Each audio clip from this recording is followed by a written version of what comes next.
I'm sorry, I'm having some trouble.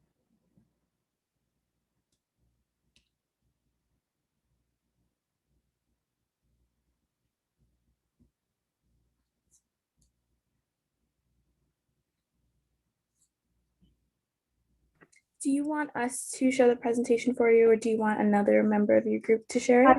I just texted another member. She's gonna try. I don't know what's happening. We've done this like a million times. All right. Yes, I will be trying now to present.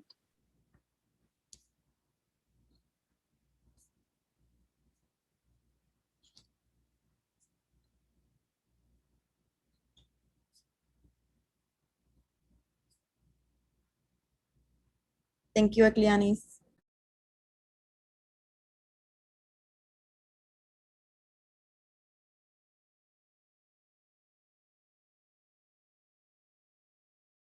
So can we start? Yep. All right, so am I audible? Yep, you're good. All right, thank you.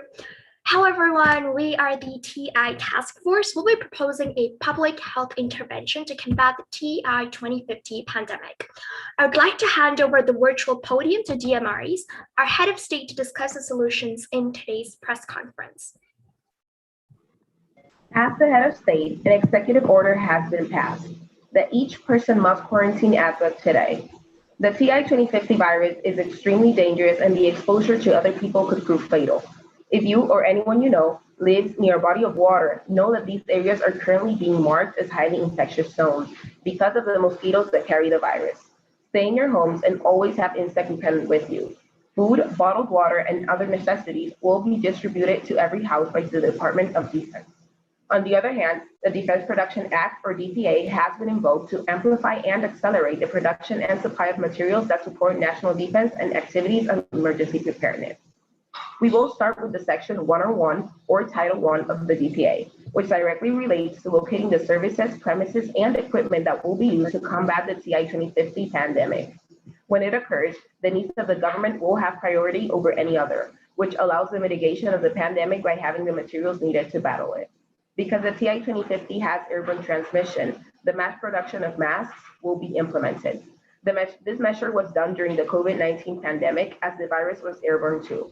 However, we will implement the production of mosquito nets as these insects can inject the virus into the person's bloodstream, therefore infecting them.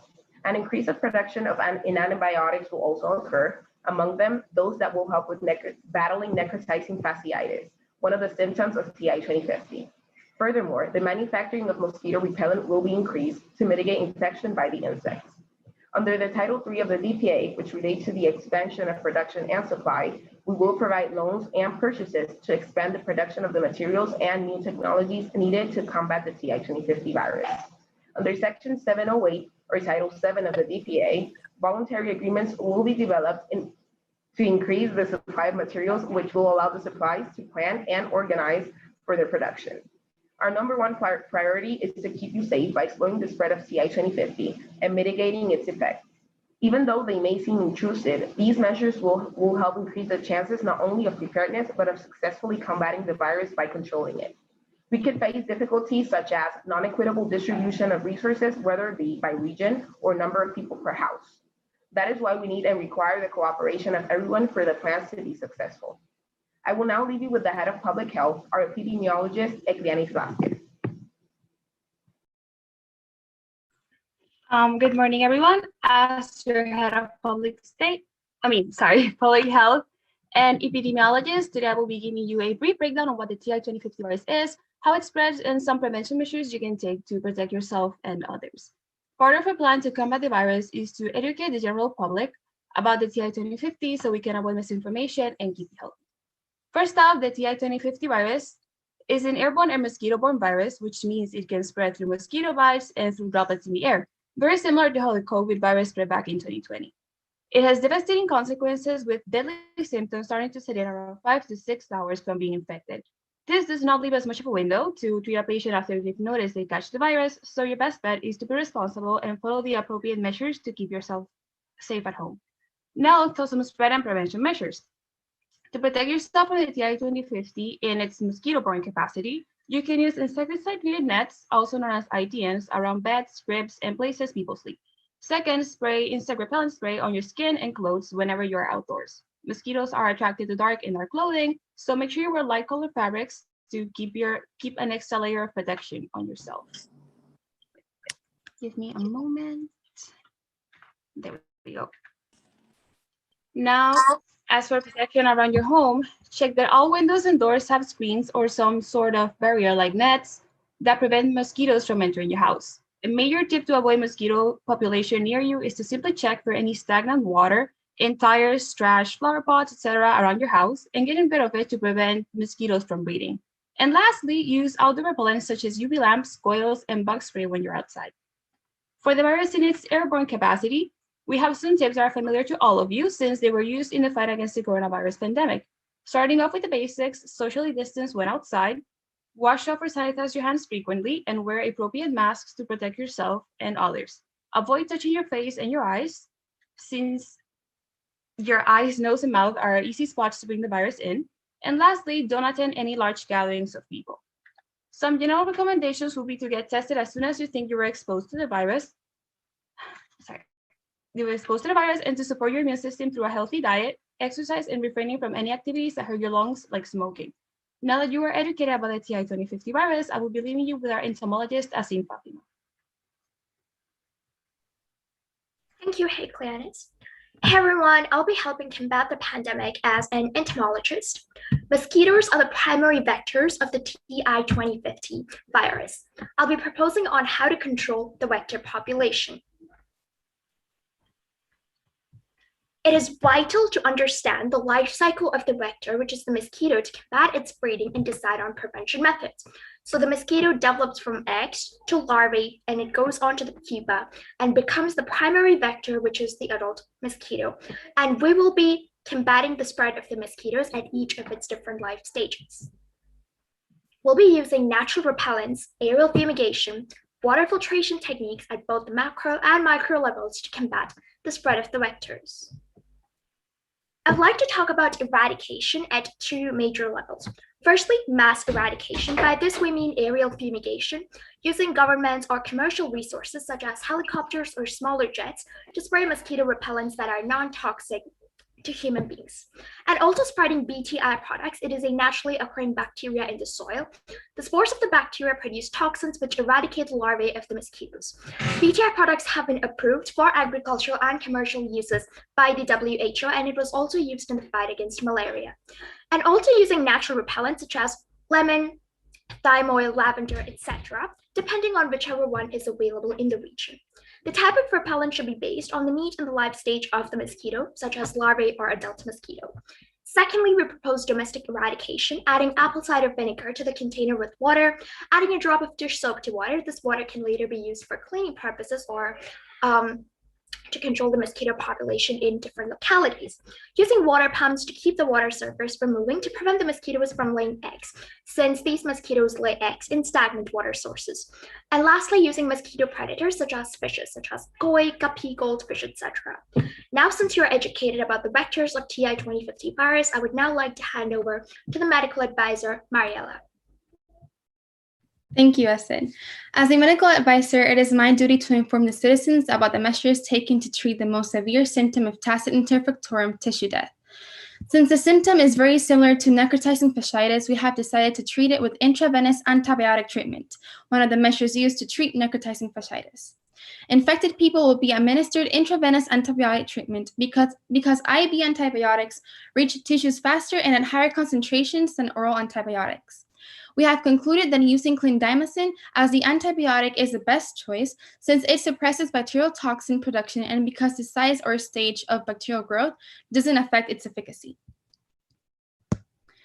These toxins released by microorganisms promote infection by directly affecting the host tissues and by disabling the host's immune system, which explains the tissue death.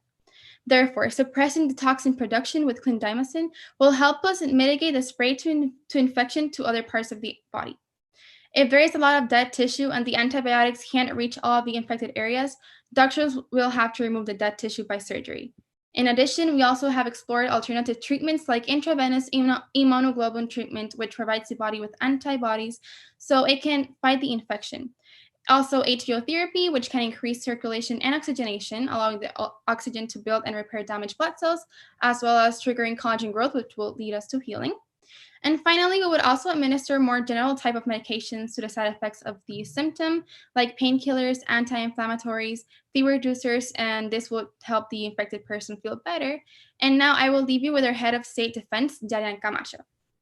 Thank you to our medical advisor, Mariela. And now, as your head of State Department, I'll be discussing our response and the logistics involved with the full-time quarantine as one of the measures to mitigate the spread of the virus.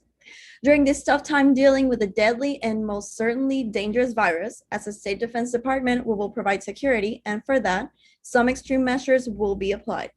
As of today, no commercial flights will enter or exit our grounds. The only planes or ships that will arrive here will be for exporting and importing food, water, medical products, meds, and any other product we might need to provide you with during this lockdown period.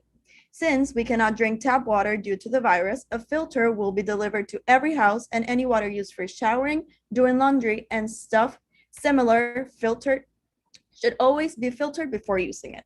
As for drinking water, doing laundry, and cooking, doing dishes, every family will be receiving an amount of water per week depending on this household. Obviously, bottled water. Every hospital and clinic are now fully habilitated to treat Tacitus infectorum patients, and also schools and other public establishments will be used as centers to treat the infected and as refugees. Also, a percentage of biomedical companies or companies with medical engineering resources and research laboratories will be mobilized so that their sole focus is to find a vaccine or achieve some medical advance that counteracts the symptoms of the virus. It is obviously not possible to mobilize all the companies and laboratories because it is still necessary to continue producing drugs that are of great importance for the survival of other unrelated patients, dialysis and chemotherapy, for example. As for the infected peoples, it is for the utmost importance that if you have any symptoms or you may have been exposed to the virus, that you notify the authorities immediately to get you and your family rapid care. If you have been infected and are the first stages of the symptoms, a professional assigned to your area will administer a course of antibiotics for everyone in the house to start treating the necrotizing fasciitis and some other meds ranging from painkillers to fever reducers for the other symptoms, as our medical advisor mentioned before. It is also super important to emphasize that although most of the measures for political approaches and mitigation will be the same, the processes and logistics will vary from country to country based on financial, political status aspects. With these, I mean everyone will have the same level of care and protection, but it will be based on your government and their armed forces and how they choose to go about the pandemic. Now I'm going to leave you with our head of finance, Tilo Tama. Morning, everyone. I hope I'm audible. I'm your head of finance department, and I'll be discussing our response and logistics involved with keeping the economy running during these tough times. We propose the following, which will be almost the same for both developed and developing countries, since they're the ones most affected by the virus. The magnitude of action would depend on the financial ability/status of the country. First and foremost, we'll be easing tax and loan burdens of the businesses. We'll also be extending the deadline for people and companies to pay their income taxes and corporate taxes. Enterprises most affected by the outbreak will be able to pay their VAT and payment of premiums at a later time. Companies whose cash flow declined will be able to pay their capital credit and interest payments at a later time. On the condition that they don't reduce their employees, companies severely affected will be provided with funding, credits, and finances. Financial support programs for the needy have already been planned, put into action in almost all the countries. Furthermore, federal funds will be lowered. Now, these are from perspective of developed country. Federal funds rates will be lowered. The overnight policy rates will be lowered. Treasury and agency securities will be purchased in the amount as needed. We'll also be lowering the community bank leverage. A budget will be assigned to companies for the mass production of every product mentioned before by your task force members. We'll also be providing extension transition for the current expected credit loss and accounting standard. We'll also reduce the existing cost of swap lines with major central banks and extend the maturity of FX operations. This will broaden our swap lines to more central banks, and we'll also offer the temporary repo facility for foreign and international monetary authorities. The Federal Reserve will also introduce facilities to support the flow of credit in some cases. These also include secondary market corporate credit facility, primary market corporate facility. Then we have money market mutual fund liquidity facility. We have primary dealer credit facility, commercial paper funding facility, etc. Furthermore, we'll talk about the steps we can take for the developing countries. For example, expansion of re-lending and discounting facilities to support manufacturers of medical supplies, daily necessities, micro, small, and medium-sized farms and agriculture sector. Introduction of new instruments to support lending to MSCs or medium small enterprises, including a zero interest funding for lending scheme to finance local banks' new unsecured loans and incentivizing them to further extend their payment holidays. The government also take multiple steps to limit the tightening in financial conditions, including measured forbearances to provide financial relief to affected households, corporates, and regions facing payment difficulties. These will also include some of the measures like encouraging lending to SMEs, including supporting uncollateralized SME loans from local banks, raising the target for large banks lending growth to MSCs, etc. That's it for today. I'll be passing over to the question sector if anybody has one. If anyone has any question, we would be answering them now.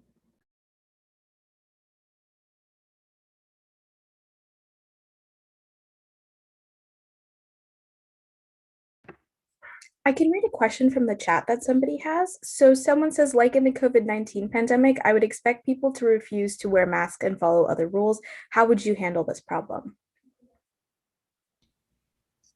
Well, obviously, we know it's been an issue with the pandemic since not everyone is on board with the masks.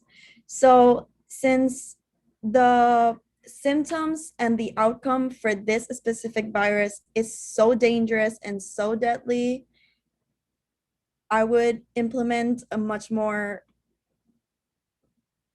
how would I say this? The armed forces would be a lot more responsive, and it's no longer going to be voluntary. So if you don't want to wear your mask, then you will not be able to step outside. Because obviously it's not just for yourself, you also have to protect and help everyone around you not to get the virus. Absolutely. And I believe that's all the questions that we have from the chat. If you guys would like to view any of the feedback that people have, they're putting it in the chat right now. But we will wrap up your presentation. You all did an amazing job. It was a very creative idea to implement different kinds of public health figures into your press conference. It was a great way to keep everyone engaged, and your slides were also really well done. So thank you for all of the hard work you've put in. You all did a great job. Thank you. This was amazing. Awesome. Yes, thank you. Thank you. Thank you. Thank you. And with that, if you all have any more feedback that you'd like to provide them, you can also put it in the chat. But great job to our first group. And now we will get started with our second group, which is Team Eccentric Epidemiologists.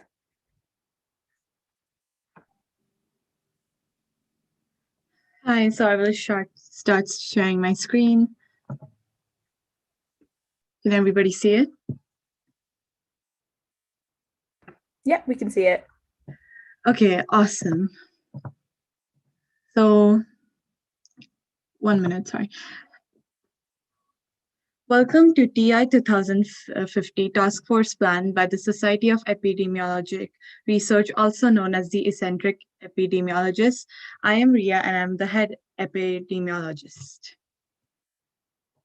Our plan overview for today will go over first the symptoms of the virus, so the medical signs that indicate the onset of TI 2050. Number 2, solution plus clinical trial. We will provide details of a clinically tested cure. Number 3, application, how the cure will be accessible to the general public. And number 4, analysis, holistic review of the plan and future outcomes. Here are some of the symptoms that can occur and are seen when a person is infected with this virus. So aside from the body, like the virus attacking the body itself, which is prevented using the vaccine, the body also has its own defense mechanism. However, this defense mechanism can be double-edged at times. For instance, when viruses enter the host, they replicate because they depend on others to survive. But when cells detect foreign invaders, they just die to prevent the spreading of the invaders from getting onto other cells. The process of this is when cytokines are sent out. You imagine cytokines as like an SOS signal for cells to just commit suicide. However, when the invader spreads too quickly, these cells overreact and they cause several cells to die. This is called a cytokine storm, and this is when your body's natural ability to defend itself turns into a destructive weapon on itself. Ironic, isn't it? And this eventually results in the death of tissues. Tacit interfectorum is very similar to COVID-19 in terms of body structure, meaning it has the S protein, which will latch onto angiotensin-converting SM2 receptors, which I'll be referring to as ACE2 receptors. And the lungs are found to have the most abundant number of ACE2 proteins on the lung alveolar epithelial cells. And as tissues in the lungs break down due to the cytokine storm, this causes the walls of the alveoli to become full of fluid, causing pneumonia and starving the blood of oxygen. Starving the blood of oxygen will inevitably cause organ failure, and one common one is acute respiratory distress syndrome, or ARDS, which will make it look like necrotizing fasciitis. COVID-19 is mainly transmitted through infectious droplets. However, TI-2050 is caused by mosquitoes, and mosquitoes directly enter the venom into the cardiovascular system, which leaves the victim with a lot less time to survive in comparison to the infectious droplets of COVID-19. And now moving on to the common symptoms upon the onset of TI-2050, the early common symptoms for tissue death are skin discoloration. So this shows in the form of a red, warm, or swollen area of the skin that spreads really quickly, accompanied by maybe severe pain or a fever. The later symptoms would be dizziness and fatigue, but at this point, you should be hopefully in the hospital because then you would have a little less time to survive. And then there's the symptoms of pneumonia or lung inflammation. This comes in the form of irregular breathing patterns, such as wheezing, dry coughs, chest pain, fatigue, or just breathing issues in general, whether it is related to physical activities or not. That sums up for tissue death and lung inflammation.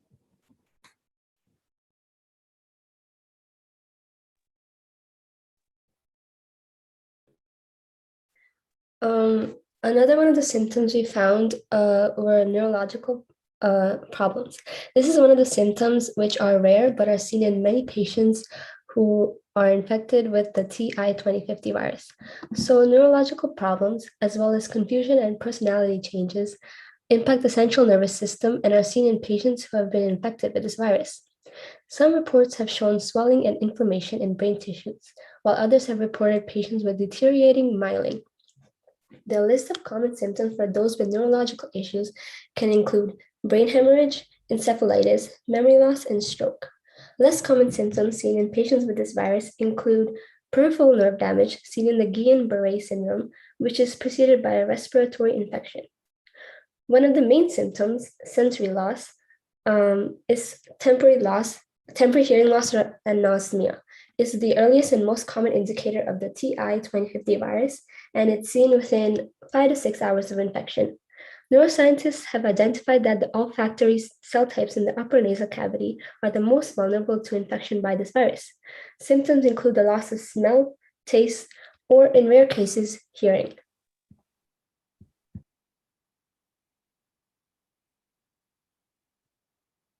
Now moving on to the solution plus clinical trial. Our approach is a multifaceted approach that is the key to controlling TI 2050, a combination of surveillance, water sanitation, hygiene, social mobilization, education, and treatment will be used. Our main solution regarding multiple organ failure is bioprinting. It consists of the usage of 3D printing techniques with biomaterials and growth factors to imitate and restore natural tissue. This will help replace failed organs once the patient is stabilized.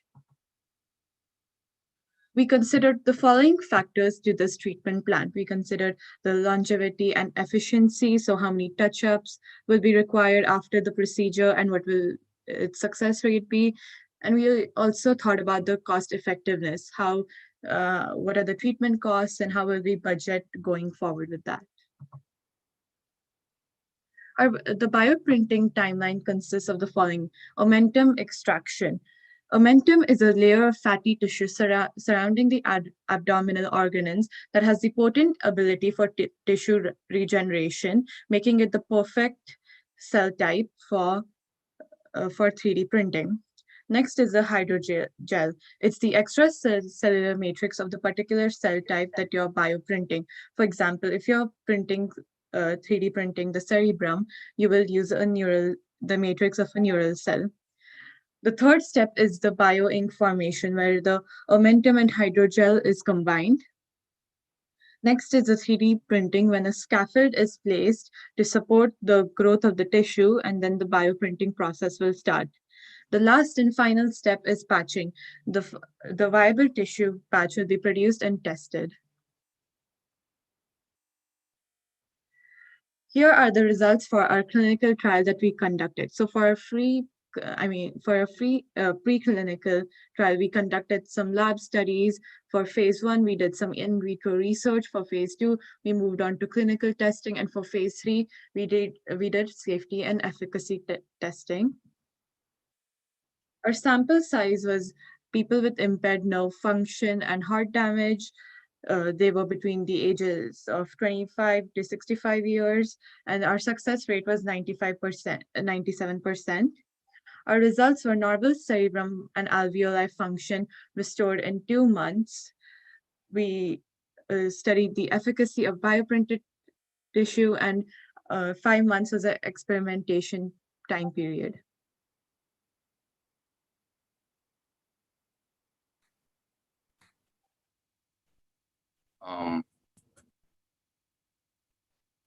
These are some of the cells that we were able to find during the 3D printing. And here's the picture of the scaffold that is used to support the tissue. And then the next picture is a bone tissue patch that was created. Yes. Application. For this component of the project, we will be showcasing various solutions which will be available to the general public.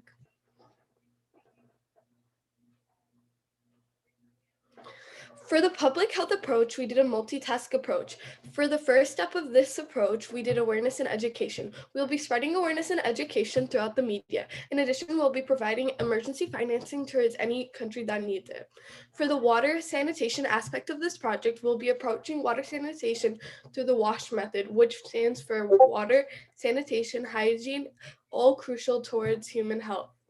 For the mosquito control, we'll be releasing various mosquito repellents that will be used to combat exposure towards the mosquitoes. For the surveillance, we'll be conducting surveys and graphs. Surveys to get the people's thoughts on public health guidelines to approach TI 2050. For treatment, we'll be using various drugs and vaccines specifically designed to combat specific symptoms. For the emergency kits, we'll be distributing kits to the general public in various hotspots in which waterborne or mosquito-borne viruses take place.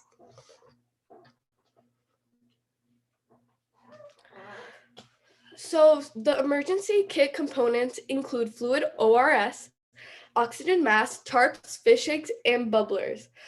Fluid ORS stands for oral rehydration solution. This will help prevent and treat dehydration, which will allow for a normal functioning of the body. Oxygen masks. These masks will be self-used. You'll be able to fill oxygen through exposure with air. Tarps for shallow bodies of water. This will be used as coverage towards some or any stagnant water sources that mosquito breeding may take place on. So because mosquito breeding takes place in 2 to 3 feet deep and nothing more than that, we'll be trying to put tarps in any shallow bodies of water that is 2 to 3 feet deep. For fish eggs and bubblers, they will be placed in bodies of water. They will eat mosquito larvae, which will prevent further mosquito breeding. For some additional solutions, if worst scenario cases are happening, include the mechanical ventilator, physical, occupational, and speech language therapy.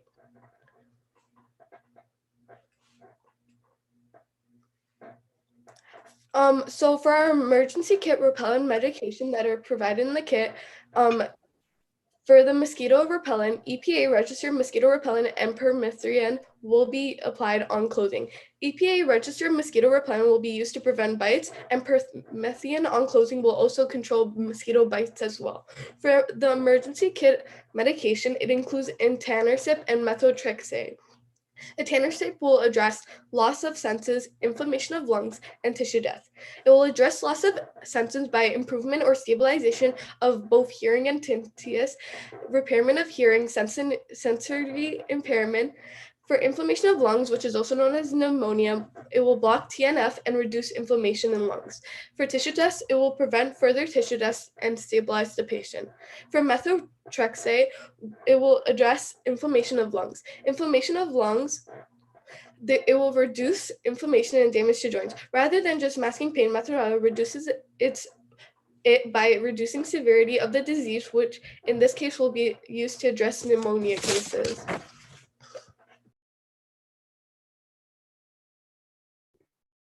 The countries you see highlighted on this map have high rates of transmission of the virus and are the main hotspots for waterborne or mosquito viruses. In these places, we'll be distributing the emergency kit supplements. So 2 million kits are going to be produced every day in cooperation with Elune, which is a company who manufactures the next generation of digitally enabled diagnostic products for health professionals and consumers. All materials that are included in these kits are very cost effective. Number 4, the analysis. I'm going to be talking about the pros and cons of the solutions necessary to combat TI 2050.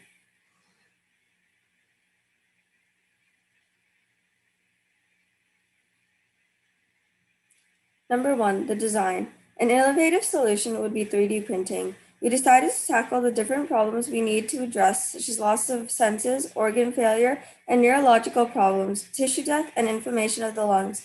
Each subtopic is unique, but can be solved with 3D printers, printing out 3D masks and 3D printing neural cells and tissues. Number 2, why it would work. Well, bioprinting has become advanced with recent technology. The 3D mask is created by using a simple technique that geometrically defines the structure well in a rapid manner. 3D printing neural cells is also another solution, and this is done by using faster and more precise machine techniques to build organs. This system would, however, exploit the breathing tube, cancer cells, and bone marrow. Number 3, the cost.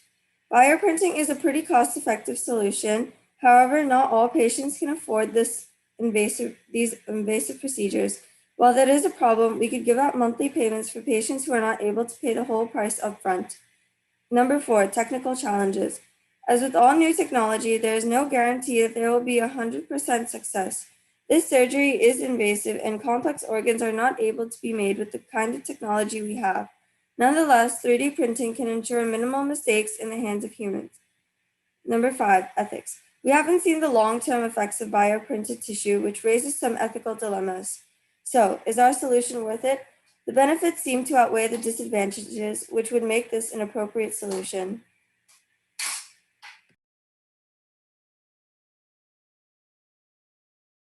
Thank you for joining us today. Any questions, comments, concerns?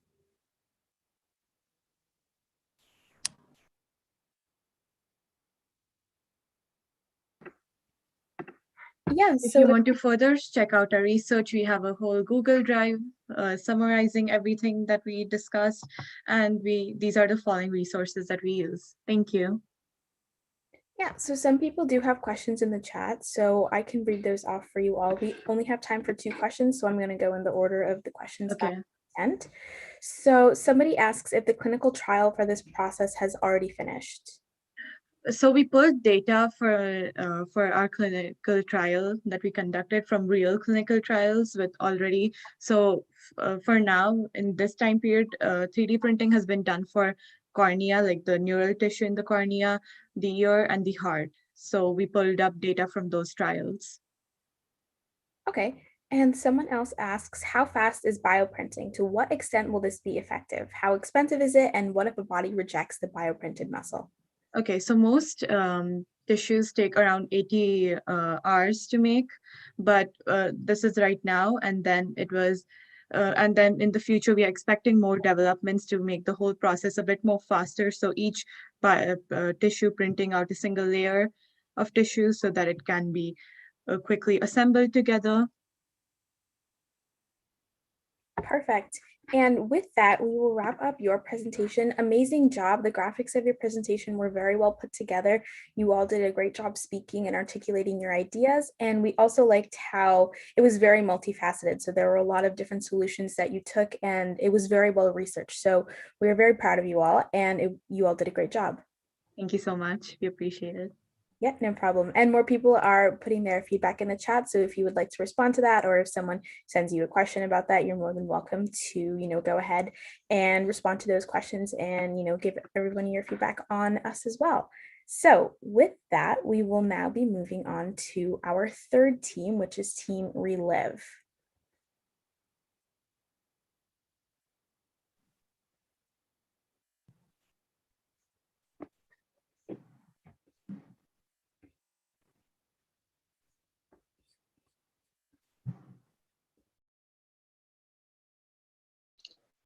Hello, everyone. So we are Team Relive, and today we will be presenting our solutions to combat the TI 2050 pandemic.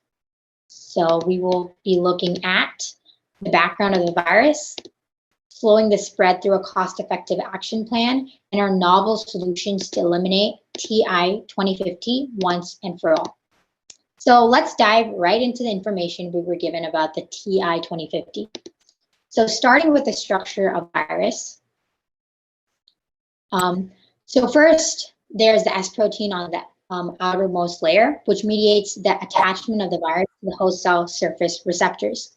Then there's the membrane protein, which defines the shape of the viral envelope, and the E protein, which participates in viral assembly with N protein.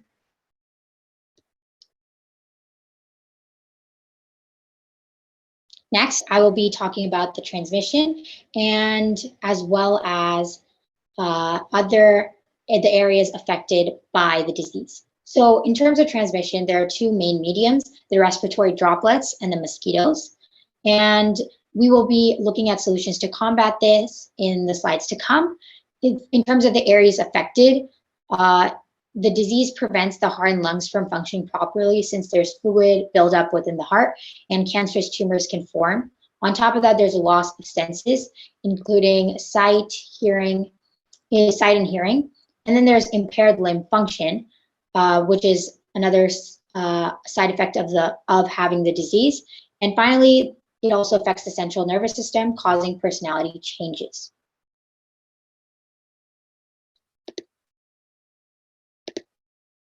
So moving on to how does the virus spread? So first, let's start with the mosquitoes being uninfected. So what happens is when the mosquitoes bite a human, when they consume that human blood, which is infected, they carry the virus with them. And when they give birth, reproduce and breed and lay their larvae in stagnant water sources, more mosquitoes also have the virus now. And these infected mosquitoes pass on the virus to more humans, increasing the transmission rate. And on top of the mosquitoes, another medium is the fact that the virus also travels through the air and is airborne and can be inhaled by humans or enter any of the parts of the body which connect to the respiratory system, including the mouth and nose and ears. So in that way, that's how the virus spreads. And moving on, what makes the TI 2050 especially dangerous? So after first infection, the infected person has only 12 to 24 hours to live. That means doctors and healthcare professionals have a very limited response time. On top of that, the case fatality rate is very high at 35 to 65%. Additionally, hospitals are overwhelmed due to high transmissibility, and new variants can form at any time, since genetic mutations can happen at any time. So a vaccine won't be able to protect against this. And as a result, we believe that a novel solution, which we will be getting to, prevents this. And on top of that, just transmission, since it rapidly spreads through two mediums rather than one, both the air and mosquitoes. So far, the virus has affected the entire world, 195 countries to be exact. and 100,000 cases have been detected in just 2 weeks, proving how fast the virus spreads. So now I will be passing it over to Mason to explain our cost-effective action plan to slow the spread of the virus. All right. Hello, everybody. So our main goal is to prevent the virus from spreading to humans. So here we have listed out our prevention plan. And the first step is obviously prevention. Second step is lockdown. The third step would be taking precautions. And the fourth step is symptom management. So in prevention, which I'll go into in this next slide, we have mosquito prevention through various sources. And the first one would be water circulation by preventing stagnant water and larvae growth and decreasing the transmission of the virus by adult mosquitoes.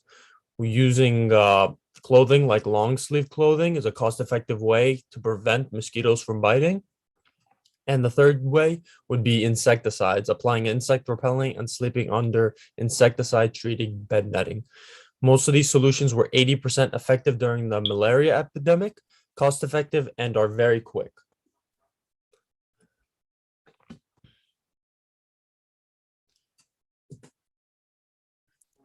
All right, so preventing larvae from developing in stagnant waters. We have two ways to prevent this. The first one is BTI, which I believe another group touched upon in one of their slides, which is a naturally occurring bacterium in soil. The spores from this bacterium produce a toxin that specifically targets and only affects the larvae of the mosquito, black fly, and fungus gnat.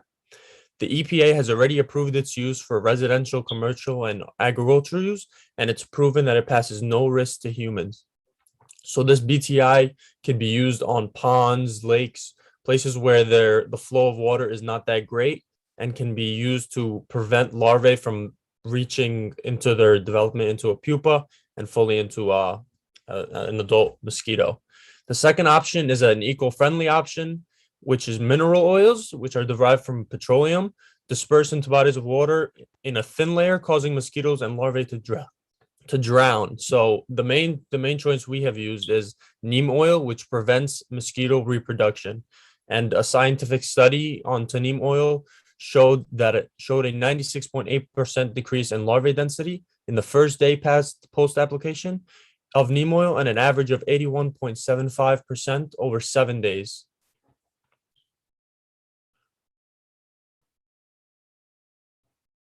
So here we have the water. We have the two different types of mosquito, the two most common types of mosquitoes. And here we have places tested in pits, tanks, and drains. And as you can see, day one is an average of 96% decrease and maintained throughout the weeks to an average of close to 83%.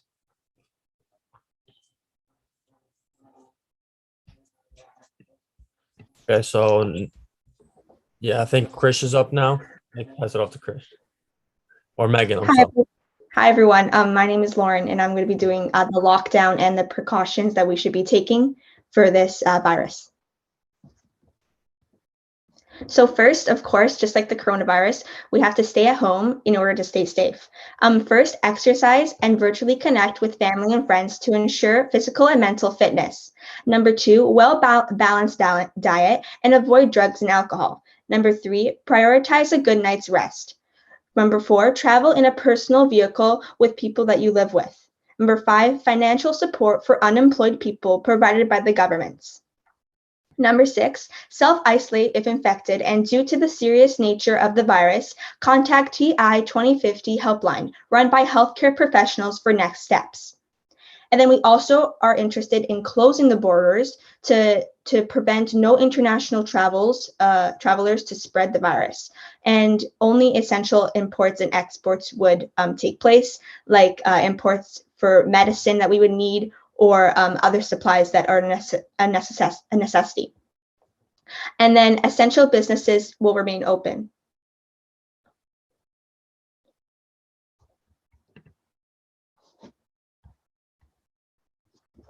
Number three, precautions. Of course, vitamin C will help with this virus, accumulates in physiological cells, which defend from foreign particles, the virus, and trigger the inflammatory immune response, readily available at affordable prices in pharmacies and citrus fruits. And maintain hygiene. We can do this just like COVID-19, what we're doing right now. Limit touching key entry sites of the virus, eyes, mouth, and nose. Wash hands before and after going outside and eating, so you can keep yourself and others safe. And also, double masks outdoors are required. Dual protection recommended to wear a disposable mask under a cloth mask. Spend time outdoors while social distancing is possible. Example, local park, balcony, patio, and backyard. Odds of transmitting COVID-19 in a closed environment is estimated to be 18.7 times greater than an open air environment.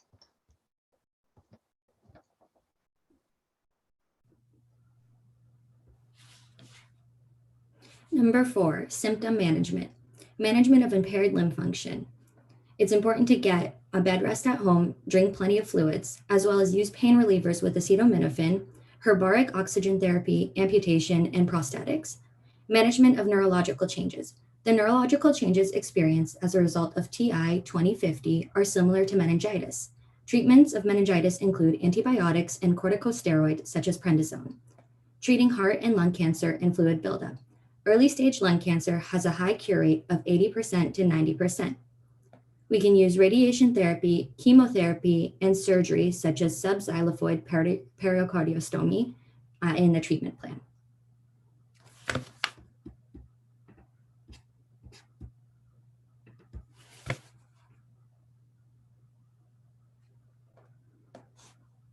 Symptom management explained. Herbaric oxygen therapy. If the individual begins to have impaired function of limbs and is in a stable state, herbaric oxygen therapy should be initiated to prevent tissue death. Within a herbaric oxygen therapy chamber, the air pressure is about 2 to 3 times greater than normal atmospheric pressure. The high air pressure increases the amount of oxygen that the lungs gather, which increases the oxygen flow to organs, preventing tissue death. It has been used to manage necrotizing fasciitis and has been shown to reduce mortality. The corticosteroid prednisone has been used to treat meningitis, an infection of the central nervous system that leads to inflammation of the brain and spinal cord. Meningitis is treated with antibiotics, which reduce mortality, and corticosteroids, which reduce brain pressure and inflammation. The corticosteroid prednisone has been shown to prevent hearing loss in Haemophilus influenza meningitis. Subxiphoid pericardiostomy. It is a safe and effective surgical intervention to drain larger fluid buildups in the pericardium, which is the outer layer of the heart. Novel solutions, relive. Solutions to stop the virus from causing greater harm.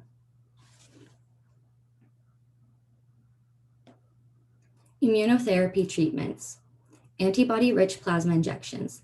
Blood from individuals who have recovered from TI 2050 can be administered to help boost immunity in individuals that have the virus. Plasma injections can be given to people with the virus, weakened immune systems, infants, and ages 65 and plus, and frontline workers.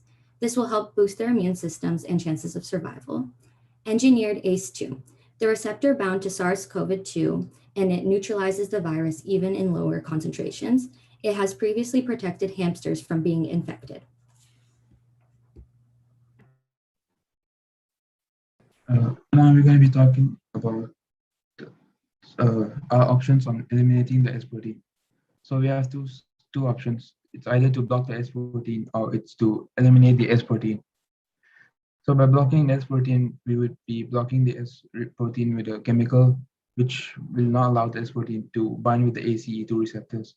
Or either we're going to be eliminating the S protein by our accelerated hydrogen peroxide gas molecules in the rocket. The rocket, why a rocket? It's unique, it's a novel solution, and it can treat large population at one time, and it's cost effective and it takes less time and effort. Gas molecules in the rocket. The gas molecules in the rocket contains accelerated hydrogen peroxide, which will spread in the atmosphere once it reaches 1 kilometer above ground, and 99.5% chances of the virus to be dead. Trial and error. There are going to be 3 trial launches planned in a unhabitat terrain, which will be testing the gas molecules separately with animals and people. Vaccine comparison. It's a one-time investment and less time consuming in the long run, unlike the vaccines. Time estimate, it's going to take us at least 1 year to prepare for the final launch of our first rocket and at least 14 days to eliminate the virus in the region. Investment, it's funded by World Health Organizations and it's financially accessible to all countries and nations. The rocket model, this is the rocket model for Relive. It consists of two sections, the booster and the cure holder. This is the booster and this is the cure holder. The booster contains the engine, fuel, and mechanism that separates it from the cure hold. And the cure hold contains the gas molecules that spread out in the atmosphere when it reaches 1 kilometer above ground. The gap is separated by the booster, which has a motor and springs that separates it from the cure when it reaches 1 kilometer above ground to make sure it's safe when the gas molecules is exploded and spread out in the atmosphere.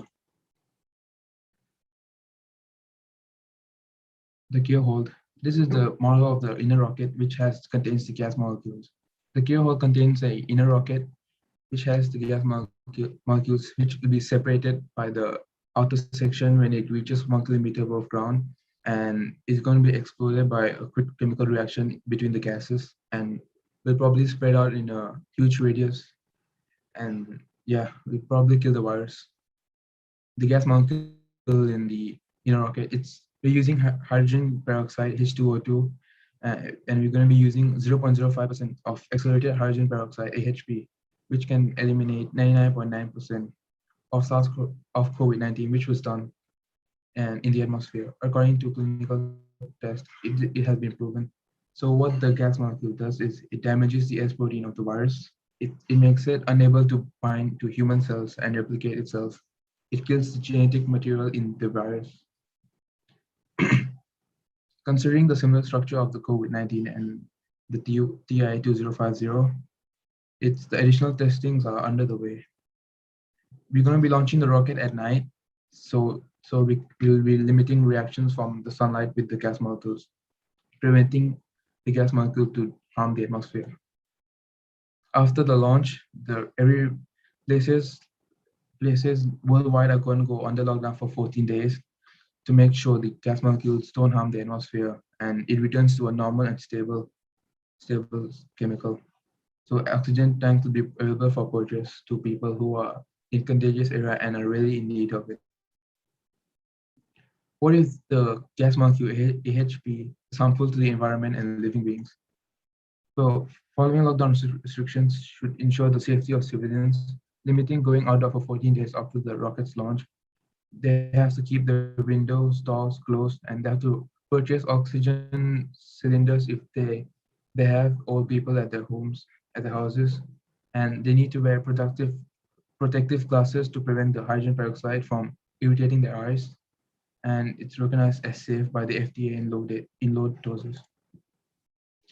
In the case that you must leave your home despite the lockdown, you can visit a local hospital or pharmacy for relief injections, which contains reducing agents and catalysts that will break down the AHP, which is the oxidizing agent in the body. It will be broken down into oxygen and water to make sure the molecules in your body are safe. Reducing agents in the injections contain sodium bisulfite and sodium metabisulfite. It can be released into the air to neutralize the atmosphere if effects are unexpected. So if the gas molecule starts to harm the atmosphere, we'll be using sensors to detect the harmful substances and we'll be launching the reducing agents gas molecule into the atmosphere to make sure it's stable and it's good for people to breathe in.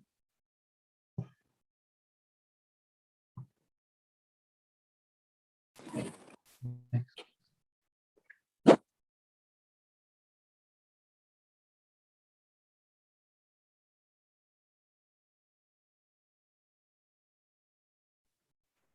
Comparing the AHP with the Pfizer vaccine, the AHP, which is the gas molecule, it's cost effective, it's quick, it's not expensive, and the virus will be more than contained, but 99.9% of it will be eliminating the virus. along with other danger variants in the atmosphere formed by the virus. It's a long-term effect of multiple launches worldwide on the homeostasis of natural ecosystem and the safety of mankind is unknown. And the Pfizer vaccine research and development is intensive, it's time-consuming, it's expensive, and it's hard to distribute worldwide. And many places, countries are still not receiving Pfizer vaccines. In this time, the TI-2050 may mutate to form variants who do not respond to the protection of the vaccine. And the heavy metal is mercury is a component of modern day vaccines and is considered harmful to the body. It's safer and tested extensively in the past. The rocket trials, there are going to be 3 launches, verifying weather and atmospheric conditions. Different fuels and separating mechanisms will be tested, and we will be testing it to make sure it's cost effective and the compact designs. The gas molecules, its impact on atmosphere and surrounding environment will be tested, and we'll be testing the main thing for the gas molecule is the distance it's going to be spreading. And general logistics, all test launches and release of gas molecules will occur on private inhabited islands and airtight chambers to prevent unnecessary harm to people. It'll be launched at night in same conditions as the official launch day for the most accurate results as possible for the trials. Technical challenges. AHP. It's difficult to predict how far the gas molecules will disperse, and as a result, some may spread to unprotected and unprepared regions. Depends on weather conditions and air consumption of the area. May have unperceived / long-term impacts on the environment and other organisms, which go unnoticed during testing. As well, lab trials can only be performed on effective humans, and considering the average life expectancy, it will be hard to test impacts over 14 days. The rocket. There is no safe landing spot in case the rocket malfunctions, since most of the rockets will be launched near cities, putting civilizations' lives at risk. It is necessary to mass produce rockets to launch in different regions, but there is no infrastructure to do so, and developing a mechanism that detaches the booster from the cure hold is difficult, since most known today are developed for higher elevations.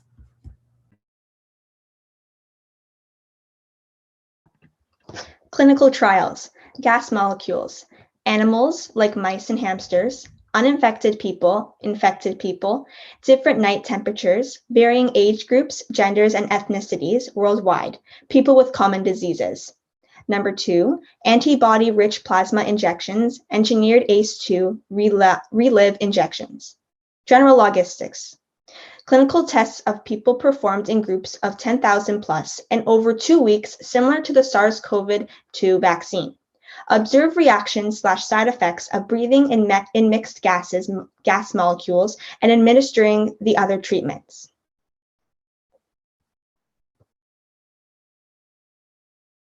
Now, this is a chart and it shows data similar to what we are looking into collecting. For example, the results from blood pressure and urine tests.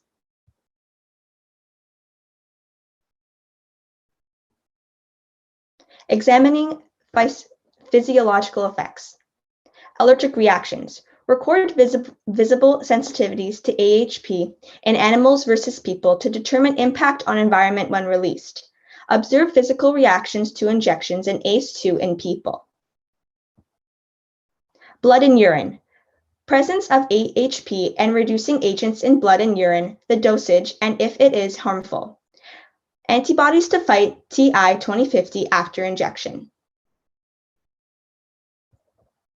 Blood pressure. To identify whether body is overexerting itself to fight away a foreign agent, potentially the AHP reducing agents or plasma. And number 4, a pulmonary function test. Check respiratory function after inhaling gas molecules. Social and ethnical challenges. Number 1, air pollution, greenhouse gases released, and ecosystems disrupted by multiple small-scale rocket launches and the 3 test ones. SpaceX's Falcon Heavy burns 400 metric tons of kerosene and emits more carbon dioxide in 2 minutes than an average car would in 2 centuries. Considering that our rocket will only travel 1 kilometer up, it will have a significantly lower impact. Moreover, utilizing biofuels and launching in man-built parks will help counter this. Number 2, testing reactions to AHP and relive injections on both animals and humans affected with TI 2050. Unfortunately, clinical testing is an inevitable evil. However, considering that the FDA consider AHP safe in limited doses and catalyst is found naturally in organisms, we are confident mortality should not be an issue. And number 3, due to the ongoing lockdown, the economy would already be in ruins. A large one-time investment in a novel solution with no predecessors may not be appealing to who? The people paying taxes or governments. Why should rockets have a failure rate of 42.6% over a vaccine similar to Pfizer that has 95% efficacy, faster to execute, and is possible with the help of radical thinkers and businessmen?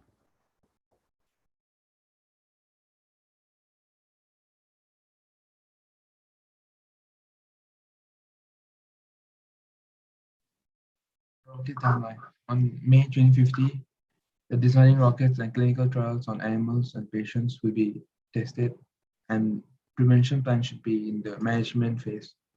And in August 2050, testing the impact of AHP gas molecules and reducing agents in the atmosphere will be tested out. And on October 2050, we'll be testing out 3 launch trials completed and appropriate modifications are being made to the rocket.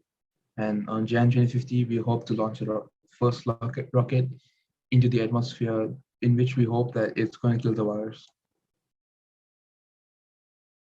Our overall timeline, the conclusion of our plan. On Jan 2050, the TI-2050 virus was introduced to the world, and a few months later, we limited the spread. It's estimated that the virus will be contained in regions, and the spread will decrease due to our precautions and lockdown. 5 months in the year, management, the life expectancy of infected people will grow as treatment are administered to manage and prevent symptoms.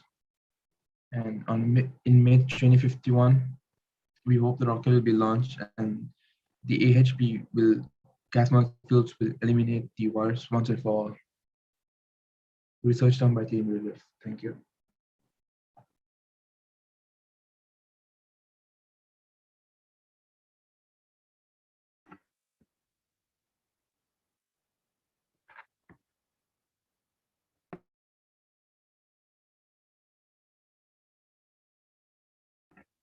Awesome. Thank you all so much. That was a wonderful presentation. We loved your graphics, and we also like that you took a very unique approach to your solution and also talked about some comparisons that you made to modern medicine, which really kind of helped solidify your argument, especially since TI 2050 was initialized on COVID-19. So you all did a wonderful job presenting, just demonstrating your graphics, as well as backing it up by a lot of scientific research, which is very important. So we're very proud of you all, and it was a wonderful, wonderful presentation.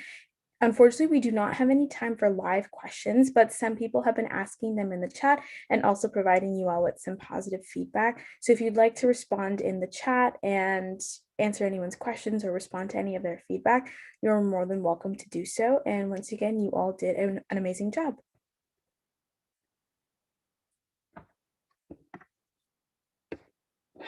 All right, so now we will be moving on to Team 4 Public Health. Hi, everyone. Let me just share my screen really quickly and also turn on my camera. Can you guys see me and hear me? Yes. Yeah. Awesome. Let me share my screen. Here we go. Give me a second. Okay. So Thank you all for coming to the Research Symposium today, and thank you for listening in on this presentation. My name is Dana Garibaldi, and I'm going to be giving the presentation on behalf of my team, the Public Health Pros, today. So this is Solving TI 2050. So first, an overview on what the problem actually is. The problem, of course, being the virus of TI 2050. So tacet infectorum, aka TI 2050, and the silent killer is a deadly and highly transmissible virus that's quickly spreading across the globe in the year 2050. It's spread by mosquitoes who breed and lay their larvae in stagnant water resources, and mosquitoes that become infected with the virus bite humans, therefore spreading the disease. And when these virus particles enter the bloodstream via a mosquito biting a human. They attack multiple systems in the body, including the immune system, the respiratory, cardiovascular, and nervous system. So lots of systems involved here. This virus is also airborne and can be spread from human to human via droplets.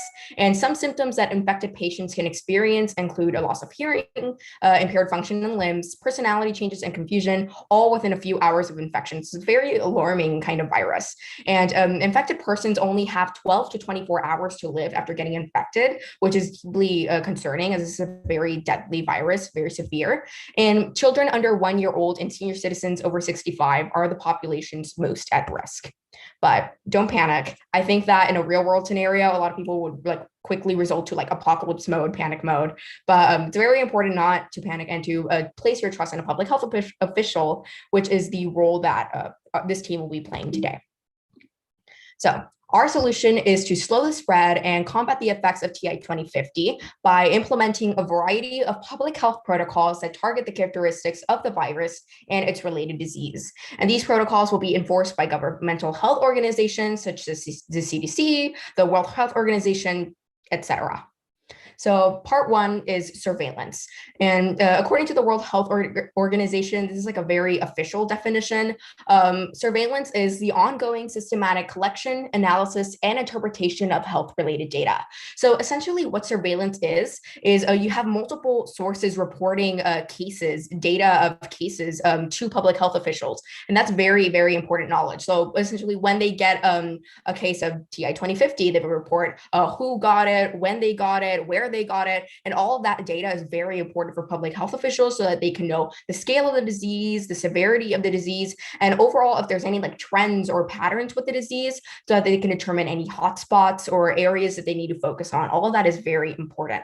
And so this data provided by surveillance guides public health policies. And so one example of how surveillance data was used was during the COVID-19 pandemic. So if you were wondering where all those charts and graphs came from that detail the number of cases in your county or in your state or in your country even, all of that was determined by surveillance, which was actual hospitals reporting the number of cases to public health officials. And so that data is very important, both for the general public so they can be aware and for public health officials so they can take the necessary steps after surveillance. So in this case, surveillance would help us gather data to effectively target and learn more about TI 2050 as this pandemic progresses. So first, the surveillance data will be collected with the help of hospitals, public health surveys, and other sources that can report on the number of cases of TI 2050. And then the data will be analyzed by public health officials to determine where the disease came from and if there's any hotspots or areas to focus on when it comes to TI 2050. These results will be communicated with the general public, especially to those at highest risk so they can be aware. And all of that is very important information to know because that guides the action of the people. And based on this data, action will be taken to slow the spread and target the effects of the disease. So that's part one of these public health guidelines. So some cons, the benefits do outweigh the drawbacks, but I guess some small cons would be that it requires time and energy of data suppliers. So hospitals would have to be reporting these cases, but then again, that's not particularly anything new. It's already kind of required by law. And current systems of surveillance may not be as effective when considering developing countries with poor infrastructure. And if there is a developing country that has a wide outbreak of TI 2050, they should instead follow their local health authorities. I think that would be more effective than surveillance in that case, but for most cases, surveillance should work. And the benefits of surveillance, surveillance is a commonly used practice in public health, and many institutions are already familiar with it. It's proven to be effective. It's been used to track data in pandemics like COVID-19 and H1N1. It allows for public health officials to gain a better understanding of the disease. It allows for the general public to see where their country stands or their region stands in response to the disease. And most importantly, all of this data will be up to date and won't be misinterpreted or misunderstood because there won't be any confusion. It will all be kept constantly updated by all of these sources. So, oh, I think I skipped a slide, right? Yeah, okay. So part 2 is breaking the chain of infection. So you may be wondering what this little diagram on the side is right here. This is the chain of infection. And so it's a public health model that describes how infections are. All of these components, kind of like a chain holding a pandemic together. So if you were to break one of the chains, it would reduce the number of cases and slow the spread of that disease, thereby making this pandemic or outbreak weaker. So our goal is to break this chain of infection, which is the title here. So first, I want to define how each of these components of the chain of infection relate to TI 2050. So the infectious agent is the microbial organism with the ability to cause disease. And so that's the actual virus of TI 2050. The susceptible host is any person who's at risk for developing the disease. And of course, that's like the general public, but the people most at risk are children under 1 and senior citizens over 65. The portal of entry is where the infectious agent enters the body. And so in that case, it's through the bloodstream if it's from a mosquito, or through the respiratory tract if contracted by human spread droplets. The mode of transmission is also droplets. That's how it's spread from human to human. The portal of exit is where the infectious agent exits the body. And so since this virus goes into the bloodstream, it would then travel to the urinary system because that's where the blood is filtered. And so that would be the portal of exit. This where it would essentially like leave your body, or where the virus would leave and then go on to spread it to other people. And finally, the reservoir is where the agent reproduces and thrives, which in this case is stagnant water. So next slide. Sorry. So first we want to break the infectious agent part of this change. And how do we do that? So in order to break the infectious agent part of the chain, we need to prevent TI 2050 from being spread or just like existing altogether, just trying to prevent it from spreading or just eliminate its existence. So since mosquitoes are the ones who carry this virus, they're acting as vectors, a low public health term, mosquito nets can be placed in public areas, especially those with a high population density. So in the public places where there's like a lot of people, you can place mosquito nets nearby to kind of essentially trap these mosquitoes. And it can also be used at home or just for daily use. So since children under 1 are most at risk age group, mosquito nets can be covering strollers. That's a method that's been used in some developing countries to prevent malaria, which is also spread through mosquitoes. So the use of mosquito nets has been proven to be effective in communicable disease outbreaks spread by mosquitoes, as in Central Africa, owners of mosquito nets had very minimal cases of malaria compared to those who did not own a net. And for every 600 nets given to the public, 1,000 cases of malaria were prevented. And then you can also use other methods. So we can encourage, as public health officials, the use of bug spray, general disinfection like hand washing. And so this would ultimately create a germ-free environment and make you less susceptible to contracting the virus and its related disease. So bug spray was associated with a reduction in malaria cases as high as 50%. And hand washing was also associated with a 16% decrease in risk of respiratory illness. And to target the virus itself, antibiotics can be prescribed, but I wouldn't necessarily recommend that, just looking at a long-term perspective, because that could lead to evolution of the virus. And since this virus is already deadly enough, we certainly don't want it to get more resistant and stronger. So antibiotics can be prescribed in rare cases or very severe cases, but when vaccines are actually developed, they should be prioritized, and they should be very encouraged to everyone to get the vaccine, because those are ultimately more effective than antibiotics, especially in like the group settings for herd immunity and things like that. So to break the chain of the susceptible host, as we know, babies under 1 year old and senior citizens over 65-year-old are most at risk. So all of these safety precautions that we outline in this presentation should be very strictly followed, and maybe even more strictly followed with these 2 age groups specifically, because they are more at risk. And these individuals can also quarantine or limit outside person-to-person contact if necessary. And if you're outside of this age group, which is the majority of the population, people should still become educated on prevention methods that they can take and also follow them when it comes to TI 2050. And when vaccines do become available, they should also get them, obviously, because it is very important in preventing the spread of disease, as we've seen during this COVID-19 pandemic. So as for the portal of entry, we want to prevent the virus from entering your body. And there's two ways that it can enter your body: through mosquitoes and entering the bloodstream, or through the respiratory tract that's spread through droplets. So in order to prevent it from entering your bloodstream, to essentially just prevent a mosquito bite, you can wear dark colors, long sleeve shirts, long pants, boots and layer clothing can be encouraged by health authorities, and as it has been correlated with fewer insect bites. For the respiratory tract, to prevent the droplets from spreading, masks and social distancing can be encouraged by local health authorities, as both have been effective in preventing respiratory diseases like COVID-19. And as for the mode of transmission, it's also spread through droplets. So again, with the mask and social distancing. So yeah, and here we have a little picture of a man. He has his long sleeves, his pants, he's ready to go. And so now to break the portal of exit part of the chain, the portal of exit in this case would be the urinary tract, because that's where the bloodstream eventually gets filtered. And so if a person starts to experience discomfort there, they should become tested for TI 2050 to diagnose whether they have that disease or not. And this area of the body can also be treated through a doctor's prescriptions. And lastly, the reservoir of TI 2050 is stagnant water. So this is where the mosquitoes are thriving and reproducing. We definitely do not want that, especially if that stagnant water is being used in our daily lives. So if we do use it, it should be emptied out before use, before drinking or cooking with it, or it can be boiled to eliminate as many germs as possible. But overall, it should just kind of be more public, and instead, bottled water or filtered tap water could be encouraged over the use of stagnant water. And so here are the pros and cons for all of these solutions that we outline in this section of breaking the chain of infection.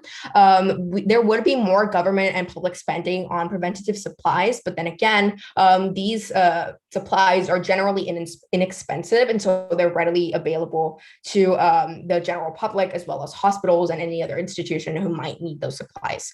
Antibiotics and vaccines could lead to a stronger evolution of the virus if not administered cautiously. That's another thing to keep in mind. And of course, in the summertime, wearing long sleeves and pants can be uncomfortable, but I guess we can adapt quickly to that if it's needed and if this is a problem during the summertime. And the benefits are that solving TI 2050 by breaking the chain of infection attacks multiple characteristics and perspectives of this pandemic, because it will decrease populations of mosquitoes and therefore decrease the amount of viruses available in the world as a result. Again, supplies are inexpensive and affordable. And then also just in general, we're experienced as a country, or as a nation, as a world, in targeting large-scale pandemics through the chain of infection, as we did that during the COVID-19 pandemic. That was also a method used. And public health policies like these are simple and easy to follow for the general public. All it really needs is a few articles, maybe TV commercials, pamphlets outlining all these preventative measures. It's not really anything too complicated. And so part 3, handling infected people. So an important question that comes up is what happens when infected patients actually do get this virus and its related disease. And so this part of our solution addresses that issue. So if the patient experiences symptoms of TI 2050, they should see a medical professional as soon as possible and diagnose their illness according to the results of a laboratory test that comes back positive for that disease. And if the patient does have TI 2050, the local health authority should be notified as soon as possible as part of the surveillance system that we proposed in part 1. The patient should be then isolated in the hospital or at home if there's no availability in the hospital. But then again, that's only in very extreme cases like the COVID-19 pandemic. They should be isolated in order to prevent the spread of the disease and should also be treated while in isolation. People who came in contact with the infected patient should be quarantined in their homes for a certain period of time, determined again by more clinical trials. That's done more by the biomedical side of this solution. We're public health, but that's more like a biomedical thing. So according to those results, that determines the length of quarantine that they have to take. But overall, they should just restrict their activities and try to stay home to prevent spreading the disease. The local health authority should investigate areas with cases of TI 2050, and these cases must be confirmed by laboratory test and the disinfection. So just in general, surface areas and objects used by the infected patient should be disinfected frequently to prevent the spread. Stagnant water should be emptied out and water should be boiled to prevent the number of germs in it to prevent the probability of disease. Immunization, so when vaccines are available, they should be offered to the public and rolled out regularly so that people have access to them. And lastly, health education, which is arguably one of the more important parts. The public should be taught about the most important prevention methods they should take to avoid contracting TI 2050. So that can be done, again, as we've seen during this COVID-19 pandemic, through articles, videos, TV commercials, websites, or any other form of media that can be informative in that sense. So so some cons, again, the benefits outweigh the drawbacks. So some patients may be asymptomatic and they may not demonstrate any symptoms, but then again, that's more rare. I mean, there's really no information outlined of that as thus far in TI 2050, but it could be a possibility. Hospitals may fill up quickly depending on the number of cases in the area, and people who interacted with an infected patient may risk contracting disease. However, this disease will be addressed as soon as possible. Quarantine and isolation helps prevent the spread. Disinfection helps keep surfaces and objects germ-free, which also prevents the spread. And this ties in closely with our surveillance system as well. And health education will help the public take the right steps in securing health for themselves and others. And so finally, the last part of our solution with these public health guidelines is actually addressing the symptoms of TI 2050, which is very important. So while public health professionals cannot necessarily design biomedical, technological, or political interventions, like in terms of like lawyers actually making laws, they can play a role in issuing public health mandates to be followed at the national, state, and local levels of government. This last section of our public health guidelines address specific symptoms that people may experience if they contact TI 2050, and the other ones were mainly focused on slowing and containing that spread. So loss of hearing is one of the symptoms that can arise as a result of contracting TI 2050. So if a patient does have that, they can do, or to diagnose whether they have that, they can do a hearing test. So I'm sure you guys are familiar with, put in the headphones and you raise your hand when the beep comes up, and it's increasing pitch. So that can be determined, that can determine whether a patient has TI 2050 or not, because it'll tell them the strength of their hearing abilities. And if for any reason someone has suffered from permanent hearing loss by contracting TI 2050, hearing aids can be made publicly available or discounted for those people.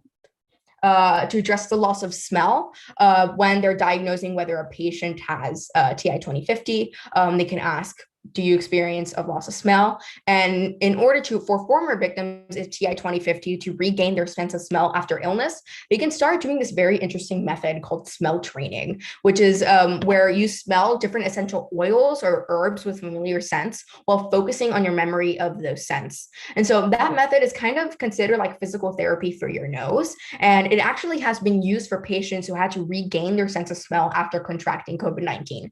So people have used this before, and you can even purchase smell training kits, which are available for purchase. And so they contain different smells that you associate with your brain, what they smell like. And so by doing the smell training, you'll slowly be able to regain your sense of smell after experiencing a sort of drawback from the TI 2050 virus. And if necessary, nasal steroids or rinses can be prescribed by doctors to treat patients with smelling problems. And so here we have a little GIF of a nasal rinse. I'm sure you've seen them on TV, where it goes around the back of your nose, kind of rinsing everything out, helps reduce inflammation too. And as for the impaired function of limbs, for patients that have TI 2050 or have recovered from TI 2050, they can use physical therapy to begin to move their limbs correctly again. So light exercise can also be encouraged as long as it doesn't hurt them physically. And physical therapy is actually used for people who experience impaired function in their limbs after they have a stroke. So it's a method that's already being used, arguably for a different disease, but it is being used for the same purpose. And that's according to the National Institute of Neurological Disorders and Stroke. And so again, the benefits outweigh the drawbacks. More staff will be needed to administer a hearing or smell test, or the current staff will be busier. And it may take long for a person to regain their sense of smell through smell training if they have like a very severe loss, but that would be relatively rare. And again, current staff being busier is not anything know and sort of expected when you're dealing with a large outbreak like this. And as for the benefits, hearing and smelling tests are simple to be administered. They're not very complicated. They're very straightforward. Hearing aids will be made more widely available to the public. Nasal drops are available for prescription. Physical therapy is a known method of recovery for people who have been injured or have impaired function of limbs. And most professionals in their respective fields are already licensed to administer medical exams or to be physical therapists. And that is all. Thank you for listening. Where am I works cited? There we are. Okay, so these are my works cited, and that is the presentation. So I hope you enjoyed. Awesome. Thank you so much, Dana, for sharing. I think I can speak for all of us when I say we love the addition of like those fun graphics on your slides.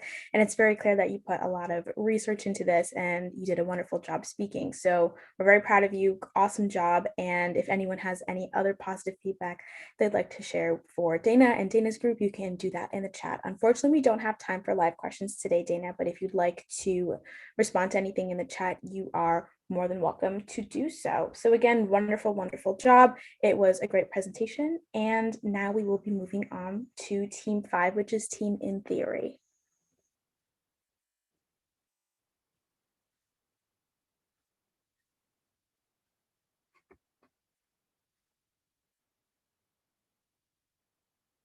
Yep, you can just share your screen and get started.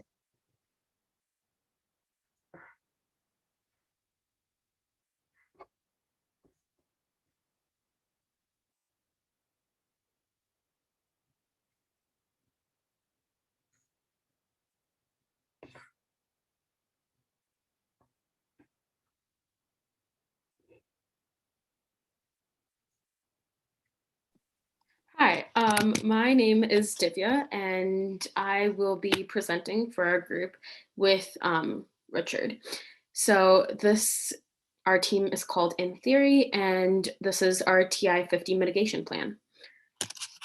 So I guess this is our main table of contents. We are going to start with the virus, and then move on to the problem, and then the solution. So just, some basic information about Tasset infectorum. It is interestingly able to hijack other bodily regions for replication, most commonly being the organs of the respiratory and the cardiovascular system. Once it replicates within these systems, cancerous tumors may form, and it prevents the heart and the lungs from operating properly. Sometimes this leads to a buildup of fluid within the heart that then compresses the heart, and that's kind of a big problem. This unique ability has allowed Tasset to also be transmitted through respiratory droplets, just like COVID-19. So the problem. Richard, you can go to the next slide. Okay. How do we prevent more cases and learn from the COVID-19 pandemic? So, well, let's first discuss how we can learn from the pandemic and in general, just what our old mistakes were and the new pandemic. Most nations currently have recently entered into some form of quarantine to limit community spread, but have not taken further action. We need to take action and spread knowledge quicker than we did during the COVID-19 pandemic. Otherwise, we're just going to be repeating old mistakes, and that's not a good idea. Currently, we have to, next slide, for sure. So currently 65% is the global case fatality rate, affecting over 100 million people. So we clearly have to reduce this number to as low as possible. So how do we do that? Well, through the solution.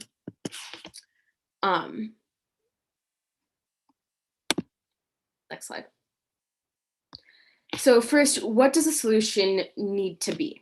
Well, in 2050, when Tasset infectorum is beginning to ravage the earth with high transmissibility and terrifying symptoms, time is of the essence and education is crucial.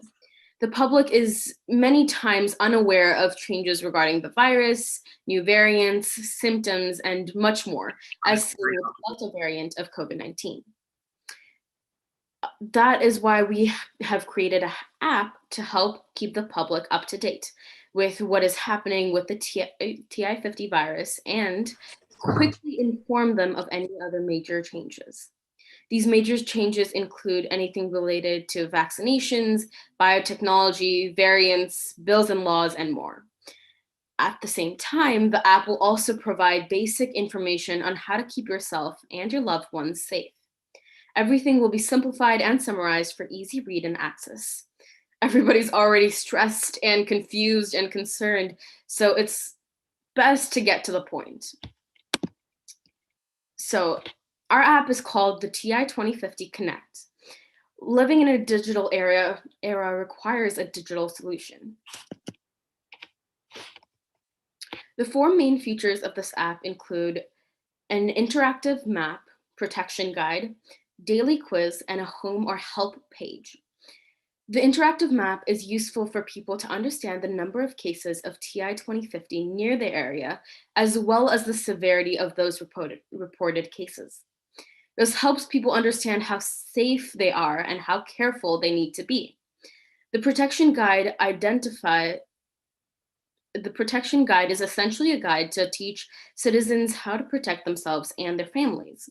The daily quiz is a quiz to take, daily, to identify if you need to be tested.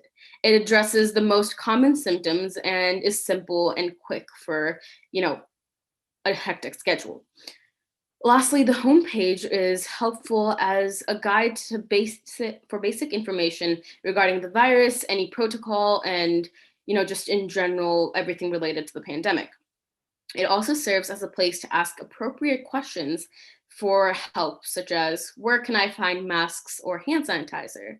Or is it safe to go to a certain place? And a team will try to answer these questions as best they can.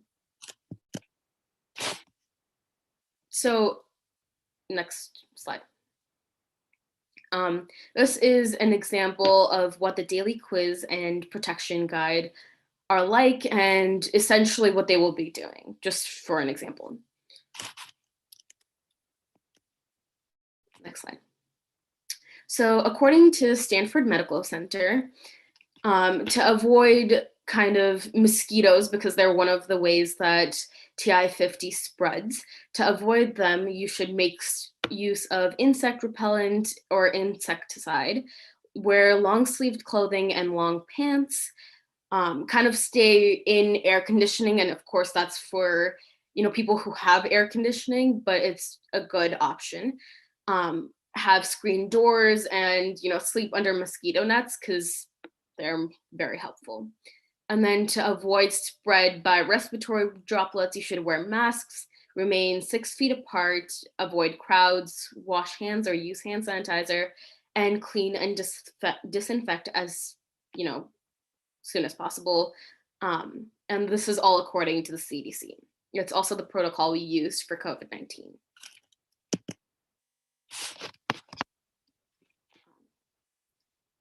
Addressing the symptoms and mitigation. The app addresses the symptoms by spreading knowledge of what they are, how they present themselves, and what we and you can do to alleviate them. And how can you keep yourself safe and others safe? By doing so, the app is helping others by informing them of the disease in a simple and safe manner. The app also helps mitigate TI 2050 as it provides knowledge and other resources, which in turn helps people stay safe and prevent more cases of tacet infectorum.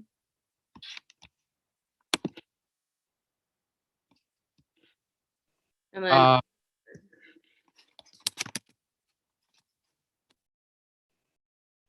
so here I'm going to be taking over and I'm going to be talking about another aspect of the app, which is called digital contact tracing, which is so what is digital contact tracing exactly? So contact tracing is a process used by healthcare professionals to curb the spread of diseases like TI 2050. The idea is to trace any possible infections from someone who is confirmed to be infected. Digital contact tracing, as opposed to manual contact tracing, uses digital devices, most likely an app, to inform and track any possible infections that may have happened. So as you can see in the above images, there are results from a study that results from predictions that show different circumstances of when contact tracing would be able to alert those that are risk, and how it relates to the success in isolating cases. So as you can see, the black lines on the images show the threshold where R equals 0. R is, by the way, a measure for how many people infect another, like how many, sorry. R is a measure to see how many people a single person infects. So the black line would be at where, where cases are at, what is it called? Sorry, I'm really bad at presenting. But where the cases are, where no one is getting infected, and no one and the number of people that are infected are staying stable. The red is the red represents a the red represents a lot.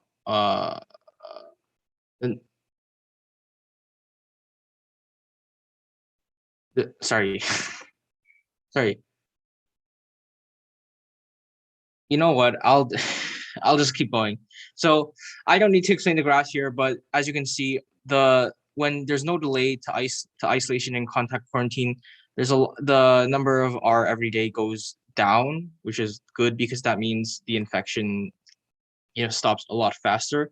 So as you can see, compared to manual contact tracing, which requires at least a bit of time for them to identify and contact the person so that they can go into quarantine, digital contact tracing has the advantage of being able to instantaneously inform them that they're infected. In addition, it can also inform people that might be at risk of being infected, which is really good, especially in TI-50 since it's so deadly. In addition, because it's digital, it doesn't require like a lot of manpower, very sorry, or important human resources. And in 2050, it's a lot more people probably have like devices than we do today, and that just plays in more into the advantage of digital contact tracing.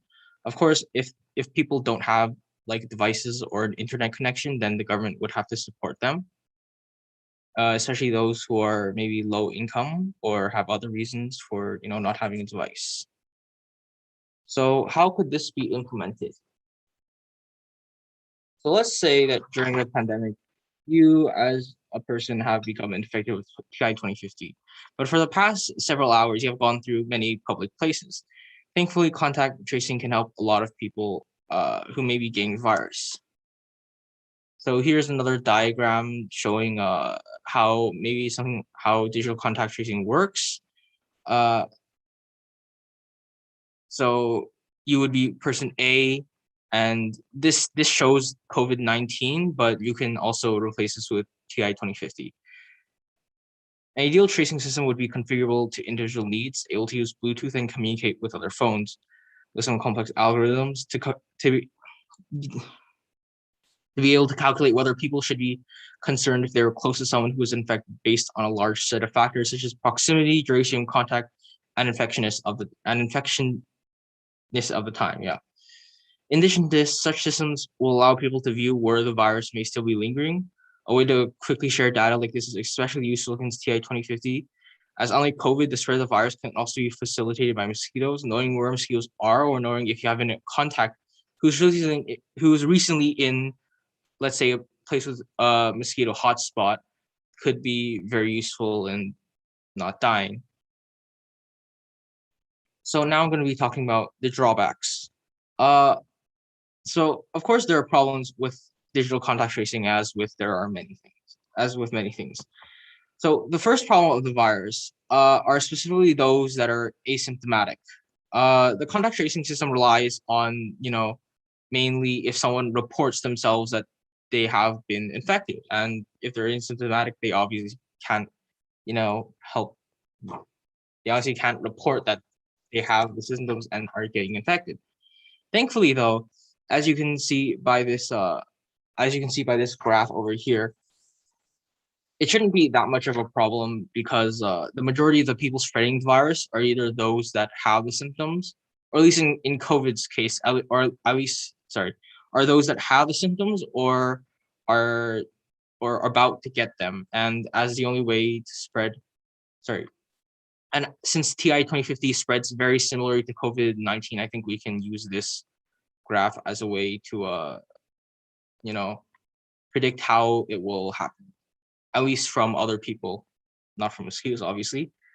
And combined with measures such as quarantine and social distancing, the people that are asymptomatic who cannot report that they have been infected shouldn't pose that much of a problem. The second problem is with the idea of an app itself. As seen with COVID, not 100% of the population has not 100% of the population may be willing to get a digital contact tracing app, either because they don't know exists or they're just apathetic. About 60% of the population needs to have the app for it to actually have a major effect on the population. In addition, alert fatigue is a real problem. Just like with COVID, people may get tired and stop listening to the warnings.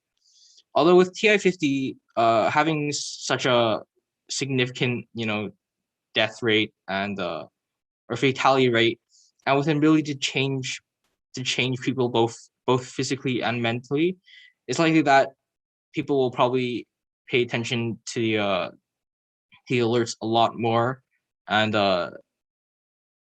with that they'll probably solve the problems of not enough people using it or people getting alert fatigue.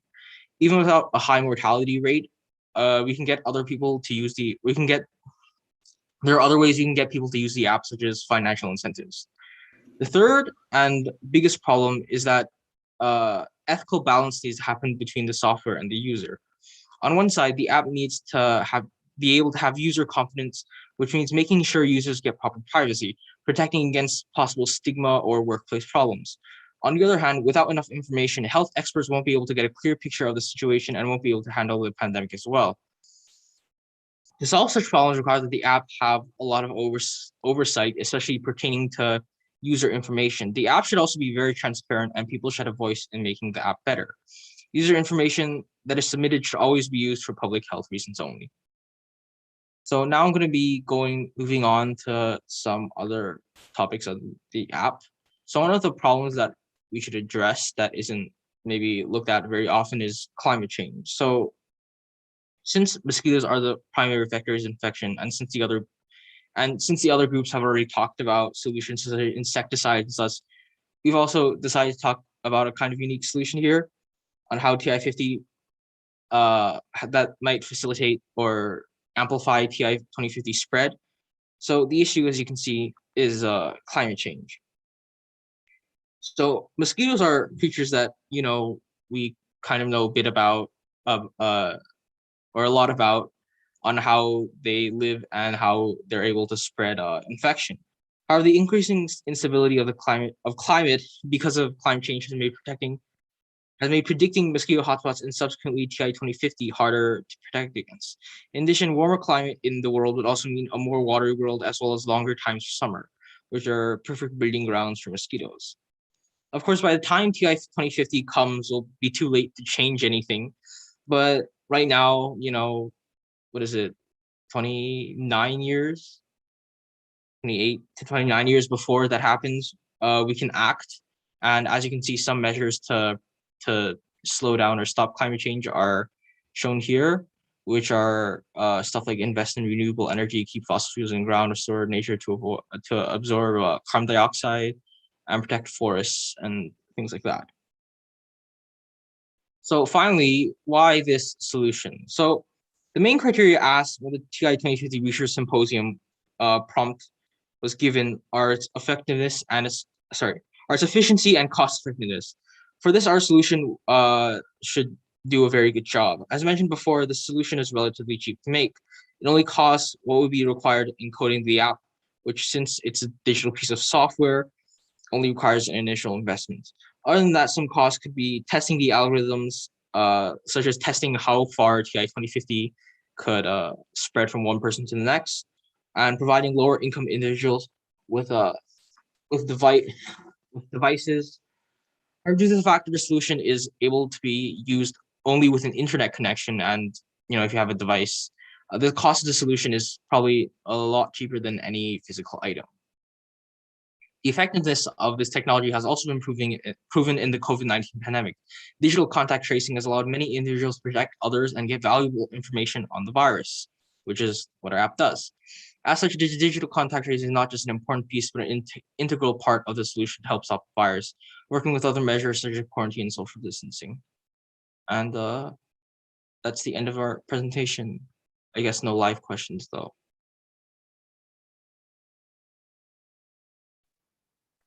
Yeah, so awesome job, Richard and Divya. You both did a wonderful job presenting, and your solution was very unique, and we do appreciate you taking the time to make it, and also the incorporation of less text and more graphics, which really helped us follow along. So you both did a wonderful job at also using science-backed research, which is very important, especially in a pandemic. So you both did, again, a wonderful job presenting, and we are very proud of you for both stepping up to help create the presentation. So if we would like to answer some questions, people have been providing their feedback and also asking some questions in the chat. So Divya and Richard, if you'd like to go ahead and maybe respond to some of those questions, if you have the time, you are more than welcome to do so. But for right now, thank you once again, Divya and Richard and Team In Theory. And we will now be moving on to Team Mitochondria.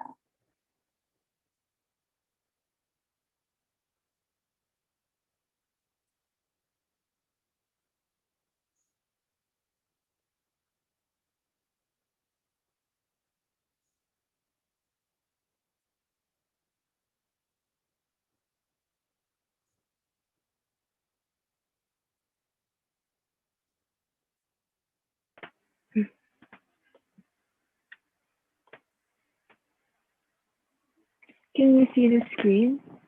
We can see it. Okay. So we're gonna keep the presentation short.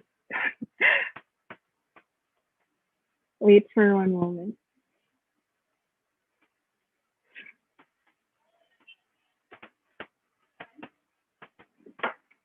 Okay, so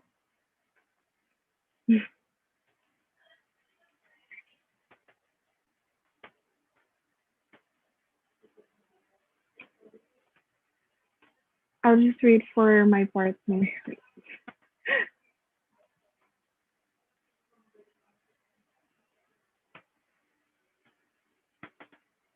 Okay, so let's start. Ladies and gentlemen, it is an absolute honor and privilege to be here tonight. The honor that we feel as we speak across minds of great caliber is truly overwhelming. So thank you for this wonderful opportunity. Today we will be presenting our proposal, which is entitled Silencio Tacet Infectorum. So a quick background, communicable diseases have been causing deaths and affecting people around the world. Once it has been established that an emergency condition exists, there must be a prompt response for communicable disease control. Next is we are going to talk about the details of the virus, the tacit interfectorum. So firstly, how does it spread? Tacit interfectorum is spread by mosquitoes who breed and lay their larvae in stagnant water sources. Mosquitoes that are infected with the virus then go on to bite humans, transferring the virus in the process. So this process is very similar to how dengue is transmitted. Next, what makes it unique? So tacit interfectorum is interestingly able to hijack other bodily regions for replication, most commonly being the respiratory and cardiovascular system organs. And what are its known effects? I'm very sorry, it is raining really hard here. But anyway, what are its effects? There is loss of various senses. There is impaired function of limbs or even a complete limb loss. There is progressive confusion, personality changes, and neurologic problems.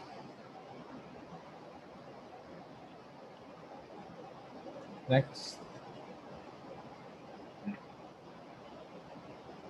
So the uh, the main uh, the main goal here is a policy to ensure an effective and coordinated approach taken uh, taken to outbreak management, because uh, the protection of the public's health takes priority over all considerations. So, yeah.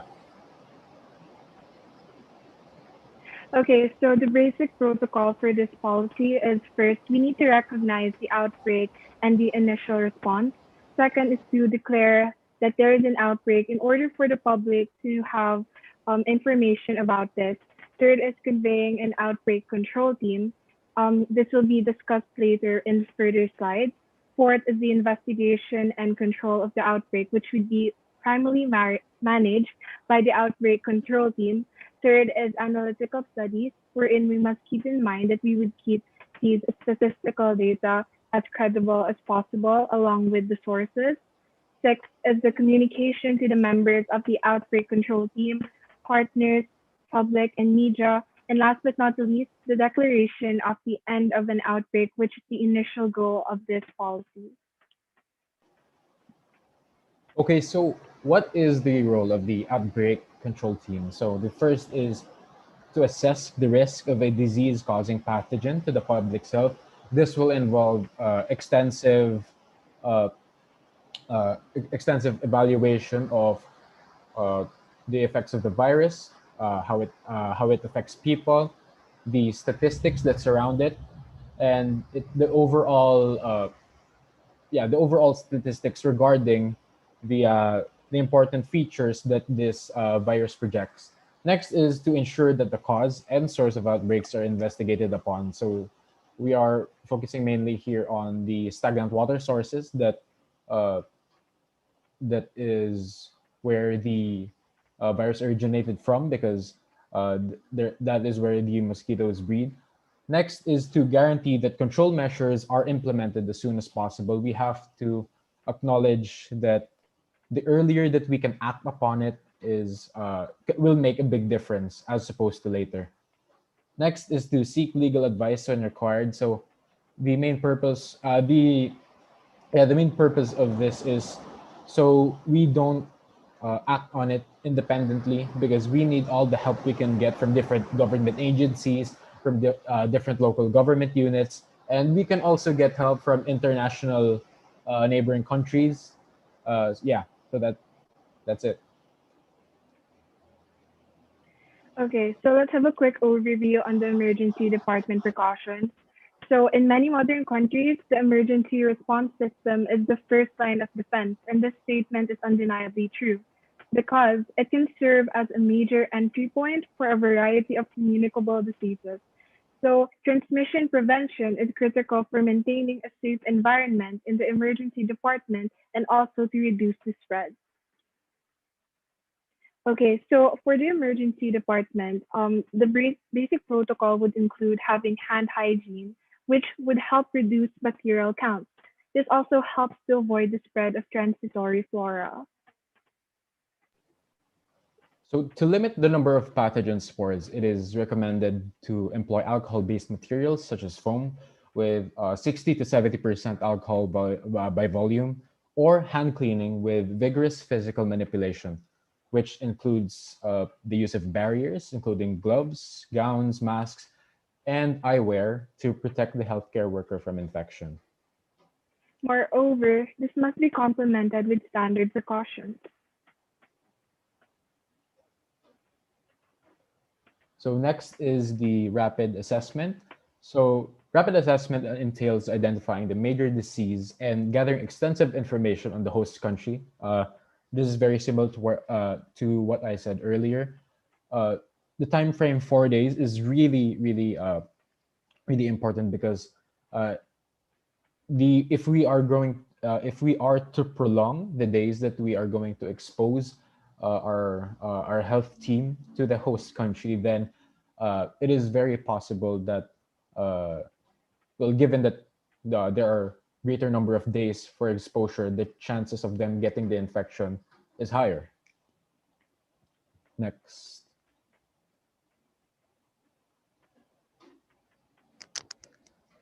So next is the procedure for risk assessment. So first is we are going to compose the team. Uh, the main components of of this team will be epidemiologists and scientists who are well versed in laboratory practice. They're going to be very important. And second is uh, actually, yeah, we are going to employ professionals in public health, experts in sanitation, nutrition, and for the data gathering, we are going to employ people who are very well versed in statistics. So next, we are going to assign tasks and communicate thoroughly with the host country. This is very important. Next is we are going to prepare a systematic method for data collection. Again, we need to have a strong foundation of data to actually base the laboratory practices upon, and not only the laboratory practices, but also the legal and political interventions that are to come with the data gathered. Next is we are going to coordinate a visual inspection of the area prior to arrival and interview key leaders of the area. So this is pretty basic. I mean, we need to ensure that once we send our team to the host country, to the area, that they are that their chances of not getting infected and being safe from infection is high. So yeah, that's it.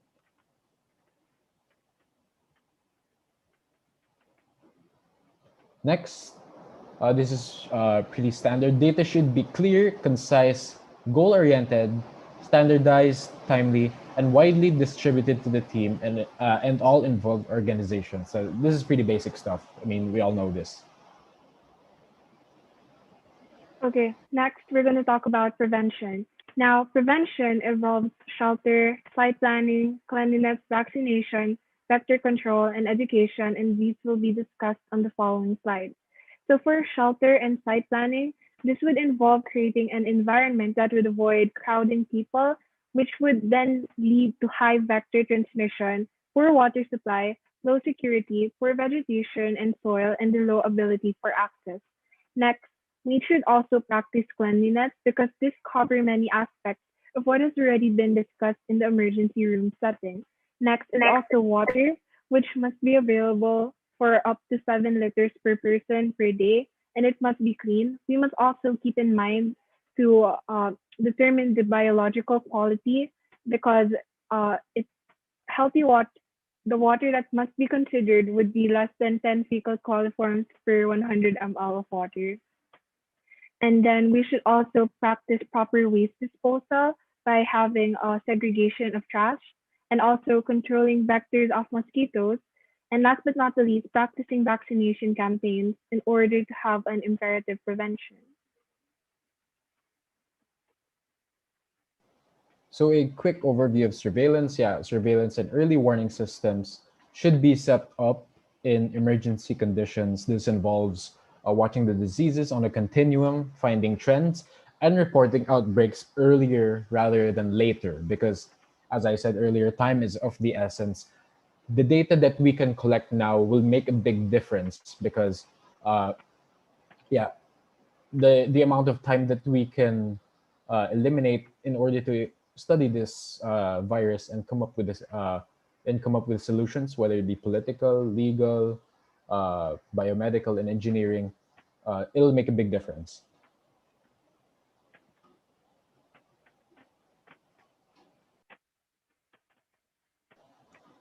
So next, data collection involves the interpretation of the data collected in order to create an efficient and effective public health response to the threat. So this is where the public health response comes in.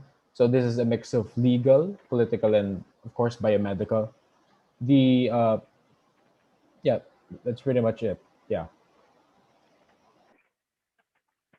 Okay, last but not least, we have outbreak control. So this would involve preparation, detection, confirmation, response, and evaluation. So for preparation, this would be by setting up camps with isolation wards, gathering stockpiles of treatment supplies, and also collecting competent healthcare workers.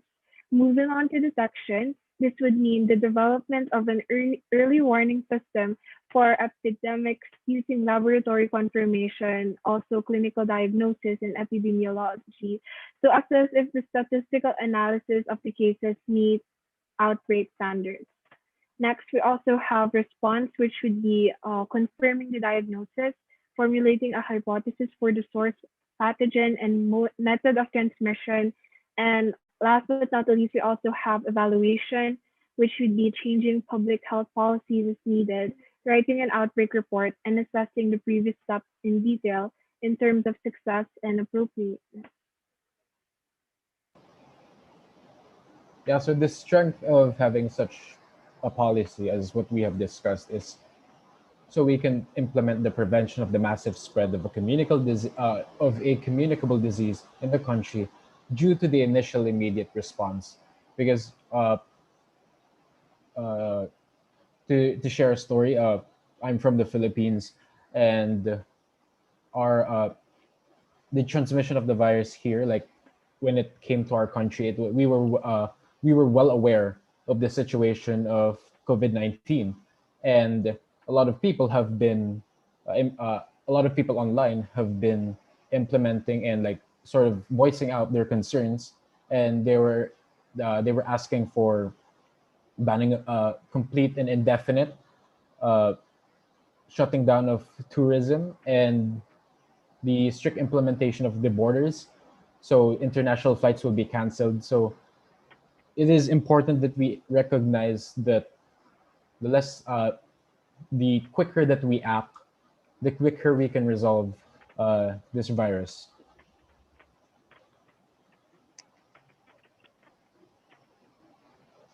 So let us end with a simple quote. Infectious diseases do not respect borders, and we need to tackle them together. As I said earlier, this is not a time for independence and uh, going about our own ways. We have to come together if we want to promote if we want to restore global health. So that's it. Thank you very much. So papers and references. So that's the end of our presentation. Thank you. Thank you. Awesome job, everyone. We really liked the transitions that you used between slides too. It was a very fun and a very creative way to keep us engaged. And you both did a wonderful job presenting the research for your group. We also love the ending that you have. It's a wonderful quote to live by. So thank you for including that. You both did a wonderful job, and we love the research that you presented to us today. So before we move on to our next group, and of course, Carmenia and Raul, if you would like to respond to questions and feedback in the chat, you're more than welcome to do so, just because we don't have any time for live questions. We just wanted to update everyone on our lunch break, which is scheduled for about 15 minutes from now. So instead of taking a 1 hour break from what it is for some of us living in the Eastern Daylight Time, what it would be from 12 p.m. to 1 p.m., we're instead shortening it to 12 p.m. to 12:15 p.m. So in about 15 minutes, we'll be taking a 15-minute lunch break. So in that time, you can still stay on the Zoom. We'll still be here, and then you can go grab your lunch. And while other students are presenting, if you're not presenting, you can go ahead and eat your lunch. We just want to make sure that we are leaving enough time for everyone to present. So in that 15-minute break, get up, stretch your legs, go grab some water. You can stay on the Zoom. We'll be playing some fun background music for you all. You can talk to your groups, make sure everything is all set, and then come back after that 15-minute break and we will get started again. And if you have any questions about that, you're more than welcome to drop them in the chat and we will respond as we can. So next we'll be hearing from Team 7, who has a public health approach.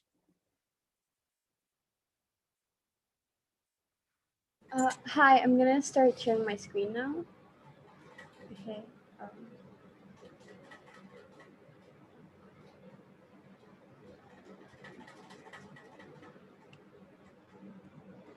Okay, can you guys see it? Yep, you're good. Okay.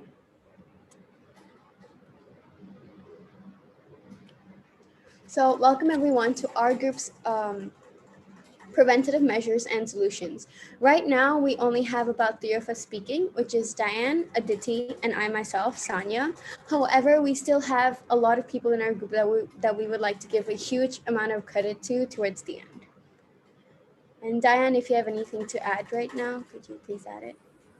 Yes, I also wanted to say that our research is based on first how we can approach the symptoms, because like every other medication or things given out, they must go through clinical trial. So our approach is by finding a way to avoid propagation, um, how to treat the symptoms, as well as later how to have a solution for the virus. People are saying that they can see the presentation.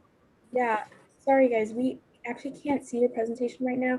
If you would maybe want to try resharing it, or if someone else could share it. Hold on. Give me a second.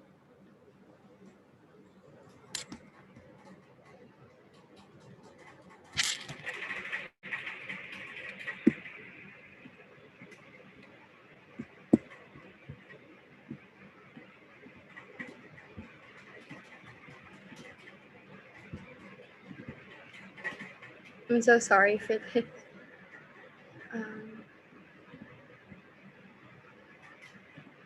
Okay, can you see it now? I think when I click present, it kind of goes away. Yeah, I don't think we can see it. It's kind of like the black screen. Okay, just wait a second. How do So there is an arrow on the present button, and when you click on that, click on presenter view and then share screen. That worked for me. Oh, okay. I can't find a way to get out of this. I think I'm so sorry. Hold on.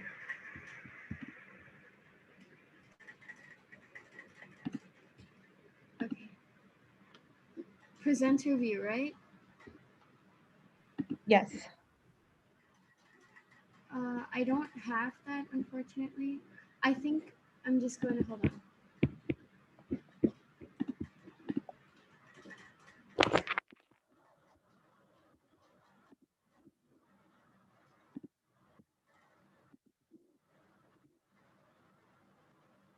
Can you see it now?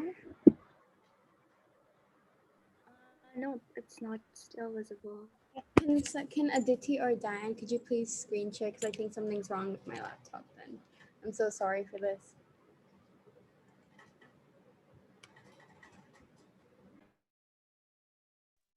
Diane, could you try?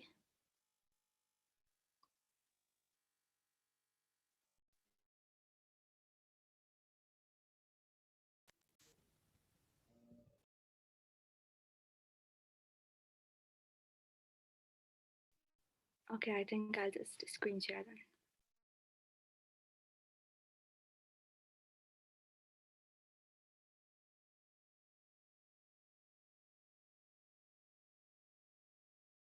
Also, if you'd like to send it to one of us, you can send us a link in the chat and we can share it for you too. Oh, it's working. Okay. Okay. Okay, you can move to the next slide now. Okay, so first a little bit about the disease. The disease is spread by mosquitoes and who breed and lay their larvae in stagnant water sources. The structure of the TI50 genome contains 4 major structural proteins: the spike, membrane, envelope, and nucleocapsid protein. The replication of tacit interfectorum, which is able to hijack other regions for replication, the organs of the respiratory and also the cardiovascular system. It travels through the bloodstream. The virus travels towards the lymphatic system, which impacts the immune system. Next slide, please.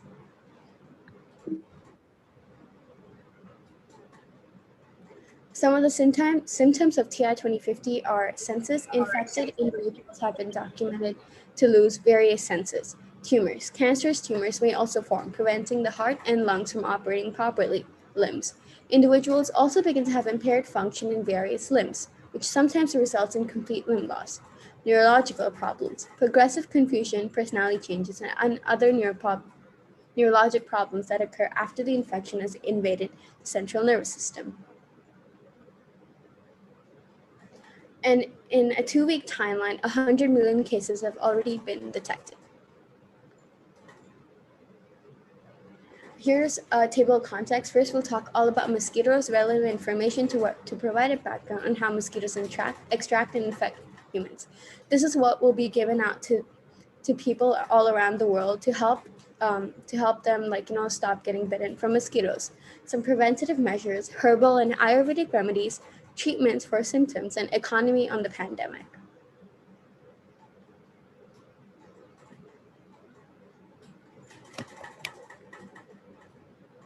Can you move to the next slide, please? Okay, first we'll talk about mosquitoes. So, how the mosquito travels to our bloodstream. A healthy person acquires infection when a female mosquito containing infective stages of the parasite, known as sporozoites, in its salivary gland, bites the person by sucking their blood. The proboscis and first introduces some saliva into the bloodstream. Along with saliva, thousands of sporozoites contained therein are also inoculated. Saliva acts as an anticoagulant. Sporozoites are a motile spore-like stage in the life cycle of some parasitic sporozoans. That is typically the infective agent introduced into a host. Next slide, please. What are mosquitoes most attracted to? Dark and bold colored clothing, floral scented soaps, deodorants, perfumes, and moisturizing lotions, salty and rich potassium foods. Type O blood is also 83% more likely to be bitten. The higher your body temperature is, the faster mosquitoes will also find you. And pregnant women exhale more carbon dioxide than other people, in addition to running higher body. And here are some recommendations for getting bit. Remember to avoid scratching at all costs. Wash with soap and water and place a cold compress on the area. Take an over-the-counter antihistamine such as Benadryl. Antihistamines block the effects of a substance called histamine in your body, which is normally released when your body detects something harmful, such as an infection. Remember to use anti-itch creams like calamine lotion or hydrocortisone cream, and try baking soda mixed with water, putting a drop of lavender essential oil on the bite. How to prevent exposure to mosquitoes. Young adults and children should always follow label instructions on mosquito repellents and do not use products containing OLE or paramethanediol on children under 3 years old. And do not apply insect repellent to a child's hands, eyes, mouth, cuts, or irritated skin. Control your exposure to mosquitoes by using screens on windows and doors. Repair holes in screens to keep mosquitoes outdoors. Use air conditioning if available. Stop mosquitoes from laying eggs in or near water. Once a week, empty and scrub, turn over, cover, or throw out items that hold water, such as tires, buckets, planters, toys, pools, etc. Check for water holding containers both indoors and outdoors. For clothing and gear, use 0.5 permethrin to treat clothing and gear, such as boots, pants, socks, and tents, or by permethrin treated clothing and gear. Permethrin is an insecticide that kills or repels mosquitoes. Permethrin-treated clothing provides protection after multiple washings too, and if treating items yourself, remember to follow the product instructions and do not use these products directly on your skin. Now we'll go on to the preventative measures that we can take to reduce the spread of TI 2050.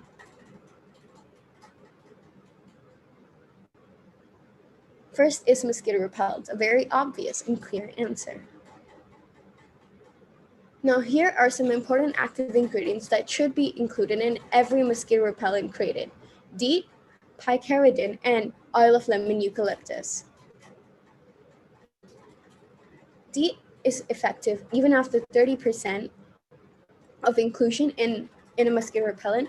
Picaridin is 20% more effective when included in mosquito repellents, and oil of lemon eucalyptus is also around 30 to 39% effective, which is also equivalent to sanitizer in COVID-19, which is again 60% effective, and you should keep rubbing your hands for around 20 seconds, and some of the alcohols used in sanitizers are isopropanol and ethyl alcohol.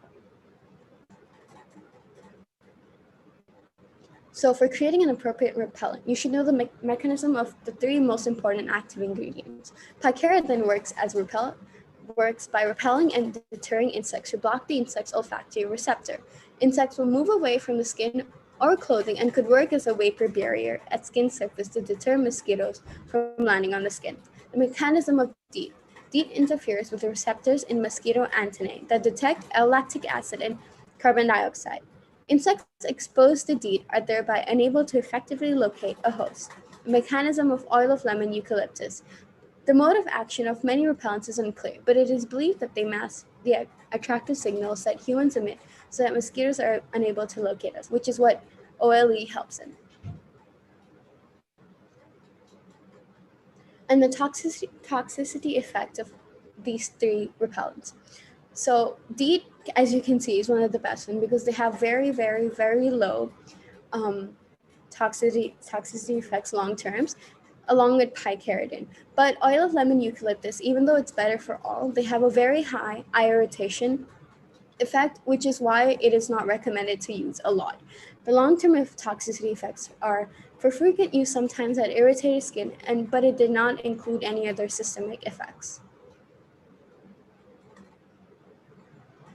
So for testing the repellents that any organization creates, first, subjects should place their arm with the repellent in a box of mosquitoes for at least 10 minutes and count how many mosquitoes bite them. Afterwards, observations are done. Then this process is repeated 1 or 2 times with a different box of mosquitoes. The process repeats once every 8 hours. During the observations, you check for any mosquito bites. And if a repellent fails and if a person gets infected, then that repellent is no longer allowed to be used, especially by the CDC and the FDA. So some precautions during testing are vision problems. We should be aware of having redness, pain, watery eyes, and swelling, skin problems such as rashes and itchy skin, mosquitoes' behavior responses to subjects, how the mosquitoes behave to these repellents, and respiratory problems. You can go to the next slide. Some pros and cons of the repellent are the repellent is low in toxicity, non-greasy, and has minimal odor.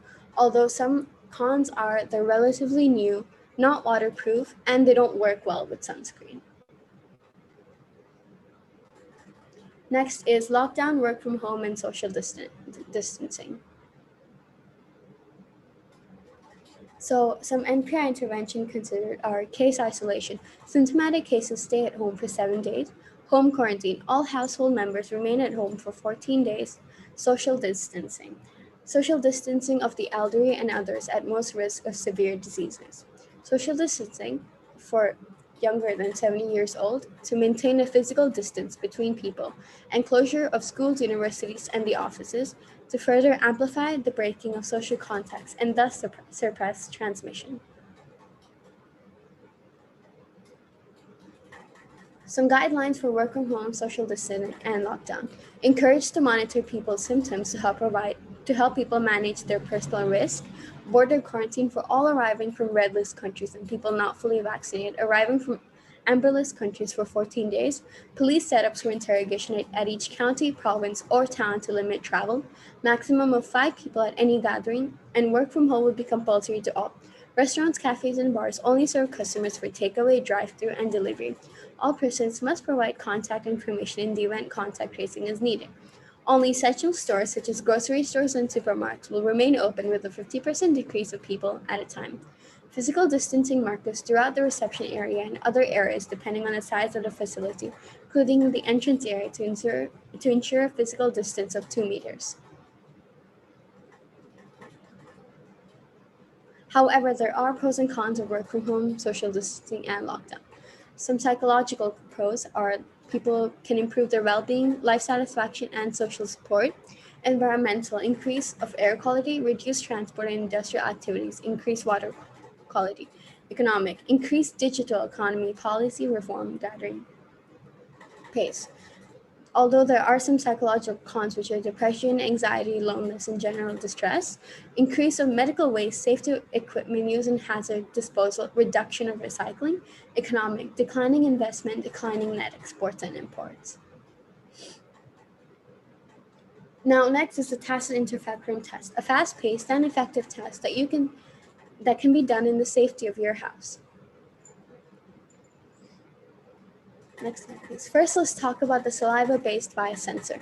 This device performs quick and easy tests from saliva samples. These have been proven that these can potentially provide useful information for clinical diagnosis and prognosis of a variety of cancers.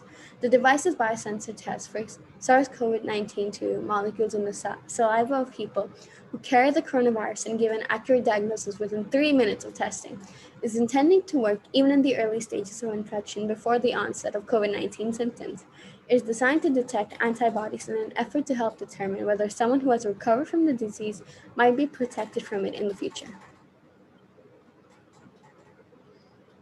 Unlike blood specimens, saliva specimens do not require specialized instruments or trained personnel with skills. It has minimal or no risk of cross-contamination among patients and offer less exposure to the pathogens. And these biomarkers aid in early detection and diagnosis of diseases, supporting treatment decision-making, monitoring disease progression and treatment outcomes. These are small, self-contained analytical devices, and several types of biosensor are available to now, which are based on specific biomolecules to detect specific diseases, salivary antibodies, and electrochemical biosensors.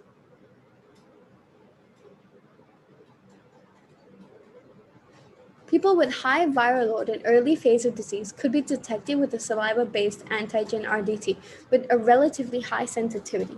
Furthermore, the majority of presumed infectious individuals could be detected with a 96.7% positive rate.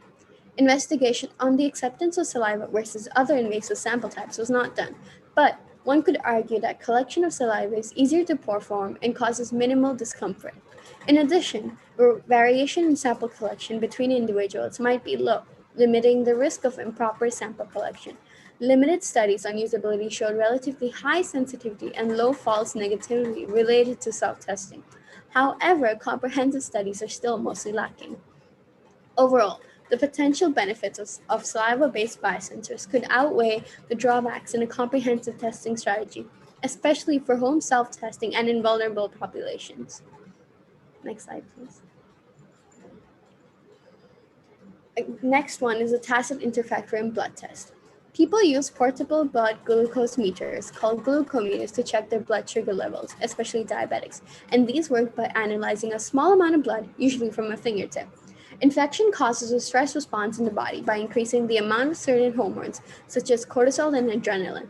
These hormones work against the action of insulin, and as a result, the body's production of glucose increases, which results in high blood sugar levels.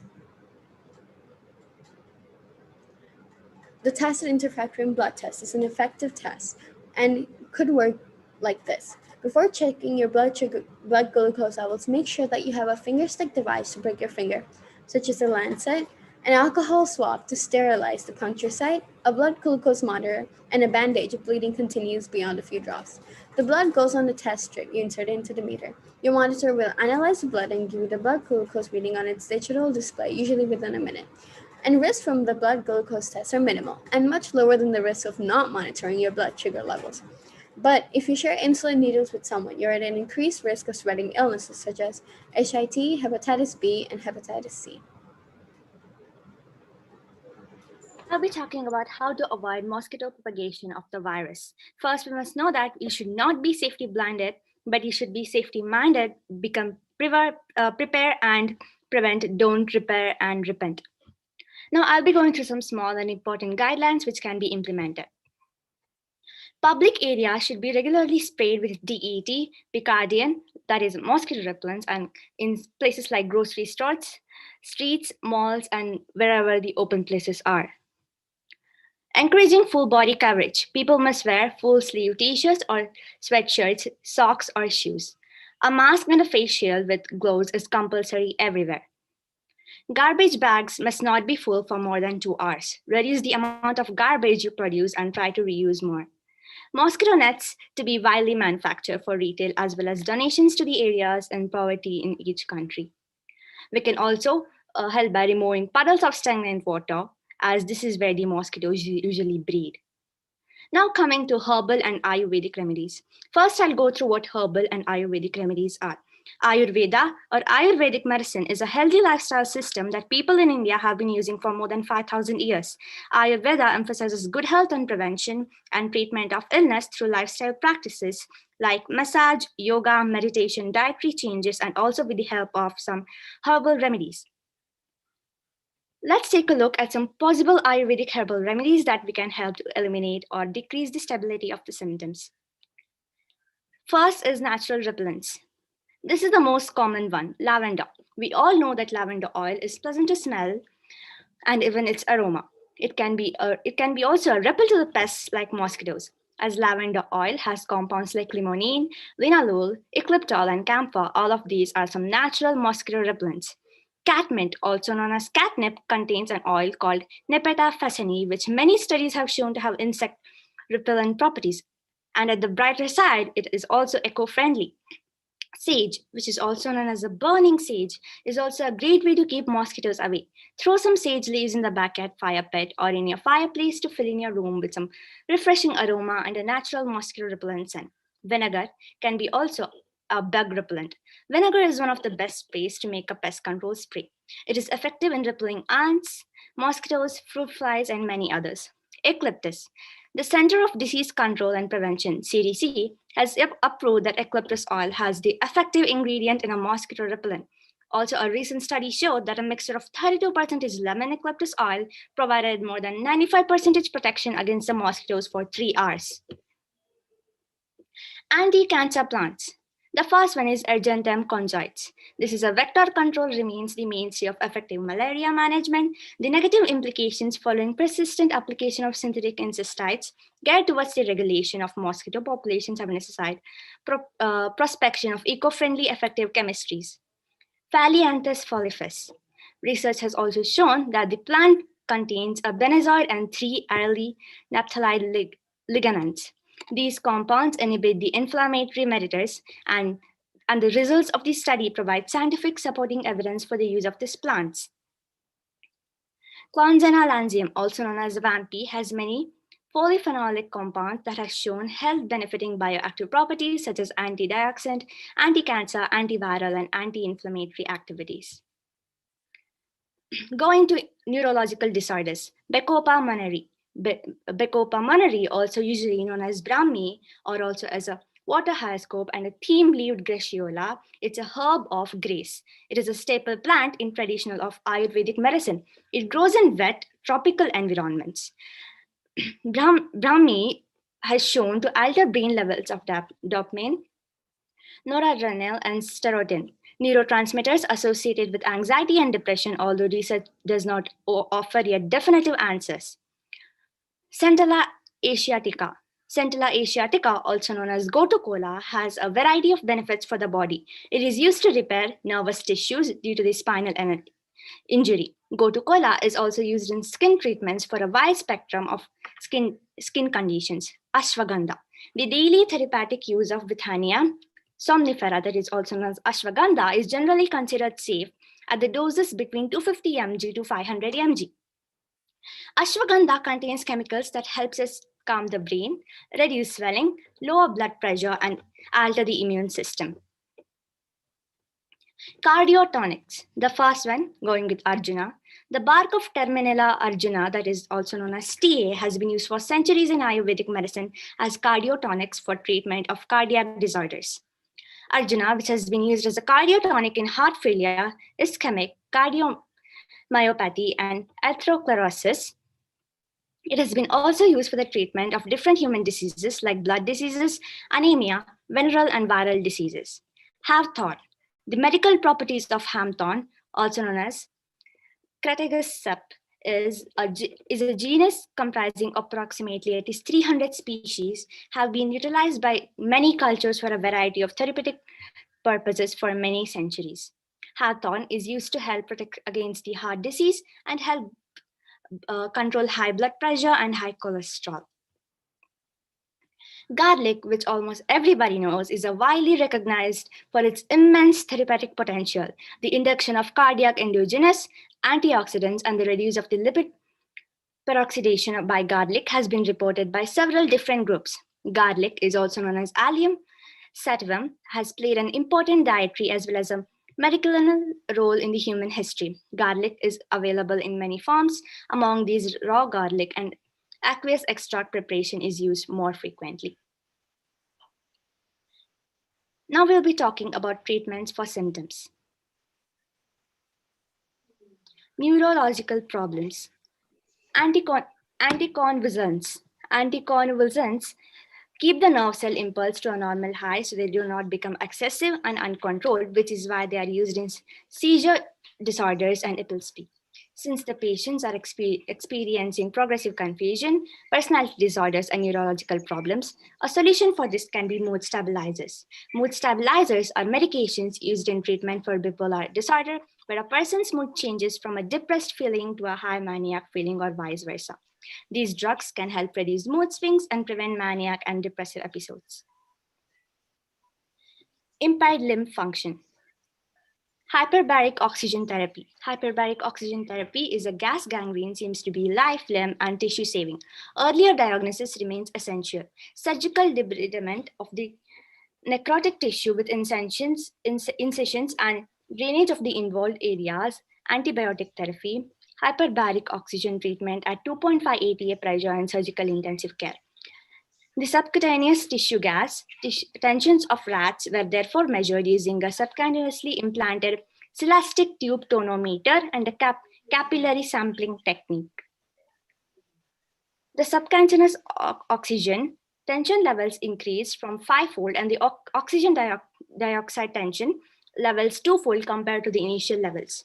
During HBO at 2.5 ATA, subcutaneous oxygen tensions increased several fold from baseline values.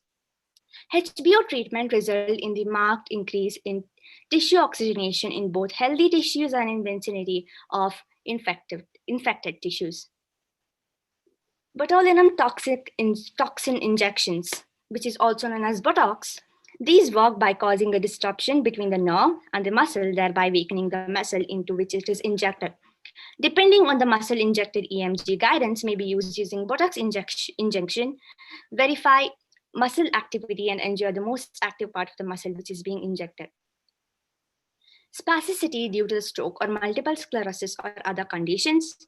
Upper or lower limb muscles are injected to relax abnormal muscle posture and stiffness. Spasticity of the upper and lower limbs can be treated utilizing muscle relaxant medications such as baclofen, Xanaflex, and Flexri.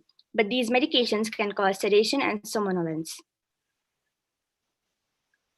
Dopamine agonists. They increase the levels of dopamine, a brain chemical which helps to regulate the movement of muscles. Dopamine is a complex and key neurotransmitter responsible for many of our daily physical and mental functions. High and low levels of dopamine cause different disorders. For example, change in levels of dopamine play a role in conditions like Parkinson's and restless legs syndrome. DA are medications that work by intimating the actions of dopamine when levels are low. Cancerous tumors. I would like to say that considering we have taken a lot of time, we will be generalizing more the information. Though if you guys are interested in reading the whole presentation, we can just share the PowerPoint. Next slide, please. Yeah. Platinum-based chemotherapy. Drugs such as cisplatin, carboplatin, and oxaliplatin can be used while they are effective and their use is limited by severe dose limiting side effects. Next slide. Patients can experience any combination of around 40 specific side effects, and the dose limiting side effect for cisplatin is nephrotoxicity, and for carboplatin it is myelosuppression, and for oxaliplatin it is neurotoxicity. Patients are commonly co-prescribed additional non-chemotherapy based drugs to treat the side effects, and patients are commonly co-prescribed side effects, and below you can see the drugs that are used. Acupuncture and moxibustion combined with slow intravenous injection of tropicitron hydrochloride and moxibustion combined with 5-HT receptor against receptor antagonists can prevent and treat vomiting caused by cisplatin chemotherapy in NSCLC.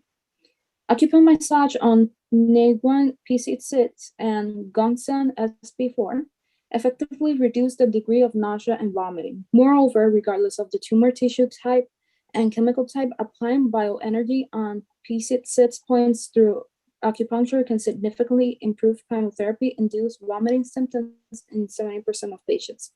Electroacupuncture can improve the immune function of chemotherapy patients. Next slide.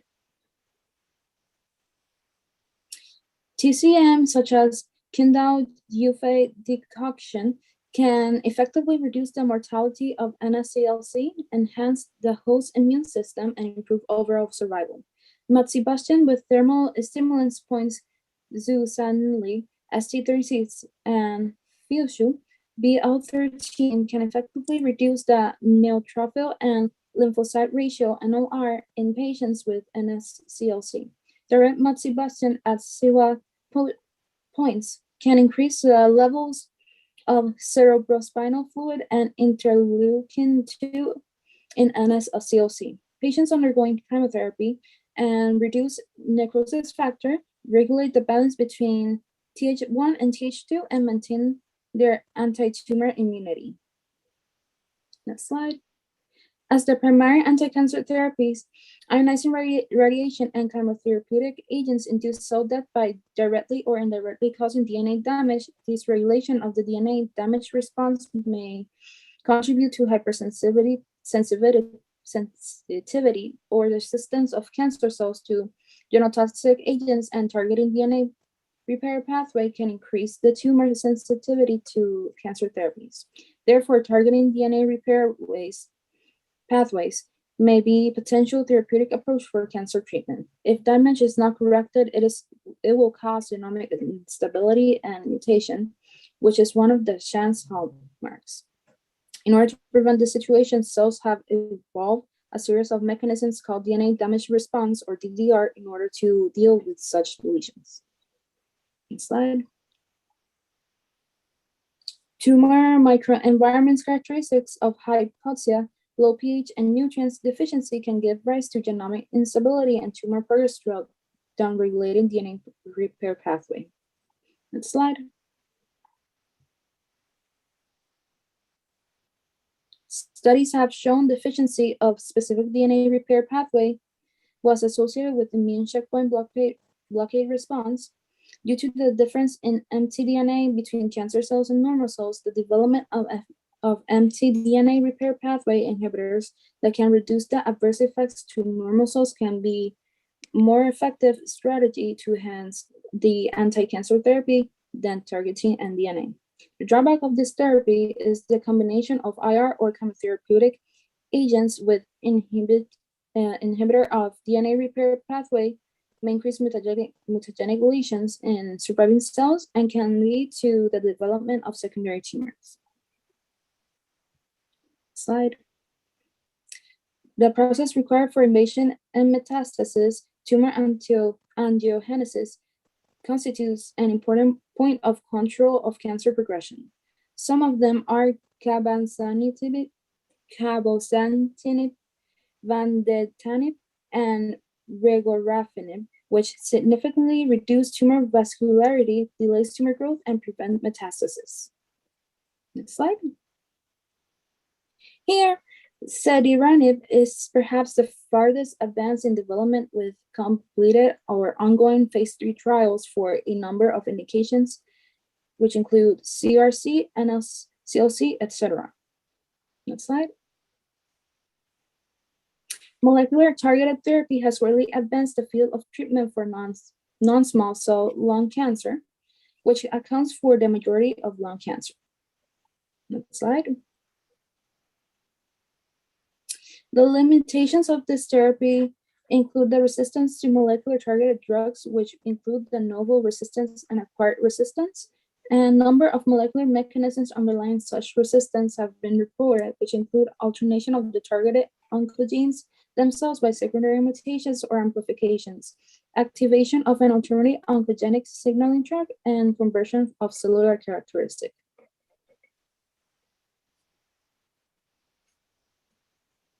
about the symptoms for the solutions for the symptom of loss of senses. Next slide, please. Olfactory psychophysical assessment. Psychophysical assessment involves presentation of odorants, taste sense, with test outcome dependent on the patient's response. Olfactory psychophysical assessment tools most commonly test one or combination of odor threshold, minimum strength of an odor that can be perceived, odor discrimination, differentiation between different odors, and odor identification, identification of odors. Next slide, please.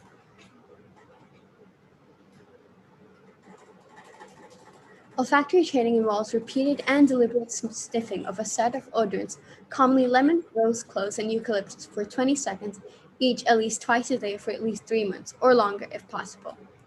Medications that have shown promises in post-infectious OD include intranasal sodium citrate, which is thought to modulate olfactory receptor transduction cascades, intranasal vitamin A, which may act to promote olfactory neurogenesis, and system omega-3, which may act through neuroregenerative or anti-inflammatory means. Next slide, please. Stem cell therapy. Retinal pigment epithelium differentiated from HPSCs is typically used in most clinical trials for treating patients. Bone marrow mononuclear cells, or mesenchymal cells, are intravitreally transplanted, undifferentiated, into patients' eyes. Next slide, please. Identification of a renewable source of sensory progenitor cells is an important first step in the quest to develop stem cell therapy for deafness. Generation of hair-like cells required co-culture with a feeder layer of stromal cells derived from embryonic chicken utricles. For patients with auditory neuron and hair loss, generations of new SGNs could provide a conduit for cochlear implants to communicate with auditory brainstem nuclei. Next slide, please. Physical therapy. LACE is an interactive computerized training program designed for home use. Its purpose is to train the brain to utilize and develop skills that can ultimately diminish the communication deficiencies associated with hearing loss. The objectives of LACE are to get the patient involved, make the patient recognize the difference between hearing and listening, build patient confidence, provide the patient with communication strategies, lower return forget rates, and reduce unnecessary patient visits. Next slide, please. I'll be talking about a kill switch method, which is a gene-drive technique. The still experiment gene-drive technique allows scientists to genetically modify a whole population of mosquitoes to be resistant to TI-2025. We'll be sterilizing small mosquito populations. The sterilized insect technique will never wipe off a breed of mosquito for good. But experts say that it can be used for control disease, spreading mosquito populations around urban areas. Small interfering RNA, RNA. RNAi has been used in large-scale genome-wide screens. Scientists have developed many RNAi libraries to study the function of genes in nematodes 58 and humans 59, which is greatly facilitated in the identification of drug targets against viral infection 60. Effective antiviral agents. ELF is a multifunctional glycoprotein with broad spectrum antiviral activity against CMV. The prototypic antibiotic niacin has been utilized in the food industry for over 40 years without development of widespread bacterial resistance.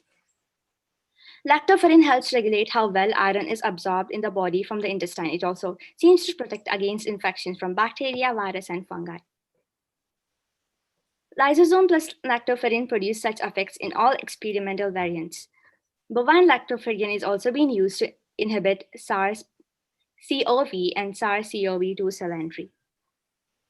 Lactoferrin produced affect at the stage of pre-incubation and viral adoption, and its intensity gets weak as incubation time lengthened.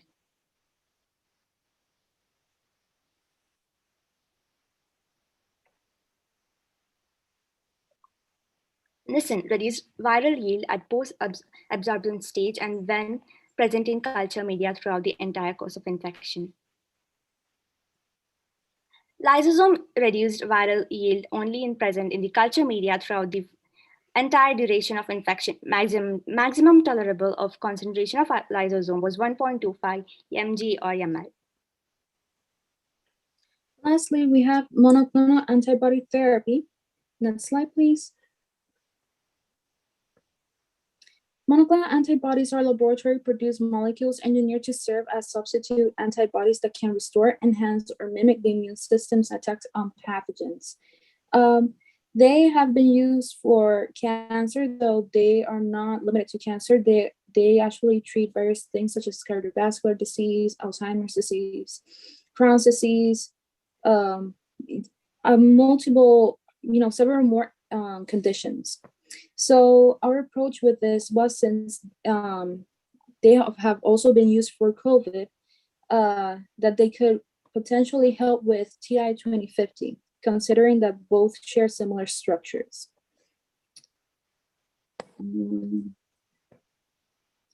How well would it work? Well, COVID infection starts with the interaction of receptor binding domain located in the S protein and target receptor on the host cell surface, such as angiotensin converting enzyme 2, ACE2, for SARS-CoV and the peptidase for MERS-CoV. The effective treatment options against SARS-CoV can either based on the use of broad-spectrum antiviral drugs or by using specific therapeutic molecules that can directly interrupt any stages of the viral life cycle or the receptor proteins located in the host cell surface to restrain the virus binding, thereby locating the virus attachment and entry. This can be achieved by using peptidic fusion inhibitions, anti-SARS-CoV-2 neutralizing monoclonal antibodies, anti-ACE2 monoclonal antibodies, and protease inhibitors. Basically, what the monoclonal antibodies do is just block the virus, though even if they do block the virus, right, if you're infected and or if you're already experiencing symptoms, it can also treat the symptoms. The reason why we didn't propose this first is because, like anything else that is launched into a market, it must go under clinical trials, and therefore that's why we presented various solutions to treat patients and have a variety of them, since everybody is different. The pros of it is that it starts instantly, unlike a vaccine. So it is not to immunize you, it's to treat you. Though the cons are that monoclonal antibody treatments are complicated and time-consuming to manufacture, unless expression systems implants are used for the rapid production of monoclonal antibodies. It's high cost unless the government is involved, and or suitable expression systems such as mammalian, yeast, or plant recombinant monoclonal antibodies are used. And sadly, there's no sufficient data to generate guidelines for pregnancy and lactation. Please go to economy on the pandemic. Right, everyone. We're super sorry that we have to cut you guys short, because really all the work that it is very multifaceted. There are tons of really amazing therapies, which I think is something not a lot of us would have considered when creating the project. So it was really interesting to learn about different therapies that you've all taken, but unfortunately we will have to wrap this up today. But don't worry, we'll be sending the presentation to everyone so that they can your research. But wonderful job presenting you all together. Yeah, just a little bit, like, if you would like to know more about the monoclonal antibody therapy, we have a lot of slides that Aditi can just go through. Like, you can just see them and then later you can look after them. Yeah, absolutely. And of course, you can all respond to any questions that people have in the chat, because you did have a link here. Just whenever you have some questions on how you came up with your ideas, so you can feel free to respond to those questions. But we are going to now move to the presentation, and then we're going to take our lunch break. So now we'll be hearing from Team 8, our biomedical solution.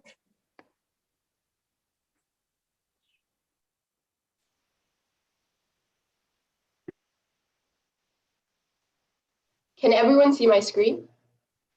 Yep, you're good. Okay. Oh, good morning, good evening, and good night. My name is Madhu Balaji, and I've loved working with my group, and we're excited to share our solution to combat the TI 2050 virus. Thank you for giving us this wonderful opportunity. I have loved listening to everyone's presentations today. I'll start by giving a brief overview of our presentation. First, we will give an introduction about the TI 2050 virus and address the symptoms, followed by the effects and statistics, and then we will present our solutions to curb the virus and reflect upon them.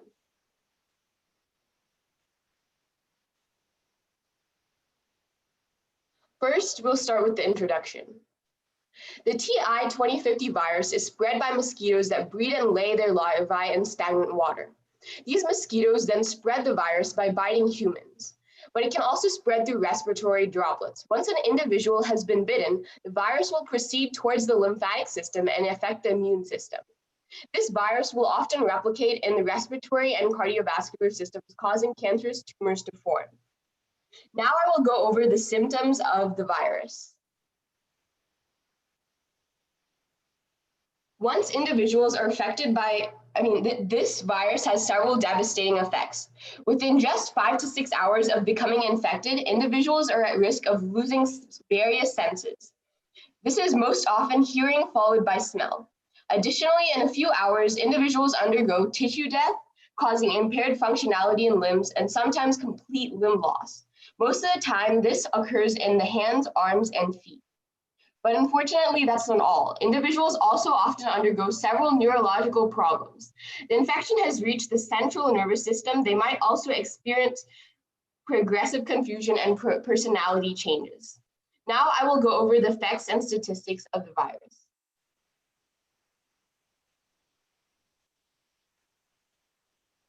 Once individuals are affected by the virus, they usually have about 12 to 4 hours to live.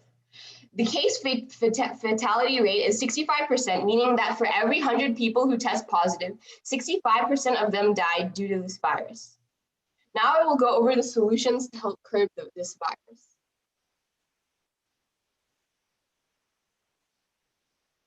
First, we will consider mosquito nets and the pros and cons associated with them. Mosquito nets are currently treated with permethrin, an insecticide. These are a great alternative to dangerous chemicals that have previously been used to repel insects by being applied directly on skin. Mosquito nets come in various sizes and have the ability to ensure safety. Studies have shown that mosquito nets are extremely effective, and since TI 2050 is a vector disease, they can definitely aid in reducing the spread of this disease. Now I'm going to go over the cons of mosquito nets. Mosquito nets have a few issues. For instance, they can be damaged easily and they might be a little bit difficult to transport. Additionally, if you move too close to the net in your sleep, mosquitoes might still be able to reach you. Also, some individuals may not be able to use these nets because of reactions that may occur due to the chemical permethrin, which is used to treat the nets. Like I mentioned earlier, these nets can be damaged easily and people might need replacements often because they're difficult to fix. Now I'll pass it on to Kenny. Larvicides target larvae in the breeding habitat before they can mature into adult mosquitoes and disperse. Larvicide treatment of breeding habitats helps reduce the adult mosquito population in nearby areas. Mosquitoes are vectors for the virus TI 2050, which makes the transmission of the disease frequent. Due to this, a proposed solution would be the implementation of the use of larvicides in areas with numerous stagnant water sources. The fertility rate of TI 2050 varies in each country, with developed countries with increased hospital access having a lower case fertility rate and developing countries having a higher case fertility rate. The implementation of larvicides in lower developing countries would help lower the case fatality rate. An example of the effect of both adulticide and larvicide contributing to the reduction of disease was documented in Kenya, where transmission of malaria decreased substantially after a combination of larvicide and insecticide-treated nets were used. Next slide, please. The cons, this shows different types of larvicides, and the cons of the BIT larvicide would be the delivery timing is critical, and frequent applications are often required if the water has high organic loading. And a con S methoprene larvicide is reduced effectiveness in deeper waters.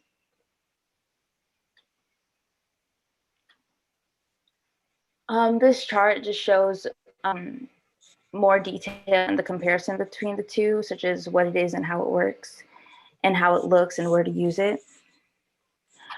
Next slide, please.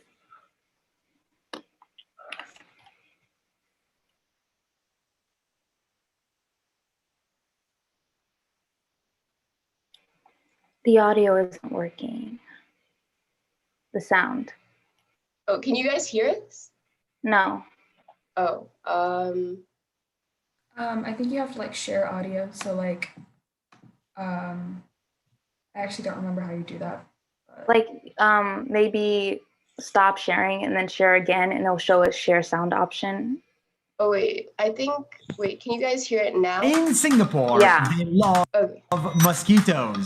This is the exciting journey of how Singapore fights mosquitoes with mosquitoes. They created a new type of good mosquito that doesn't bite or hurt you in any way. But if this good mosquito mates with a bad mosquito that carries the dengue virus, then the bad mosquitoes will not be able to have babies. It's so genius that Singapore opened a mosquito factory, created millions of good mosquitoes every day, put them in a mosquito gun, and blasted them to neighborhoods, rooftops, gardens, everywhere. And the result? Bad mosquitoes dropped by a large percentage, and so did the virus. It goes to show the world's biggest problems can be fixed with a little bit of creativity and maybe a mosquito gun.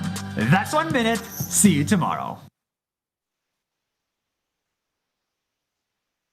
In Singapore, they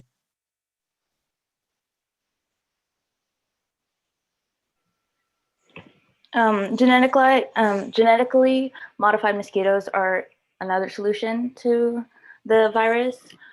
Aedes aegypti mosquitoes spread viruses including dengue, Zika, and other viruses.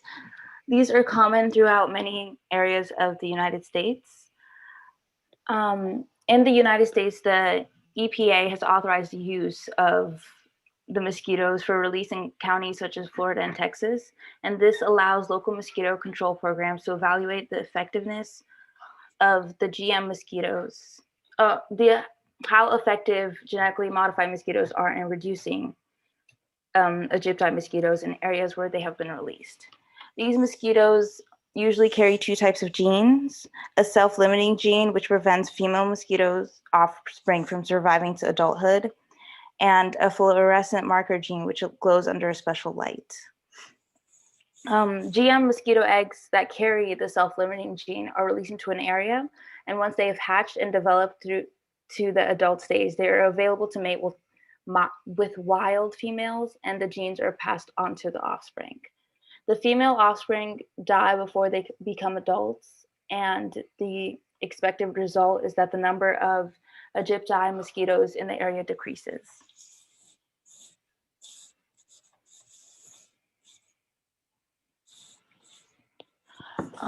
When the genetically modified mosquitoes stop being released into an area, the Egypti mosquito population will slowly return to normal levels, and the GM mosquito will only work to reduce numbers of target mosquito species, not other types of mosquitoes. Most communities usually have one type of mosquito, so that's a solution that will have to be edited for the future. Genetically modified mosquitoes do not pose a risk to people, animals, or the environment. The EPA evaluated the potential risk of releasing GM mosquitoes into communities and determined that there's no risk to people, animals, or the environment.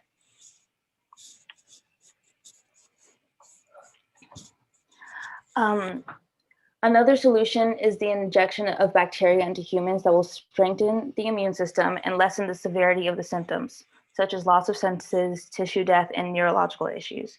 Although the injecting of substances isn't natural coming from a mosquito, we hope to get some kind of similar action after they are genetically modified. These minerals / vitamins can either be injected with the idea of using modified mosquitoes or be used as pills.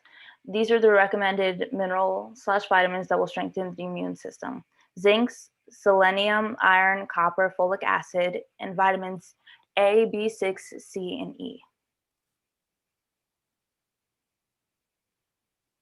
Some of the pros of genetically modified mosquitoes are tests have been successful and will lower the population of mosquitoes greatly. No pesticides are required. It's cost effective. Field testing has not found any significant impact on humans.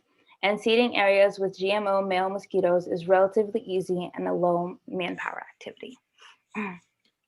Cons include it has not been tested enough on a large scale, adaptation possibilities, ethical issues, it's time consuming, and will not stop an ongoing disease outbreak, but will aid in stopping it. This solution is mostly meant for the prevention of an outbreak.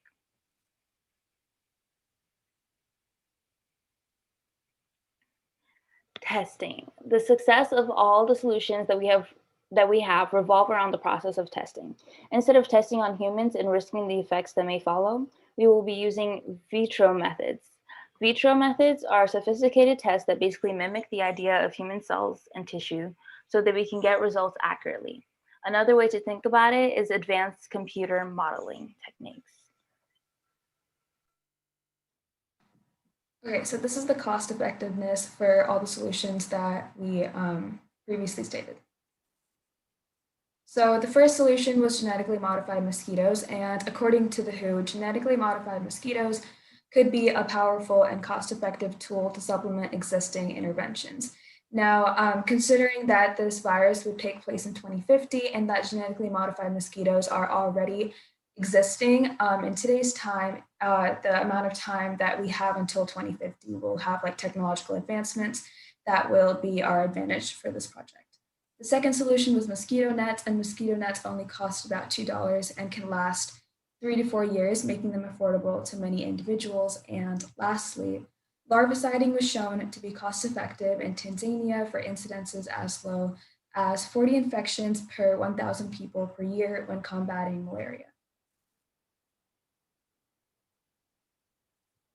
Okay, and these were some of our counter arguments for the solutions. The killing of the mosquitoes that carry the virus could have a negative impact on the environment due to the imbalance in the food chain, especially because many animals depend on mosquitoes as a food source. Although many sources state that the animals that prey on mosquitoes don't feed on them alone, there are other animals that they eat as well, making mosquitoes not completely necessary for their survival, and they can easily adapt. The minerals / vitamins that could be used to strengthen the immune system is something that could definitely help, but there's no way of checking how well it can protect you from the virus, considering that the effects are a lot stronger, but there's no way of checking how well that it can like protect you in the end, especially because of the stronger effects. The only way that this can be checked is if it is tested, which we mentioned would be due through, which would be done through vitro methods. So this was our lab report. We basically have the same kind of information, except it's a little bit more detailed. And so this was our introduction and the solution with a little bit more detail for us. If we could scroll down a little bit. Yeah, so this was like the testing and the conclusion. So I'll go ahead and say the conclusion because we already went through the testing part of it. So the problem we're planning to tackle is to stop the spread of the virus. We'll be using genetically modified mosquitoes to 1, kill mosquitoes that carry the virus, and 2, spread the bacteria to humans. This bacteria will strengthen the immune system to fight off the effects of the virus. This isn't necessarily a vaccine. Instead, it's something that decreases the chances of getting infected.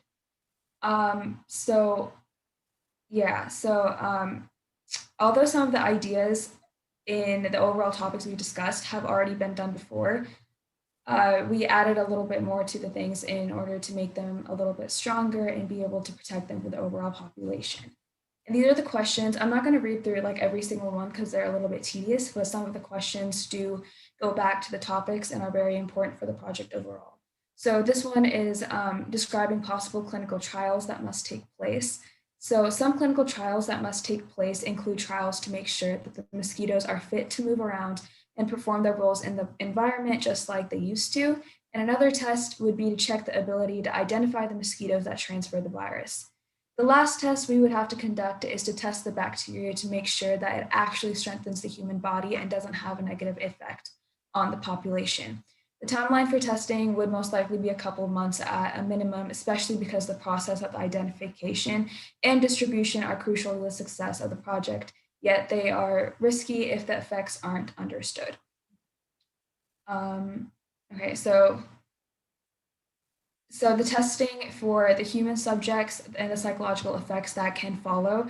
Some psychological effects on the mosquitoes is the inability to perform the way they used to, considering that genetic modification has been done before, and the fact that by 2050 there would have been a lot more technological advancement, which would come as an advantage. If we scroll down a little bit more.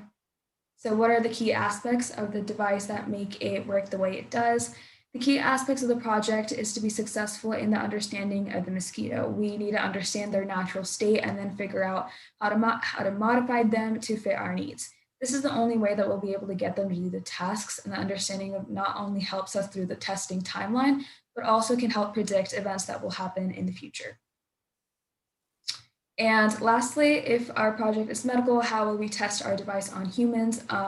So this was already gone over on the presentation, but like I said, the vitro methods is very crucial for the success of this project because testing on humans isn't necessarily safe, considering that these genetically modified mosquitoes, we don't know how well it'll work, but the success of them in the past really does raise the chances of that, and we'll be using vitro methods just to make it 100% safe. And again, vitro methods are just basically another way to think about it is an advanced computer modeling technique.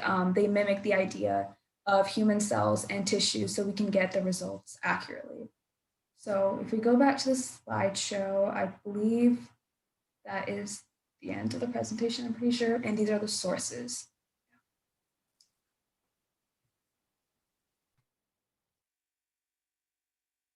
So if anyone has any questions, please feel free to put them in the chat and we'll answer them. Thank you. Yeah, so awesome job, Team 8. I really like how you talked about mosquitoes and mosquito nets and how you would go about genetic testing. And you all did a wonderful job presenting and public speaking and going through the research that you've done so far. So wonderful job. And again, please be sure to put your feedback in the chat so that Team 8 can read over it and answer any questions that you have. So for right now, we are going to be heading into our 15-minute lunch break. So it's around 12:15 Eastern Daylight Time right now. So at around 12:30, we'll hop back on the Zoom, and you can stay on the Zoom as well if that's easier. And we will get started with our next team's presentation. So feel free to go grab something to eat, stretch your legs, go grab some water, type into the chat any feedback that you have for any groups or any questions that you have, even if it was for a previous group. And we will see you back in about 10 or 15 minutes.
right, everyone, welcome back. We'll give you a minute to kind of get settled in.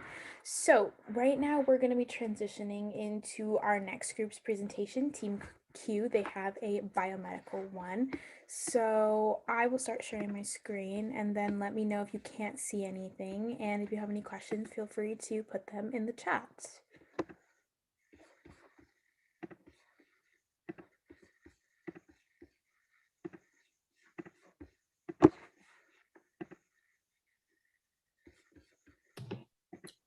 Hi, everyone. My name is Sid, and on behalf of Team Q, I'm happy to present our solution to slowing the spread of TI 2050.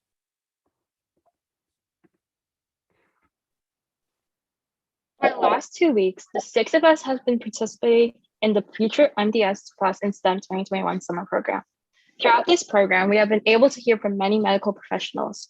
Along with the speakers, we got the opportunity to participate in the Research Symposium as we address TI 2050, a deadly virus that impacts the lives of everyone in the world, similarly to COVID-19 and SARS.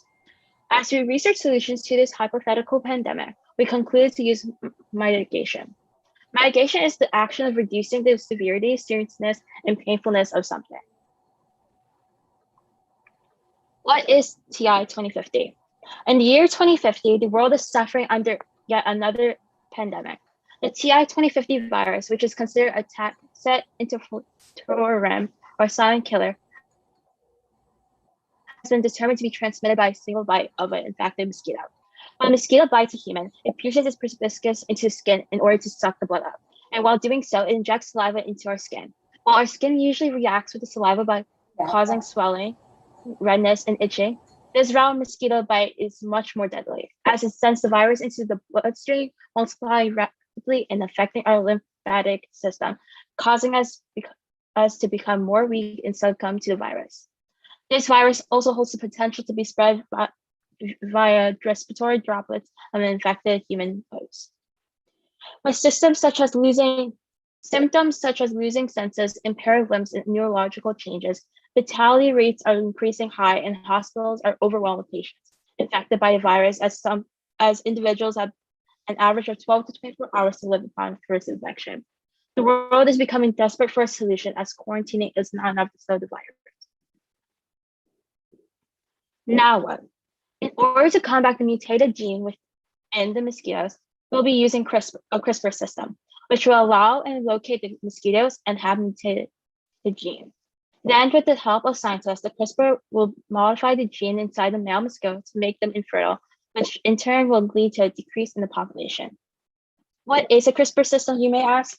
It allows researchers to alter DNA sequences and modify gene functions. It is commonly used to correct genetic defects and prevent disease. According to medlineplus.gov, the CRISPR arrays allow the bacteria to remember the viruses. If the viruses attack again, the bacteria produces RNA segments from the CRISPR arrays and target the virus's DNA.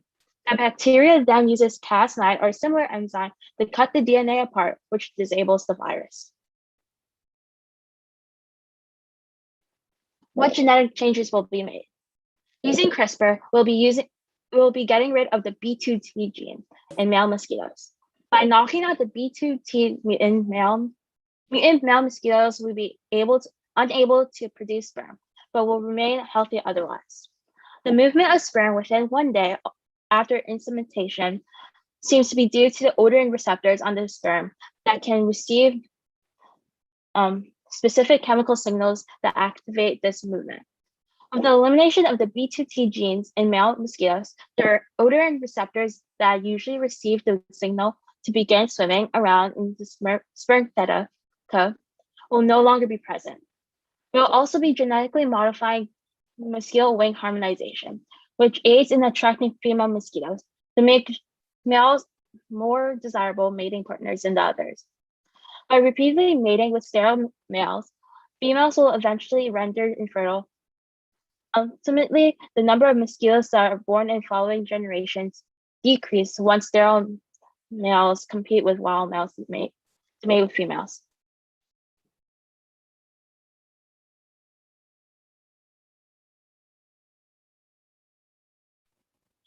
How we would test our solution before releasing it. We would test the genetically modified mosquito odorant receptors on the tails of the sperm, which should result in zero movement of sperm equaling infertility by sperm counting using the methods of Pondlewat and Harrington. We dissected the testes, vas deferentia, and seminal vesicle, transferred them to 200 microliter deionized water, and used Minutian pins to release all sperm and homogeneously mix the solution. After transferring 10 5 microliter aliquots of sperm to a glass slide, we fixed and stained sperm with Giemsa dye. We counted nuclei using dark field illumination at 100x magnification and calculated the total number of individualized sperm from this subsample.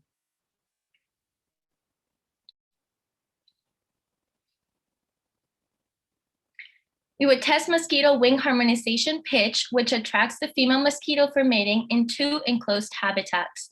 The first habitat will have the genetically modified infected male mosquito with an infected female mosquito, and the second habitat will have an infected male mosquito with an infected female mosquito. We would annotate data on the differences between the pitch of the male mosquito's wing harmonization and how quickly the female mosquito becomes attracted and begins to mate. The specific harmonization of a very high-pitched whine of mosquitoes' wings determines the compatibility of a female mosquito and the male mosquito for mating. Therefore, our genetically modified mosquitoes attract more female mosquitoes because their wing harmonization is considered compatible with the majority of them. With animal testing, we will be closely examining and ensuring that none of the genetic modifications of male mosquitoes, like their infertility, pass along to their main predators, such as the mosquito fish, eastern spadefoot toad, bats, green tree frog, and the giant tree frog.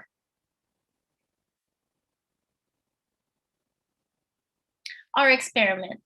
We will have 100 infected male mosquitoes without the B2T gene, which are sterile, and 100 infected male mosquitoes with the B2T gene, which are fertile, and they will be released in a controlled and enclosed habitat with 100 infected female mosquitoes for 48 days to study the decrease of the reproduction of mosquitoes over 4 generations.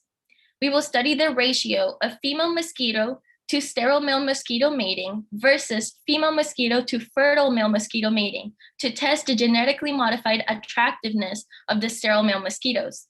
If successful, there will be a significant 75% drop of infected mosquito offspring in the enclosed habitat throughout the generations.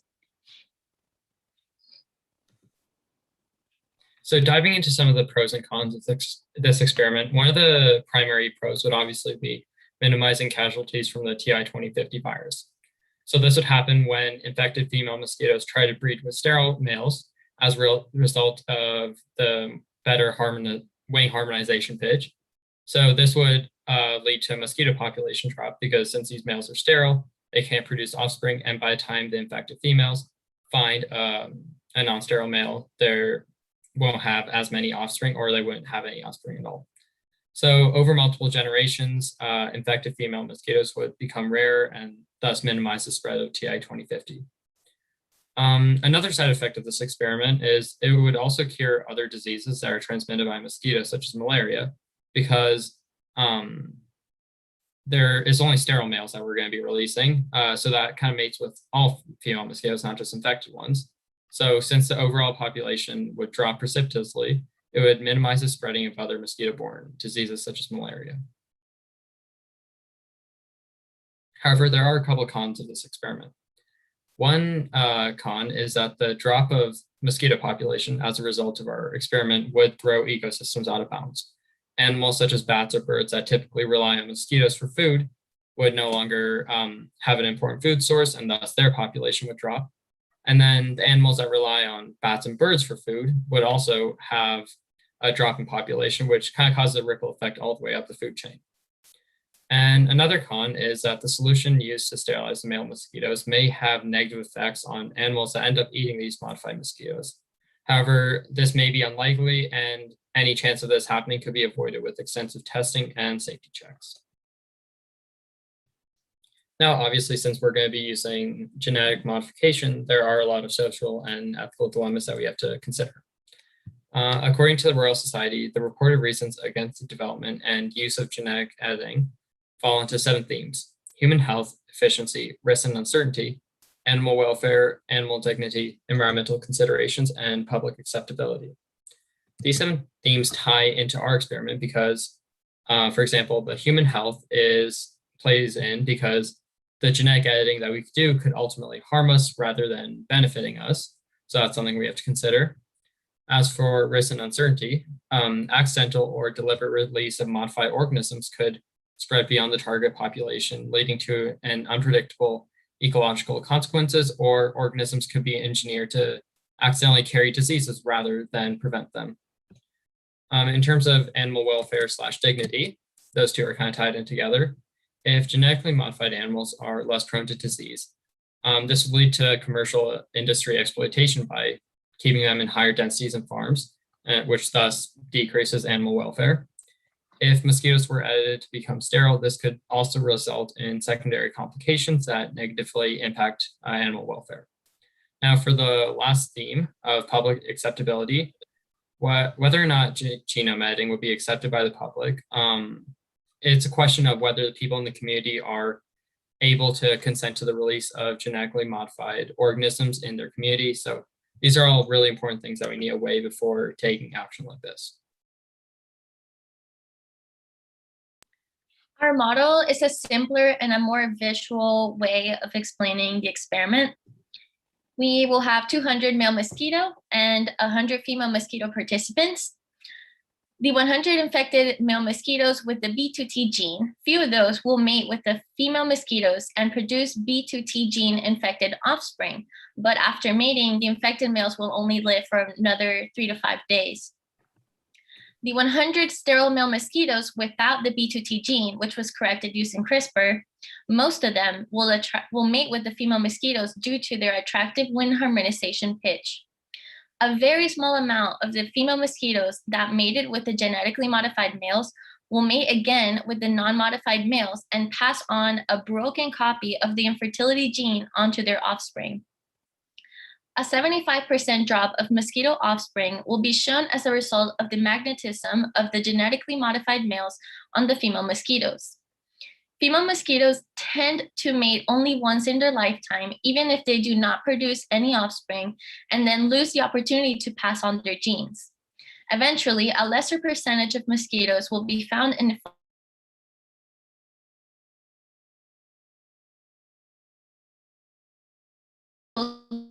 get stronger variations and eventually make them sterile as well.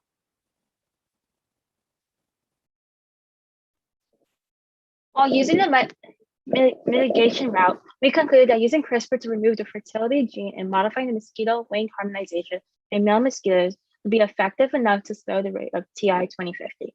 The removal of the fertility gene removed the odorant receptors in the mosquito, making the male mosquito infertile.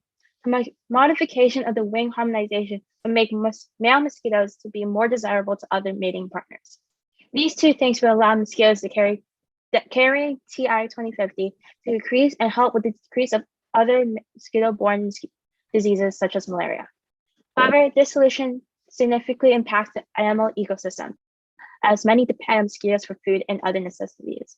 It is also an essential concern as we address that genome editing can cause more mutation that are harmful to all organisms. Once again, we would like to thank Davina and the whole MedStem Power team for offering this opportunity to look and think critically about TI 2050 and provide a space for everyone interested in STEM and medicine. Thank you.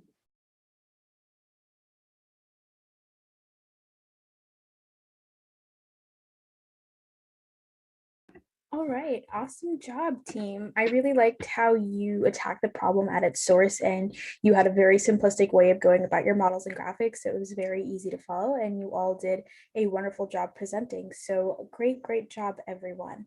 So again, if you have any positive feedback for them, or if you have any questions, you are more than welcome to put that in the chat, and they will respond to it when they are able to. So now we will be hearing from team experts.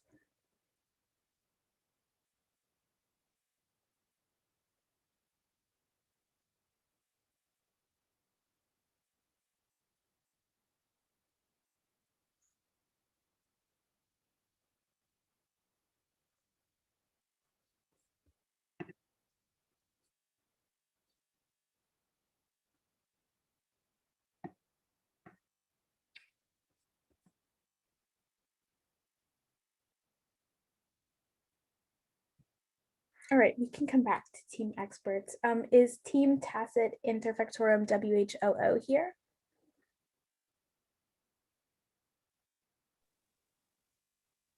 Hi, hello. Can you hear me? Yep, I can hear you. It was not responding for 2 minutes. Yeah. All right. I think you can check the screen now. Yep, you can.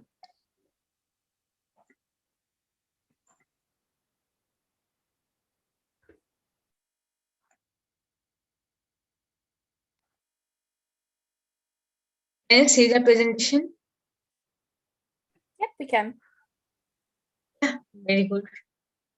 So I am Anindita Biswas, and I will be presenting in behalf of my team, a team experts.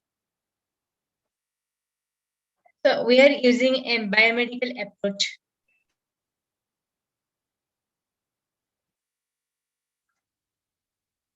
What are our objectives?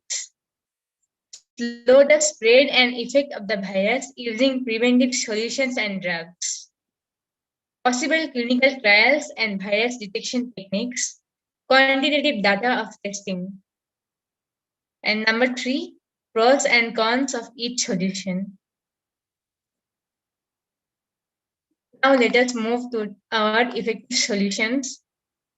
We will try slowing the spreading and mitigation of the virus. We know that this virus is being spread from mosquitoes. So our first solution is regarding how to prevent mosquitoes from breeding and protect ourselves from bites. The second one is the transmission of respiratory tract viruses.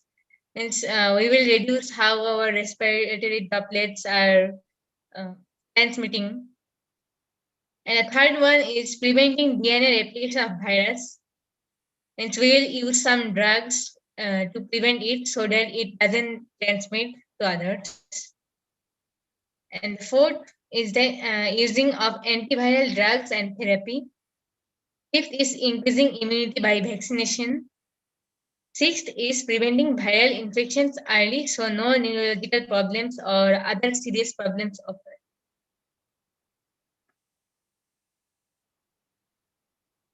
Preventing mosquito bites. We can use insect repellents which contain these chemicals.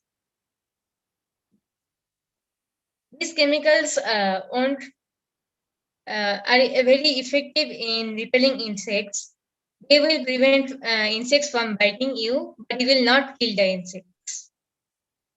This price may vary from around $15 to $30 per bottle, which may be expensive for people living in poverty. So they can use natural repellents like neem oil, cinnamon oil, clove oil, lemongrass, or basil, which can be easily found in nature. And though these are proven safe and effective, we should follow the guidelines always. Now, prevention for children and infants. Of course, we should not use the insect repellents on them. So, what you can do, like dress your child in clothing that covers their whole body, and covering the strollers and baby carriers with mosquito netting, and always follow the level instructions. And what else? You can always use long sleeve shirts and long pants. It may be hard in summer, but it still can prevent mosquito bites. So you can also take some steps to control mosquitoes indoors and outdoors. Use screens on windows and doors. Repair holes in screens to keep mosquitoes outdoors. Use air conditioning if available. I know this too cannot be done in by all because people living in poverty or in developing countries can't really use air conditioning always.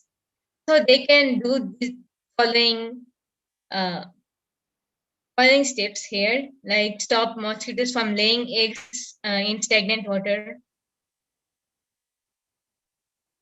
Then you have to take for water holding containers always. And now we're coming to preventing airborne infection. Respiratory infection can be reduced or eliminated by bioaerosol transmission in 3 phases: reducing the release of pathogen at the source, impeding pathogen transmission by air or by touch, or protecting susceptible persons. So what can we do to reduce transmission? Avoid procedures that irritate airways and provoke violent coughing or reduce the exposure to infectious aerosol. If possible, caregivers should stay 6 feet away from infected patients, mainly when they are coughing or sneezing.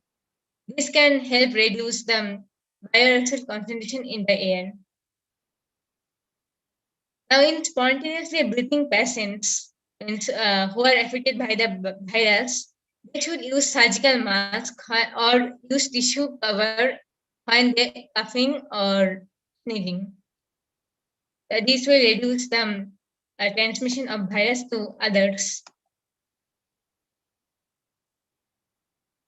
Now, preventing airborne infection continues. The caregiver should use PPE always. Then the infected patient should be placed in single rooms if possible.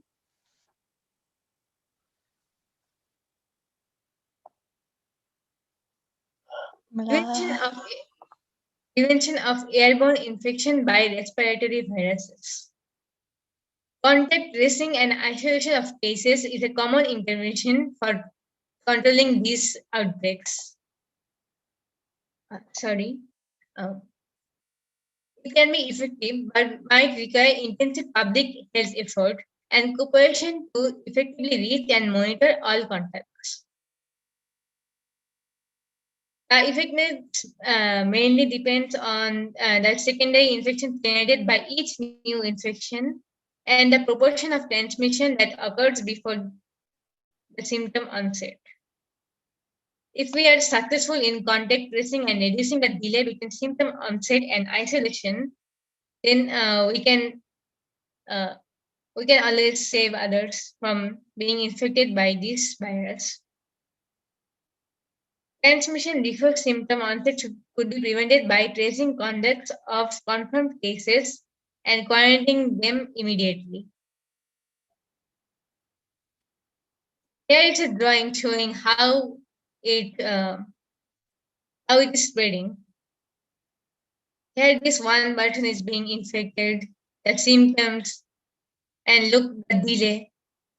In this delay of isolation, he is infecting so many persons. From there, person B is infected, person C is infected. So if we can isolate them early, then we can just prevent this further transmission. Now, prevention of DNA replication of viruses. If we can prevent this DNA replication, it will not transmit to others easily. And this can remain within the host. We can trace minerals like zinc, magnesium, copper can easily prevent DNA replication and boost immunity. So we may take in supplements or take fruits and vegetables containing them. Some chemicals inhibit viral DNA replication, which are iododeoxyuridine or trifluorothiazide. These are really expensive, but at least they can prevent viral DNA replication. These are mainly antiviral drugs for herpes virus, but we can use them for other viruses too in future if we could change their chemical composition. And here are some chemicals preventing the release of virus, like amantadine and dimantadine. Both are used during influenza virus Instead, don't let the symptoms go to others. Now, administering antiviral drugs. This drug should be used shortly after symptom comes, so it will reduce infection in others uh, or the spreading of this while respiratory restrictions are done. So it will reduce the risk of becoming infected greatly. And here is another drug, remdesivir. It is an antiviral drug which causes a decrease in viral RNA production. It is being used in adults and adolescents for the treatment of COVID-19 requiring hospitalization now. It was originally developed to treat hepatitis C, and then for Ebola, and then for Marburg virus infections. So we can say that we can also use this drug for the hypothetical virus. There are some side effects though, like liver inflammation or nausea, low blood pressure, and sweating. And then antiviral therapy. It is now being used against COVID-19 now. It may be used for more viral diseases in future. What these drugs do? They just inhibit viral entry, means the angiotensin converting enzyme 2, or which is called ACE2, this receptor, and the transmembrane serine protease 2. So they will prevent this activity in our cell. So they can do viral replication, and as usual, they can spread their infection or virus. Now, increasing immunity through vaccinations. I do believe that vaccine can really increase immunity, and it's an effective solution, and one of the effective solution, because it was been used for prevention of previous viruses like influenza, polio, measles, or smallpox. They use weakened or killed viruses. In case of influenza, the causative viruses are constantly changing, so revaccination is required. But we can also use passive immunization, like with serum or globulin antibodies from the immune person which already got the viral infection.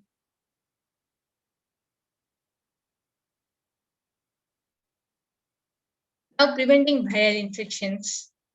Acyclovir works by preventing viruses from multiplying, which reduces the severity of the infection and eventually stopping it from spreading.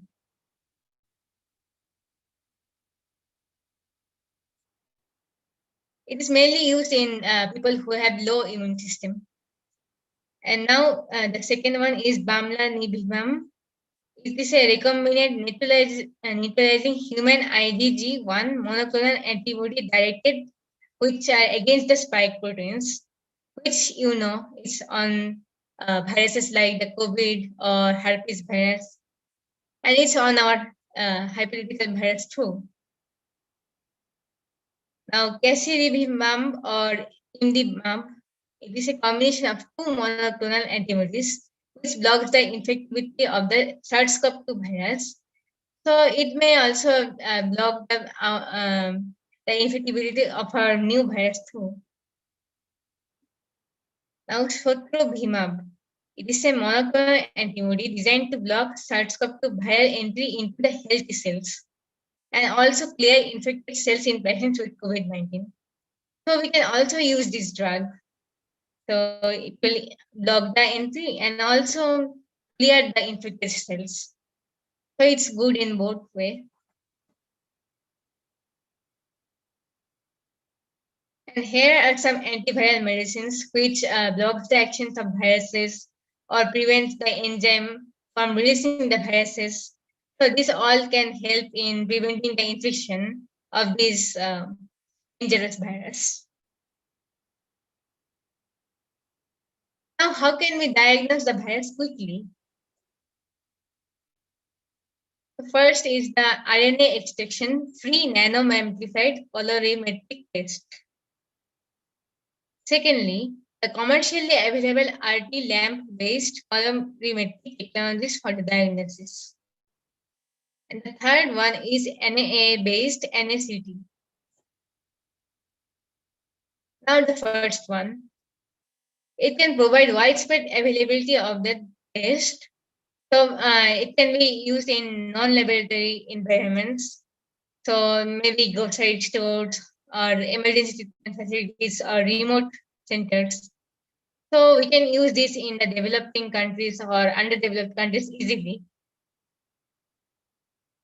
And though it is being used for COVID-19 test, we can always change the configuration of the NNA primers and test a variety of new diseases in future too.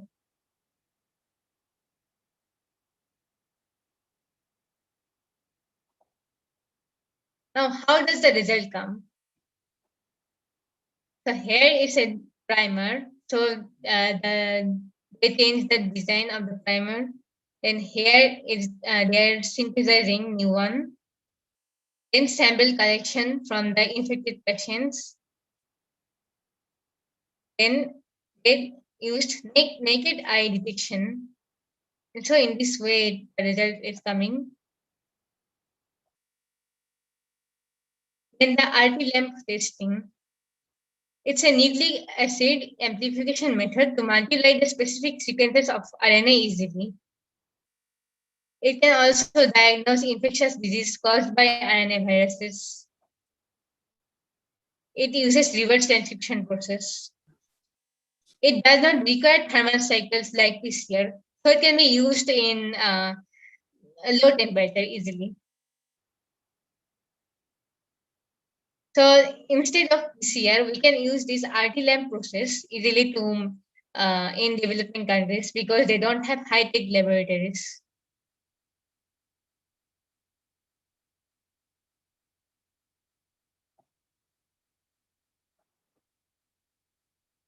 Here is the way they are doing.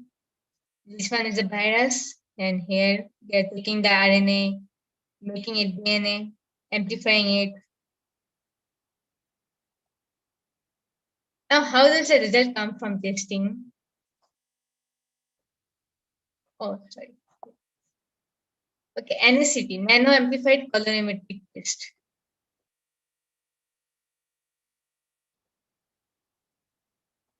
We will use human subjects for testing because we will try using tests which are detect COVID-19 for the new virus. We will collect the sample, add to the lysis buffer, and undergo an isothermal NAA by incubation at 65 degrees Celsius for 30 minutes. Then the products will be amplified and we can observe the color change. So the if it's positive, so it's purple, and if it's negative, it's pink. Now, what are the pros and cons of preventing mosquito breeding? Let us tell about the pros.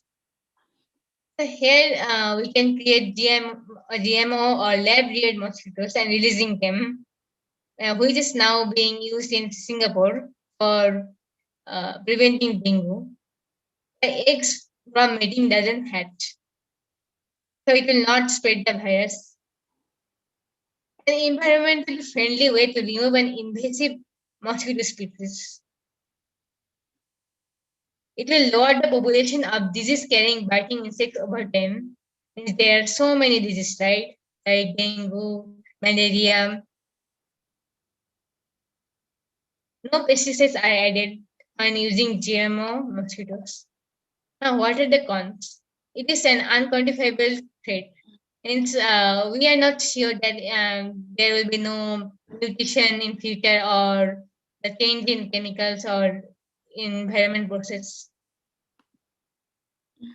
And though it may prevent the hypothetical virus now, but it can means we can not say that it will not develop more dangerous virus. it may mutate into a stronger mosquito that can reproduce, and it is a threat to the environment. And the cost is expensive and time consuming. Now, what are the pros and cons of each solutions? Pros is that we can reduce the transmission of respiratory tract viruses using isolation, social distancing, or using masks. So they are low cost and good. But it is not reliable because it depends on the behavior of a large number of people, including patients. Preventing DNA replication using drugs has a possibility of preventing virus from displaying symptoms and transmission. But it can require a lot of time, effort, and money in order for the research to be successful. The use of chemicals may exert harmful effect to the environment and health. Using of antiviral drugs against viruses can prevent serious symptoms and transmission to healthy people. The cost of drugs can be expensive and unsuitable for all countries. The stockpile of drug must be adequate. So now using drugs to prevent viral infection, it is effective to prevent serious illness. But every antiviral drug has side effects and they are quite expensive for other countries. Thank you. And if you have questions, please drop in the chat. I'll try to reply them. Thank you for the opportunity. Awesome. Thank you very much, Anandita, as well as the team experts team. We really appreciate all the work that you put in. Your graphics were, again, very easy to follow. You did a wonderful job presenting the information, and there was a lot of science-backed research, which we, of course, appreciate, even though it is a fictitious virus. So well done on the research, the coordination, as well as all your aspects of your presentation. So well done. Again, if you have any positive feedback for their team, please feel free to drop it in the chat and ask any questions, and they will get back to you as soon as they can. So now we will be hearing from Team Tacet Interfectorum WHOO. So if you would all like to start presenting, you're more than welcome to do so. Hello, everyone. I'm Numa Qureshi, and Natalie Sung and I are the head public officials at the and so we have a team filled with scientists and public health officials that are trying to beat Tacet interfectum, and we're trying our best. So this is our solution. We know that Tacet interfectorum is mainly spread by mosquitoes and respiratory droplets, as we said in our published health guidelines earlier this month. And so we decided to devise a solution with the main focus being on preventing transmission through mosquitoes and addressing the symptoms of anosmia, which is loss of smell, and loss of hearing. And so with all the aspects that we'll explain really shortly, we've come to our final solution, and that is a complete lockdown while geared forces and helicopters spray effective insect repellent that contains fragrances for mosquitoes. And while this consistent aerial spraying process goes on, we will also be distributing and mandating specialized masks to protect people from the dangers of inhaling the spray. So how will our solution tackle the virus?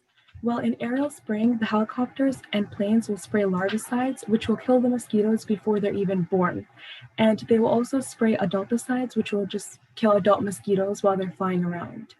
And this has been previously used by farmers on crops and fields, but there hasn't really been other research in this area. And a common repellent that is used is malate, and we will be combining that with fragrances of our own. And as some people know, mosquitoes' peak biting hours are during dawn and dusk, so the aerial spraying will take place then. And therefore, aerial spraying will be a wide range and efficient way to eliminate mosquito populations and drastically slow down the spread of the virus. Addition of odor. So this refers to the fragrances that I was just talking about. And along with its cleansing properties, the fragrances will actually be really useful in allowing people to check if they have lost their sense of smell, even through the safety mask. So some people, the fragrances are very pungent. So if people realize that they can't smell the fragrances, then that's a big indicator that they have the virus. And because according to health guidelines, people only have about 12 to 24 hours to live after getting infected, every single second counts. And so the faster they discover that they have symptoms, the faster they can go to the emergency department and get help.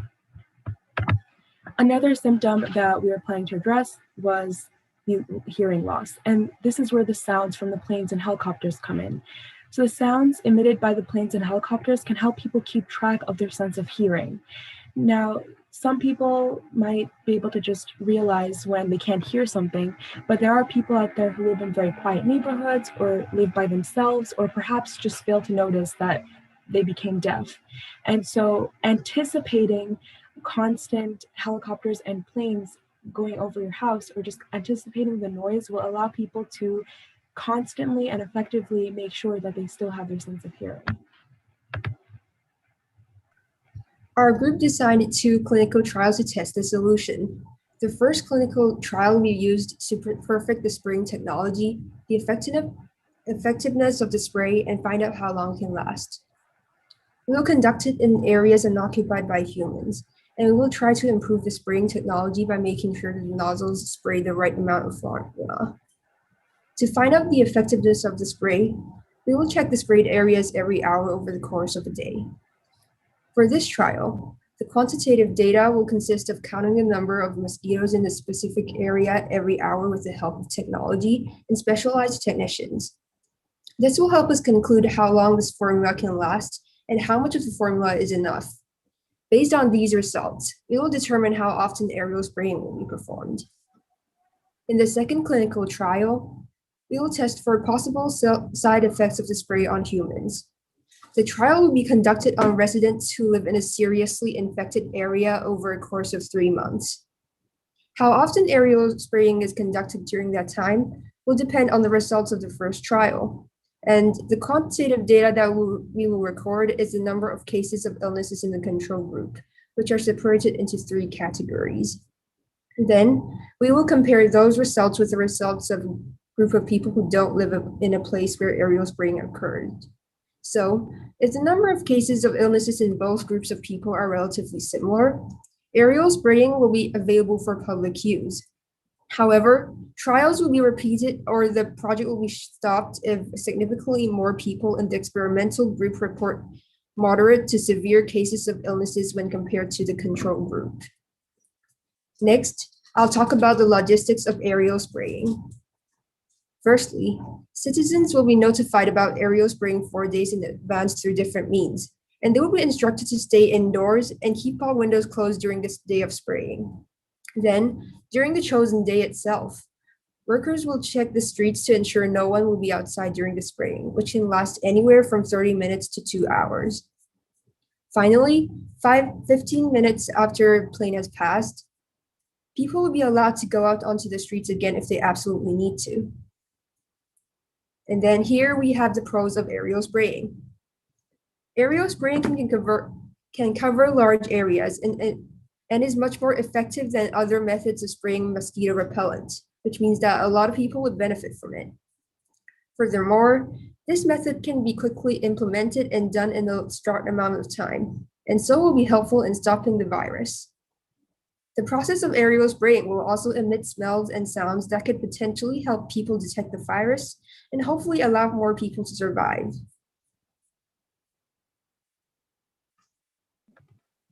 Next, we're going to talk about some possible concerns and their counter-arguments. Some people might be concerned about resources, which may be a big limitation and place a lot of strain on government finance. And we understand that poorer countries may have it even worse if they can't afford any of the necessary products. Our argument is that if only limited resources are available, contact tracing can be used to target places with large amounts of infected people and eliminate mosquito populations there. This method was used during COVID-19 and is the process of identifying people that a patient has come in contact with in the last 2 weeks, who are then alerted and informed to take a test for possible infection. This will help us discover the places with the largest possibility of future breakouts and slow down transmission effectively. So here are the possible concerns and counter-argument regarding health. So some people might claim that prolonged exposure to the insecticides for months or even years can result in permanent effects on people, like burning of the eyes, nose, throat, respiratory tract, or something more severe like blindness or lung damage. But here's our counterargument. With consistent aerial spraying and people abiding by the laws and people taking advantage of the other preventative measures that we'll put forward, the aerial spraying can be less frequent. And this solution is only meant to be a quick fix. So this will just be temporary while a more permanent solution like vaccines is being developed, hopefully in under a year. And to prevent inhalation of the malid formula, we are distributing these specialized masks, 3M, NIOSH, 42 CFR 84 approved masks, to every household and shelter. And we're going to mandate it for everyone to wear outside. And just as a reference, this is much, much more effective than the surgical mask that was used in 2020 during COVID-19, because it is strong enough to filter out tiny particles like ammonia. Some people might argue that aerial spraying was unable to stop the transmission of dengue fever before because the mosquitoes that transmitted it didn't live in easy to reach places. So it may be the same for this virus. However, spraying technology has since been researched and developed, so we believe that the technology will be more advanced and efficient now. Even if the mosquitoes are hard to kill, ethically, we will still have to try our best with what we have and not give up on preventing the spread of the virus. Another concern may be that homeless people will be affected during the spraying. However, we argue that shelter can be provided by nearby shopping malls, shops, or even the cars driven by the workers in hazard suits who check the street for people. This way, effects can be minimized for the homeless. So here are the other preventative measures that we are putting forward. The government will be mandating and ensuring insect repellent that has DEET, Picaridin, OLE, or IR 3535, and we'll make sure that it's in all public spaces. And this is similar to how sanitizer was literally everywhere during COVID-19.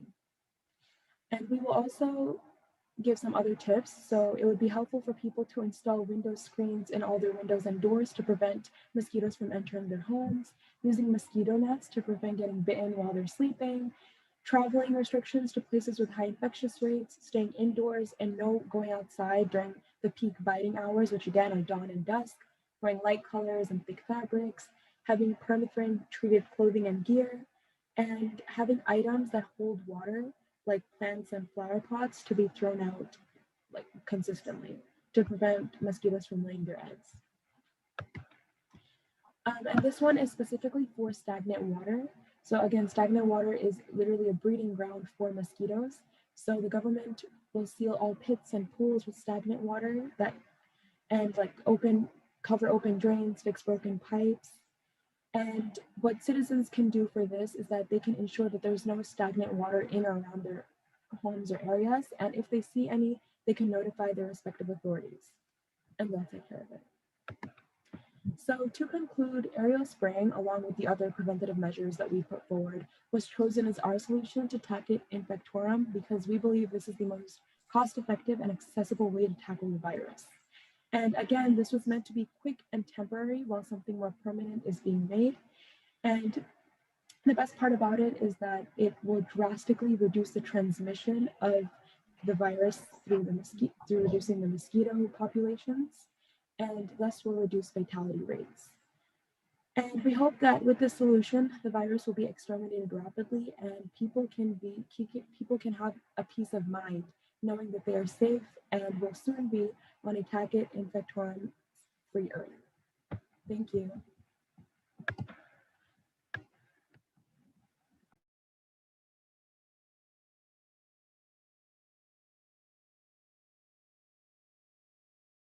All right, awesome job. Really like how you presented your presentation, as well as both of you did a great job speaking. And again, if anyone has any positive feedback, please again put it in the chat and ask any questions to them, and they will get back to you as soon as they can. So again, great job.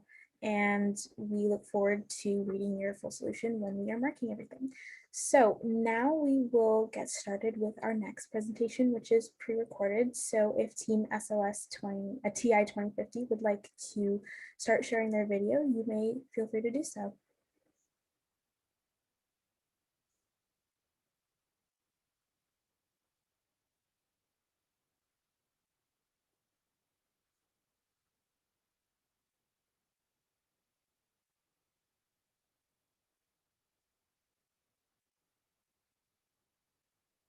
Also, if you'd like us to present it as well, we can also present your video.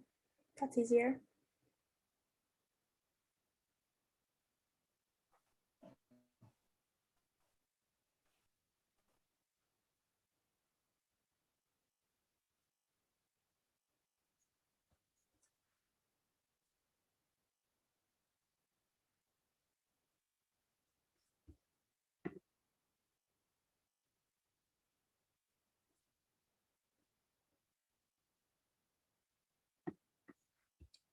All right, so I will share their video and we will get started.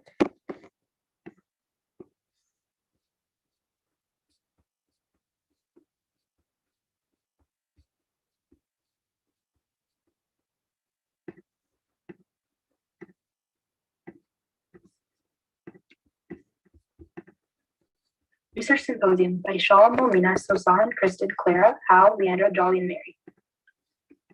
Table of Contents. Level 1, Policy Implementation and Regulation. Policies will be put in place to slow the spread of TI 2050 and to prevent the spread of false information to the public, as well as to better the livelihood of citizens. Level 2, Prevention will try to improve the patient's quality of life and reduce the symptoms of a disease they already have. And Level 3, Telehealth, which will be a temporary solution to the massive influx of hospital visits from patients with the virus. In this portion, policy implementation and regulation, it will cover implementation of policies that mandate quarantine and lockdowns, policies considering the livelihood of citizens, as well as policies to prevent misleading information. These policies mandated in quarantines will cover public health emergencies, national emergencies, as well as national stay-at-home orders. Quarantine and lockdown policies. To declare a public health emergency, a national emergency, and a national stay-at-home order, we will be having to create a mask mandate for those who need to go out and enforce social distancing, which would take place in groceries, medical emergencies, etc. Would also put a travel ban in place, and this would all come together to lower the spread and prevent a slower wave, which was seen through the article of Model of Wuhan Trajectory suggests longer social controls will stall a second virus wave. And today I will talk with you about the concept of mandated lockdown, specifically a comparison between nations who has a mandated lockdown right away after the first COVID case and those who did not. So I will start out first using the United States as examples of a nation who did have a mandated lockdown during COVID.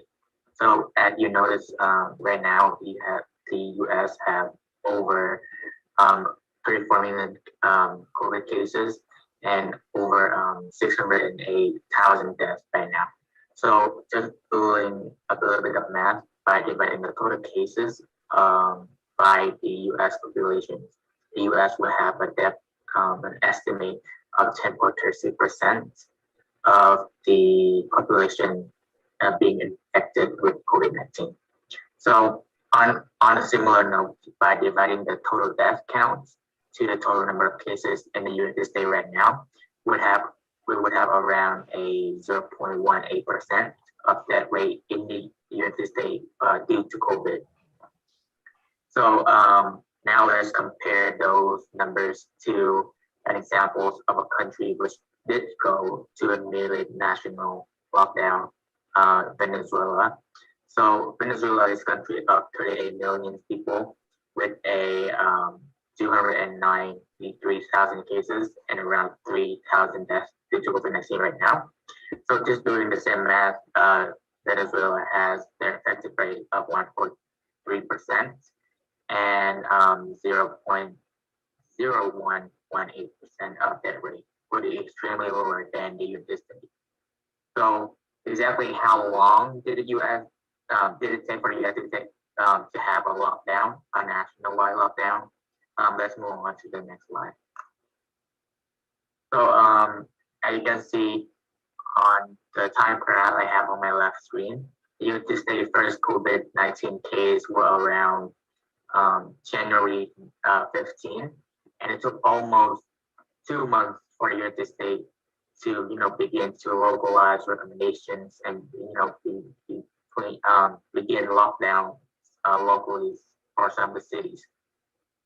So with all this data and the numbers and the graph right here, our main big takeaway from COVID-19 that we can use for IT 2050 is that if preventative action are taken, we can prevent the loss of many and many lives.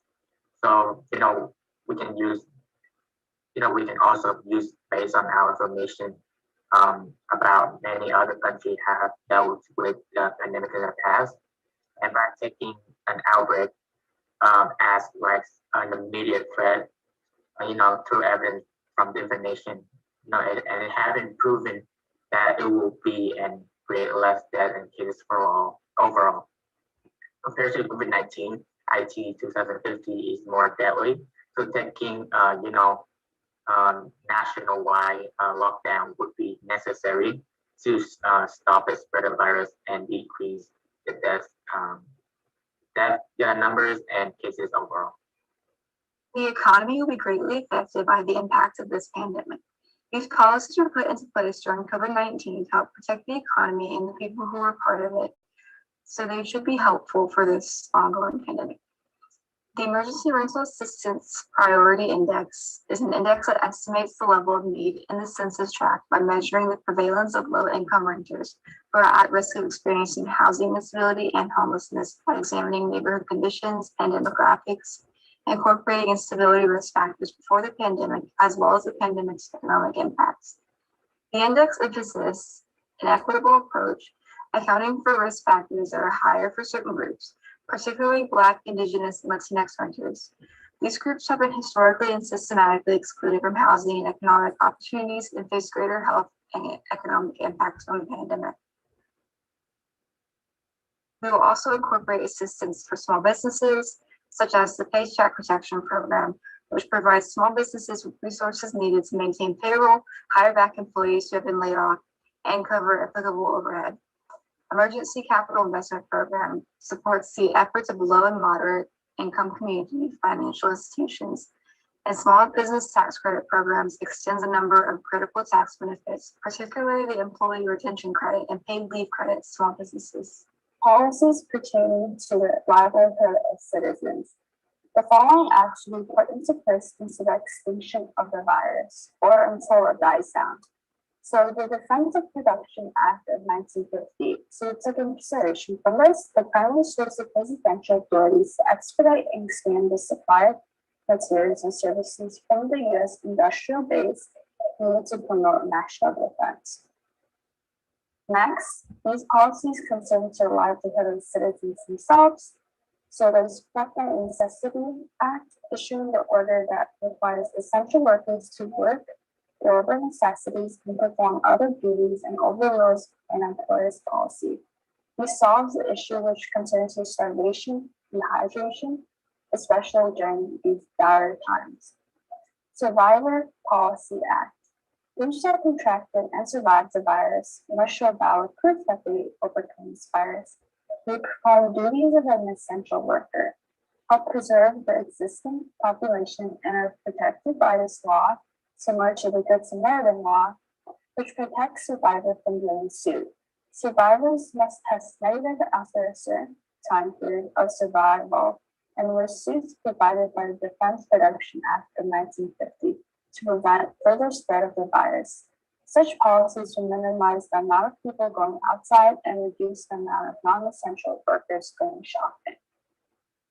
And so all this comes together is having all survivors come together and help those who are suffering. And so these policies just primarily focus on the livelihood of citizens themselves, so they have a more upbeat morale. So our main goal for disinformation policies are to stop misleading information floating around the internet and provide more accurate and proven scientific information to the public. So no more hoax, no more this virus that came from, the lab, none of that. So we will be begin talking with the U.S. Honest Act.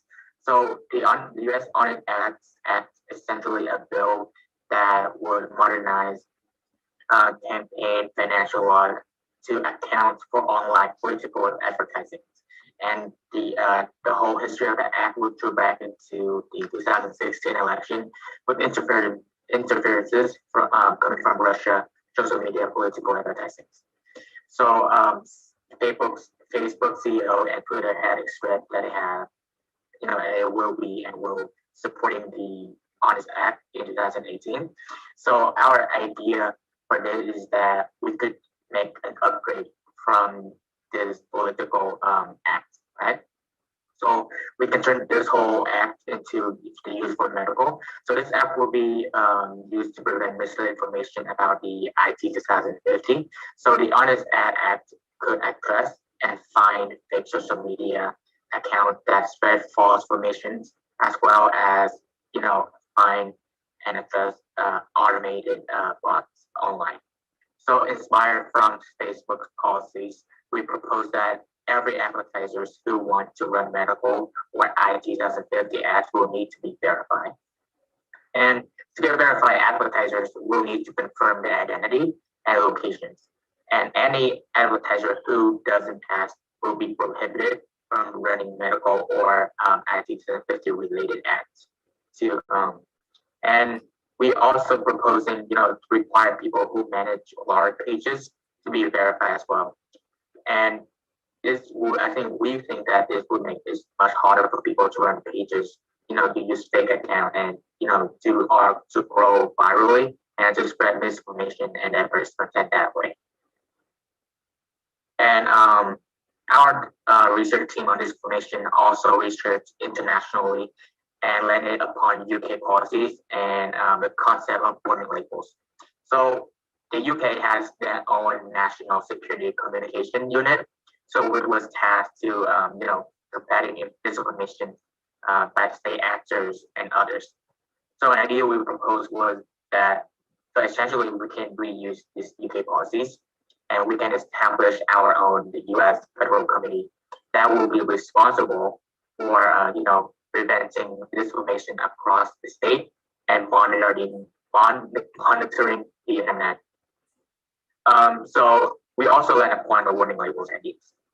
So basically, a warning label ID is that when people using social media, they will land upon a post. Let's say they land upon a post that have false information of the IT 250. So the warning labels then would be have in that post, and it would encourage the viewer, to the public to fact check via reliable sources. So an idea we have come from our members is that a phrase, if a post have wrong information, let's say the post has use speech to prevent having IT 2050. So then at the end of that post, the social media company would have a line of verifying the facts with other trusted official sources, such as official infographic, fact checkers, or via other reliable sources. So then that would be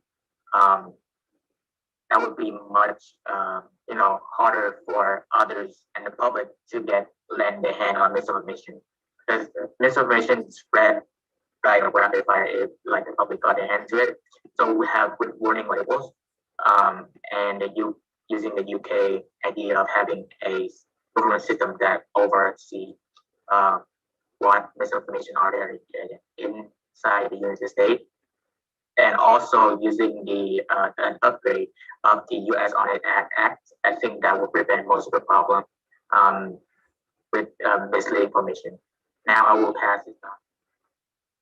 In addition to the other policies that we will be utilizing, we will also be using the Digital Citizenship and Media Literacy Act, which was introduced by Senator Amy Klobuchar to promote media literacy. This essentially allows the Department of Education funding for schools to promote and teach digital media literacy classes. In addition to that, we will also be using infographics and posters to help prevent the spread of disinformation through visuals, similar to the ones that you saw from the World Health Organization during the coronavirus pandemic. Well, what we're essentially proposing here is that we maximize the digital citizenship and media literacy act by not only educating the students and the children, but also allowing the funding and resources to go to news sources so that they may educate adults as well. These infographics will help people understand the health messages and safety precautions that they need to take, and also differentiate between reliable and fake sources. This will be especially helpful for those who aren't familiar with the English language. And now we'll be moving on to talk about prevention. Hello everyone, I will be talking about prevention, which is trying to improve a patient's quality of life and reducing the symptoms of a disease that they might have. In general, there are 3 levels of disease prevention that includes primary, secondary, and tertiary. We'll be going into detail just later. Starting off with primary prevention, it is focused on preventing the onset of disease to the aim of reducing its incidence in the general population. And certain intervention factors created will focus on lowering the risk, building immunity, and altogether eliminate the onset of the disease or illness. And it is generally focused on environment and social conditions, meaning that it will be promoted through laws and national policies. Here we see the effects of primary intervention, which is allocated into 3 sections. The national level is where initiatives, regulatory programs, and policies and legislations are established to reduce the incidence. The local level includes the community itself, where residents in the district economy would take action themselves from bringing about prevention and reduction to exposure. And finally, the state level in the middle mediates between the national and local, where it promotes both local and federal prevention efforts.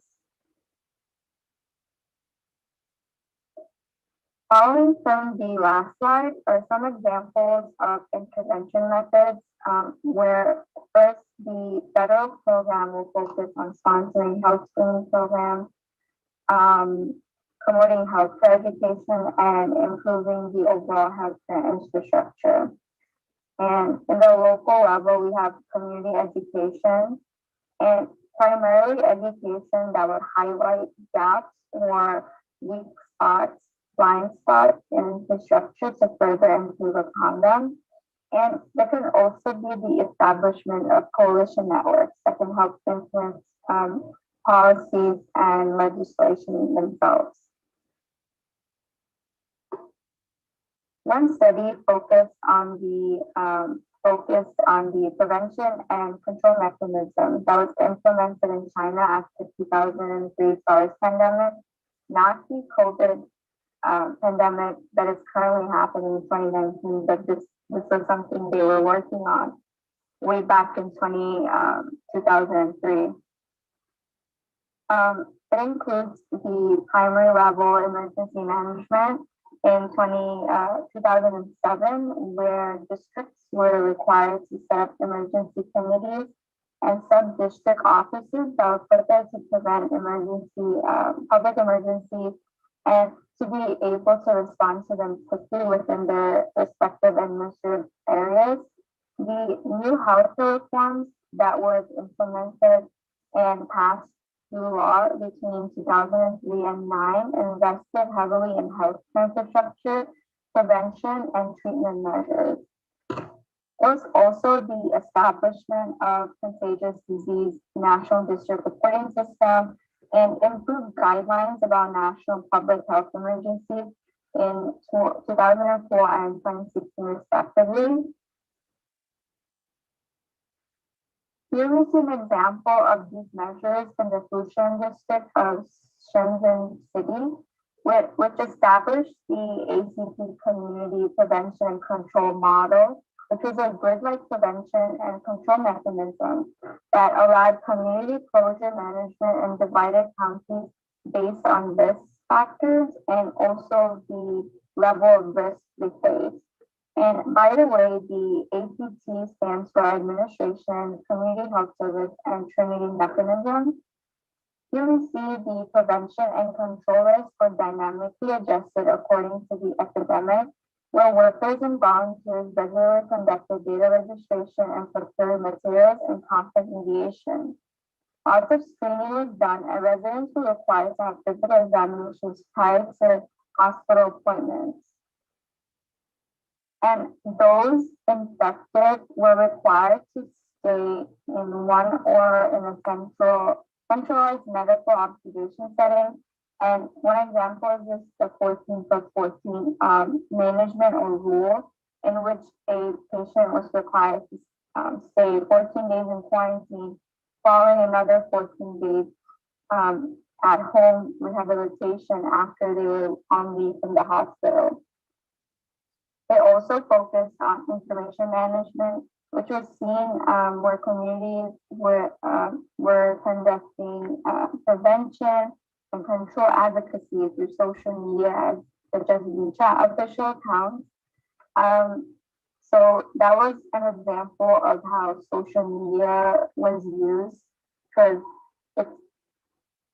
it's safe to say that social media plays a really big role. And as we've seen in the coronavirus pandemic, social media both played a role in spreading information as well as misinformation. So it's kind of like a double-edged sword.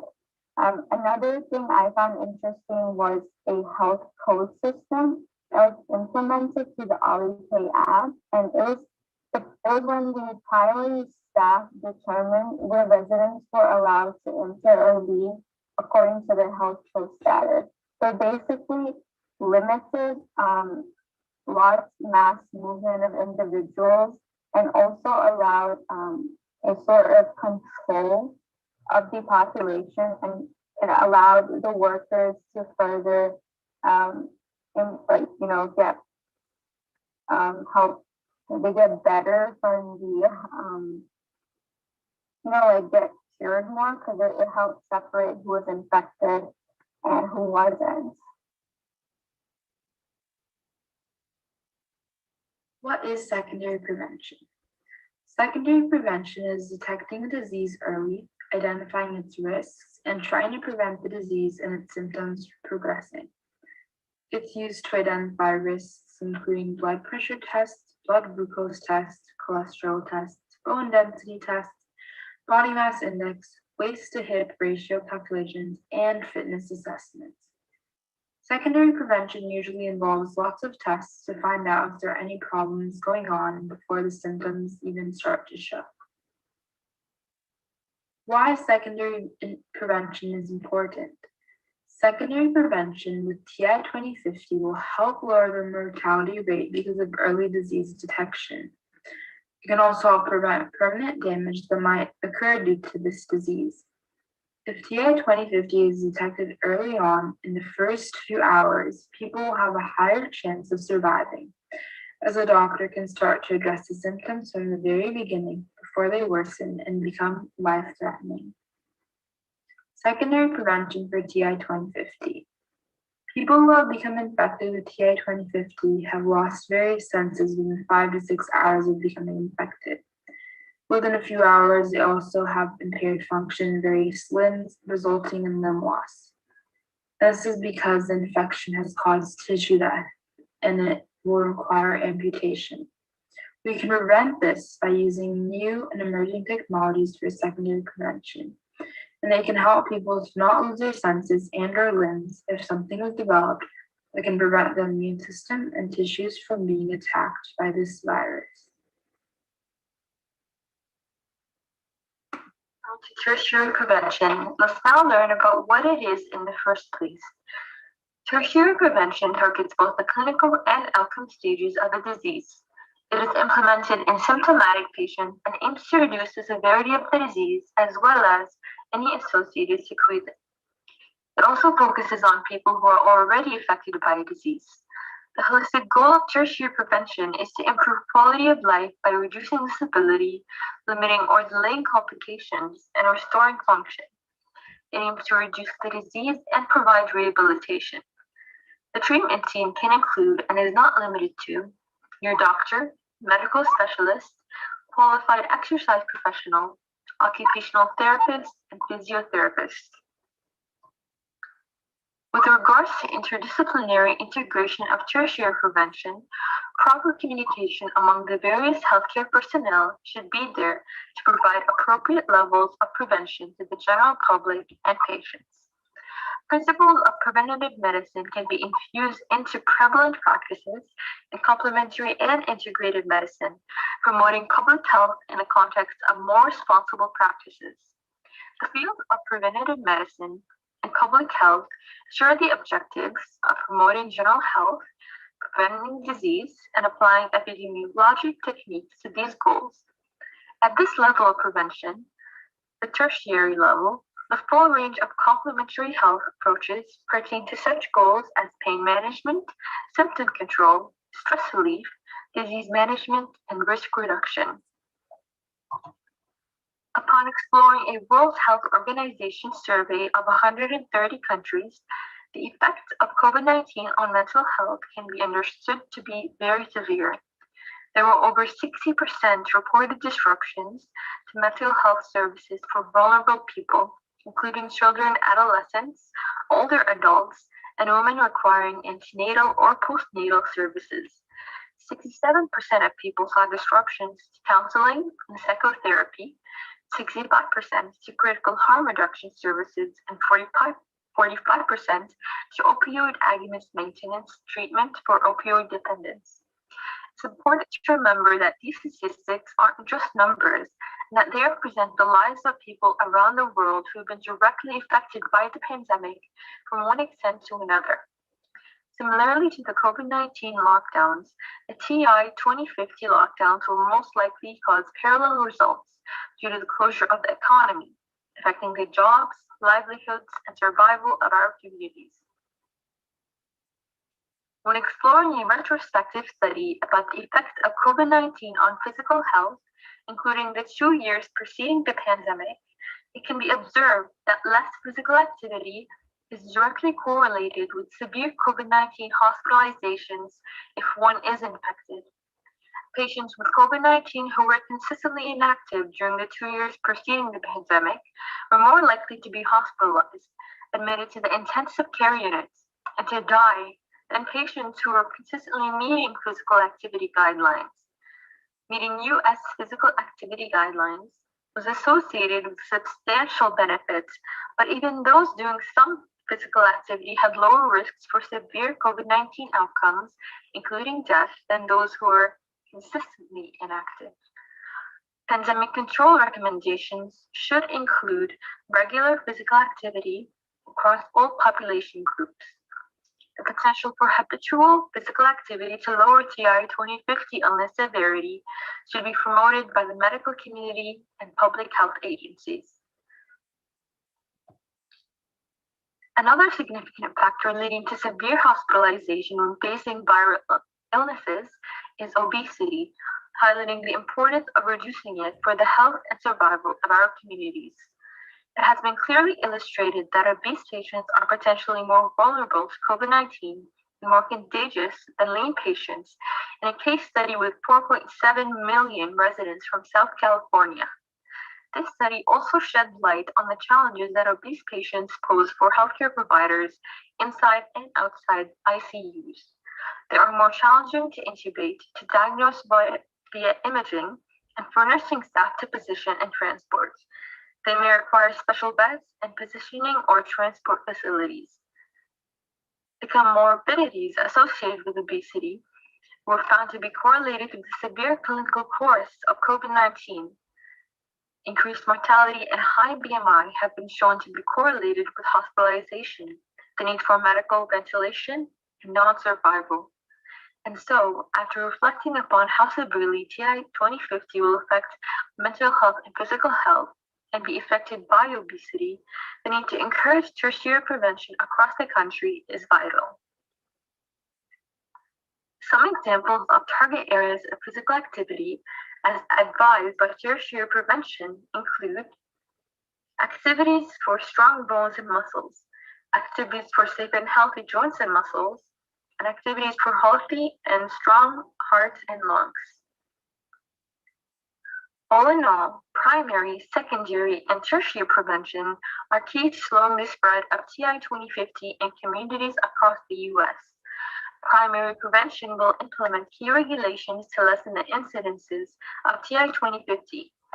Secondary intervention will lower the mortality rate through early detection. And lastly, tertiary prevention will encourage a healthier lifestyle as to lessen the severity of TI 2050 symptoms. All right, with the high number of people getting infected by the TI 2050, telehealth would be a temporary solution to the mass influx of hospital visits from the patient with the virus. So the word telemedicine means far off or distant physicians. So telemedicine is a healthcare provider in a setting where the provider and the patient are distant with one another. With the coronavirus and the last recent pandemic, telemedicine visit has increased by over 683%. Telemedicine also has its pros and its cons. Patients can get easier and safer care through online meetings. It helps the patients because it gives them an easy access to specialists, which could lead them to getting a second opinion easier. It improves efficiency and patient engagement. It has also made remote patient monitoring easier. And many people without health care can still receive care. And that includes people in rural areas and underserved populations. Now, here are some cons. Not all people have access to internet, and telemedicine relies solely on the internet. Doctors rely on visual checkups, and they can perform an inadequate assessment due to electronic glitches and the fact that medical tests are not possible to be performed since it is all via internet. Vital signs are also impossible to take, and insurance coverage is not guaranteed. Medical data could also be exposed due to hackers, and there could be many delays. Distractions are unavoidable since we are all at home, and there are many generational differences and geographical barriers. So after seeing the pros and the cons of telemedicine, although there are flaws within telemedicine, it is crucial to weigh both the advantages and the disadvantages. During dire times like the TI 2050 pandemic, we must learn to sacrifice and compromise for the greater good of our family, friends, and neighbors. Through the uses of telemedicine, relief will be given to healthcare workers who are working long hours and oftentimes gruesome and stressful environments. So our big and main takeaway here is that healthcare workers are working long and hard to assist victims of the virus. It is very crucial and important to us citizens as well as lawmakers to step up in the game and help them to maximize the amount of the survivor of the vicious virus through the uses of policy to aim down the spread of the virus as well as misinformation, prevention of healthy as the affected patient, and telemedicine who would contribute to taking over this virus. And that will be the end of our presentation. Thank you so much for listening. And here are the preferences and resources we have used to conduct this presentation. So once again, on behalf of my team, thank you so much for this program and thank you so much for listening.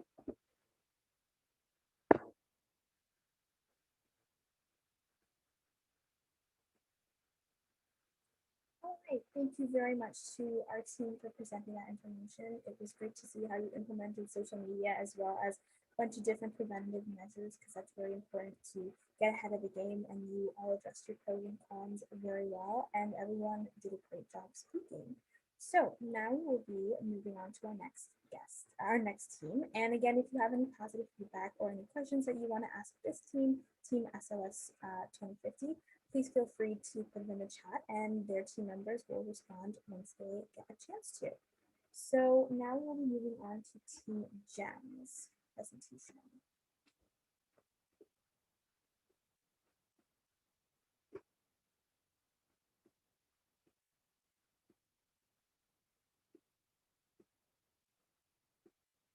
Hi everyone, this is our research symposium submission to the Future MDs in STEM program. We're super duper excited to share the solution that we came up with to combat the TI 2050 virus, and that is genetically engineered mosquitoes, essentially fighting mosquitoes with mosquitoes. But first, let's get started with a few introductions. Hey, my name is Erham and I'm a rising junior. Hi, my name is Sumaya, I'm a rising sophomore. Hi, my name is Jonathan and I'm a rising junior. Hi, my name is Ting Ting and I'm a rising sophomore. Hi, my name is Rehan and I'm a rising freshman in high school. All right, so let's move on to the key points we're going to be mentioning in our presentation. So first, we're going to be talking about the problem, aka the TI 2050 virus, some statistics to show how severe it is. Next, we're going to be going over some previous solutions that were implemented to similar lymphatic and respiratory diseases. Then we're going to be going over our solution, all the details about how it will be implemented, what exactly it is, etc. Then we're going to be going over the past precedent in other countries, how our solution has already been implemented in other countries, but how we modified it. Then we're going to be going over the estimated cost and market value, how it is cost effective. Then we're going to be going over some of the ethical dilemmas. Then we're going to be moving on to the pros and cons, everything in between, why you should choose our solution and how it is very effective and will work. Then finally, we're going to be going over what we hope to achieve with this solution. So let's get into it. It's 2050 and the world is infected with a deadly virus known as Tasset interfectorum 2050.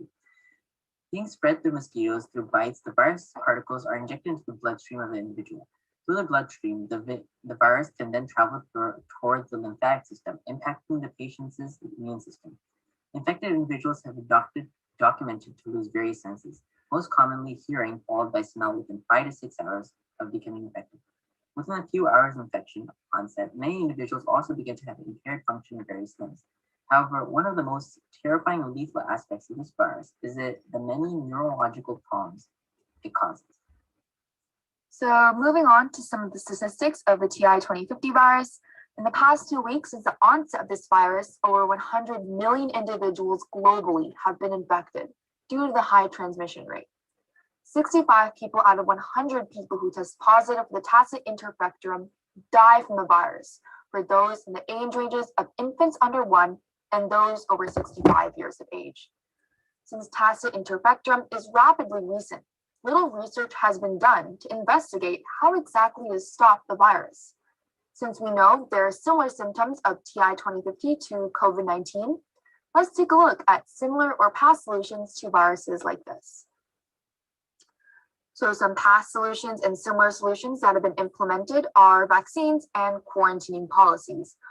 While vaccines have been implemented for various lymphatic and respiratory diseases, it takes a lot of time to develop.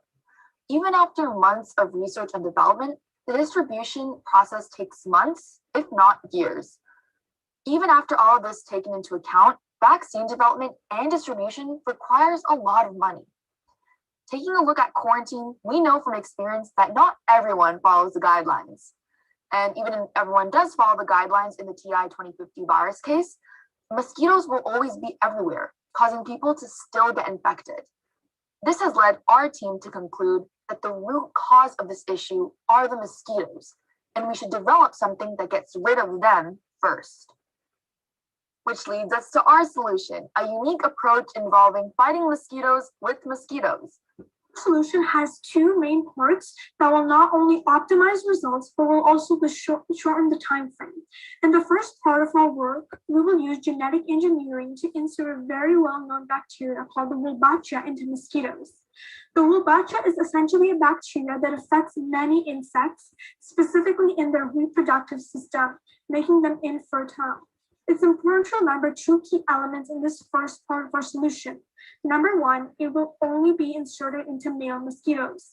The reason for this is that if the sperm of a male with Wolbachia fuses with an egg from a female without Wolbachia, it will make the egg sterile. However, if both parties, both the egg and the sperm, contain the bacteria, then the switch is turned off and the egg will be able to develop. Number two, this technique will not stop mosquitoes from having offspring. It will simply reduce the number that successfully reach adulthood. As this bacteria will be passed down to offspring, there will eventually be females with the bacteria who will mate with males and so be able to reproduce. However, this is the reason why we created the second part of our solution. The second part of our solution is as follows. Alongside the Wolbachia, we will insert a self-limiting gene inside the male mosquitoes. This gene will essentially prevent their female offspring from ever reaching adulthood. What makes this technique work is that, in this case, is the fact that it will get transmitted to all male offspring. Since only female mosquitoes actually bite and can transmit the virus to humans, male mosquitoes won't be an issue. Wolbachia was very much successful in other countries in the past. The Wolbachia bacteria was used in the past to minimize the effects of the virus. Many years ago in Singapore, bells began to ring as the dengue, one of the world's fastest tropical diseases, started rapidly spreading. The dengue was spread by mosquitoes who were infected. And to solve this issue, Singapore did something similar to the solution we're suggesting today. With the help of the Wolbachia bacteria, Singapore managed to make mosquitoes infertile and harmless. In a nutshell, this method of using Wolbachia significantly reduced the number of these biological vectors that spread this disease. This technique has been proven to be quite successful, and so we hope to create a solution based on this to fight the deadly TI-2050 virus. To meet the high standards of the TI-2050, we have very much modernized and evolved the Singapore technique by adding a completely new element of genetic engineering to make the technique much stronger and resistant to the deadly TI-50 virus. The self-limiting gene will ensure that if ever mosquitoes manage to reproduce despite the Wolbachia in their system, female infected mosquitoes will never be able to grow, reproduce, and bite humans, and result in decreasing the amount that the virus spreads. Wolbachia was also used in Brazil. In Brazil, there's a season called the mosquito season. And in that 13-week period, Brazil released genetically modified male mosquitoes. And this technique was so successful that they managed to suppress 95% of the disease-carrying mosquitoes. So here's our tentative timeline. After getting government and hopefully public approval, we will insert the Wolbachia bacteria and genetically engineer the mosquitoes. This R&D part is estimated to take around 2 to 3 months, depending on how fast the work can be done. After we have created enough mosquitoes, the next step would be to release them into the wild. This will need to be done over a few weeks and in small batches in vulnerable locations, such as cities. After that, we wait and monitor the mosquitoes. A typical mosquito life cycle lasts for 8 to 10 days. So during this period, we will look for generational changes of the frequency of disease-borne, sex, bacteria-carrying, and genetic changes within the population. Over these 2 to 3 months, we expect a whole different mosquito population that is dwindling and also unable to carry TI-50 viruses because they are RNA viruses. With less of these mosquitoes, we're hoping to start seeing a decrease of TI-50 cases. The testing of our solution will occur in a randomized control trial, or RTC, in northern Thailand. Due to its status as a developing country, where cases of TI-50 would most likely be the greatest. After receiving approval from the city will be divided into sections. Half of those sites will receive genetically modified mosquitoes, and the other half will continue with other regular virus control methods. Patients that do present with TI-50 illness will be questioned with approval to find out where the virus is contained. With this trial, we will be able to determine how effective our solution will be. Before we get into the cost of our proposal, I want you guys to visualize this. It has costed the US $16 trillion and $8.6 trillion for health costs for COVID-19. Since the beginning, there has been 190 million cases and 4 million deaths, making the fatality rate among all ages to be 2%. For TI-50, based on the COVID rates and numbers, we estimate that this virus will cost at least $144 trillion to $320 trillion and $77.4 trillion to $172 trillion in healthcare. Within 14 days, there has been 100 million cases for TI-50. In other words, 7.14 million have been affected on average each day, which is 9 times higher than the peak average for COVID-19. The estimated fatality rate is about 20 times the fatality rate for COVID and is calculated using the proportion of each age group in the world. So with this in mind, for a proposal, we calculate that it will cost between $3.4 to $5.2 billion. For the first year, it is estimated to cost $3.4 billion to implement in all cities. Places vulnerable to TI-50. Well, for everyone, so not just cities, it will cost $5.2 billion in like less severe locations. A portion of this cost will go to research and developing the genetics, bacteria, and mosquitoes, while the majority will go to setting, releasing, and monitoring the mosquitoes worldwide. We expect that the prices should go lower as new innovations are made to speed the process up. With genetically engineered mosquitoes, the treatment costs will not impact the patient's finances on a large scale, and the transmission of the disease will decrease. However, Wolbachia is able to treat viruses only from the Flaviridae family, and the ecosystem will be affected due to a decrease in female mosquitoes. In this infographic map, it shows cases of using genetically modified bugs to counteract issues in the world. For example, in the United States, genetically modified diamondback moths, as well as pink bollworm, were released in the field between 2006 to 2017 to prevent the diamondback moth and pink bollworm from destroying cauliflower and cabbage crops. Currently, Ozotech, a biotech firm based in the US, is releasing genetically modified mosquito eggs to let them hatch into mosquitoes and fight against Aedes aegypti, a species of mosquito that can infect humans with Zika virus, dengue, and yellow fever. Pros of this solution definitely, in our opinion, outweigh the cons. To start off, for the first part of our solution has been proven before to be long-term, cost-effective, and self-sustaining. The Wolbachia bacteria needs to be introduced to the population only once before it starts to quickly and effectively spread to the next generation. This naturally caused occurring bacteria also manages to retain its ability to reduce viruses contracted by mosquitoes. This will also be theoretically true for the self-limiting gene. One obstacle for the first part of our solution is that the Wolbachia bacteria has never been tested on viruses in the Coronaviridae family. The family TI-50 is most related to. Therefore, to combat this, the second part of our solution allows us to keep the virus from spreading. While these methods do have the possibility of decreasing the population of mosquitoes, which will, without a doubt, have an impact on the ecosystem, this solution is far better than making the mosquitoes resistant to the virus, as the virus can and will evolve.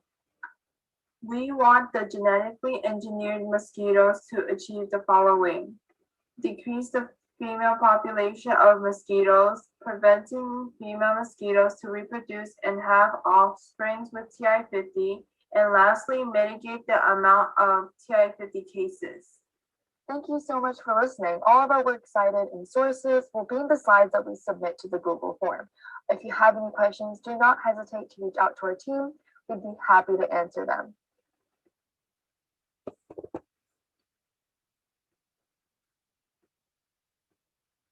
All right, so that was our engineering solution from Team GEMS. Thank you very much for sharing that with us. You all did a great job presenting your information, as well as taking an old method that might have been used for something else and innovating it to our pandemic. So thank you very much for working on that and also devising a really creative solution. So next we will be hearing from Team 15, and their solution is a biomedical one.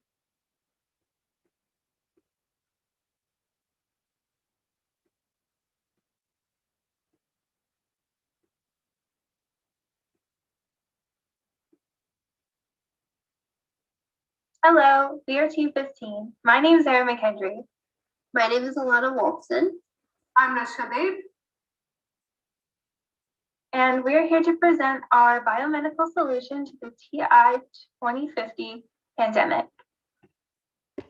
So a little bit of an overview of the TI 2050 virus. Tacet interfectorum, also known as a TI 2050, is a highly contagious virus that targets immunological, respiratory, and cardiovascular functionalities in humans. To combat this virus, our team has devised the TI 2050 neutralization patch. This patch consists of 3 different components: lysothermic acid, LJ001, and a microneedle patch. Put together, these 3 parts form an effective, efficient, and available treatment for this deadly virus, TI 2050. From the medicinal approach to our solution, there are 2 components that make up this approach. Starting with lysothermic acid. Lysothermic acid is a semi-synthetic solution that is actually derived from red sage, which is a holistic medicinal plant from the Eastern Hemisphere. And this is an extremely important component because of how it does disable the nucleocapsid protein or the N protein, which does inhibit the TI-2050's ability to actually bud or produce virally. And red sage itself does inhibit several complications and symptoms that are associated with the TI-2050 virus, including of cellular mutation like cancerous spreads or reproduction, tissue inflammation that can be also associated with difficulty breathing or coughing. Also, in addition to the lisofurmic acid, LJ001 is a small molecule that we would be utilizing that is actually derived from guanine, which is an organic compound. And this is an important component because of how it does damage the nuclear envelope of the TI-2050. And since the LJ001 molecule itself does inhibit only envelope viruses, the TI-2050 is its perfect component. And overall, this is extremely essential towards combining with lisofurmic acid because of how it does aid lisofurmic acid into actually disabling the nucleocapsid protein. Moving on from the medicinal side of our solution, we have how it is actually applied. Our team chose to go with microneedle patches because they have a variety of advantages. First, they are compatible with the lisospermic and LJ001 compound because the lisospermic acid and the LJ001 compound are in powder form, which is required to produce a microneedle patch and make it effective. Other advantages are that it has no sharp waste. It can be administered at home without a doctor. It can be sent in the mail, which is unique. Most medications of this type have to be sent using the cold chain, which is a very expensive system that is hard to maintain throughout the world, which is why a lot of developing nations lack certain medications and vaccines. Apart from being able to be transported without a cold chain, that also makes it more cost effective. It's cheaper to make, and again, without the cold chain, and it's expensive. It's easy to transport it. Additionally, the microneedles are very small, so they do not commonly induce fear or any pain. Sometimes you'll get mildly, like a mild discomfort at the application site, but that's it. Coming to the social effects and the economic effects. Social effects. Number one, reduces public anxiety. Is available to the majority. Promotes diversity through resources. When I say diversity, it's about the red sage. Red sage is a common plant that is prominent throughout Asia and the Middle East. Economic effects. Number one, beneficial to patients and will not be a disadvantage to most healthcare systems. When I say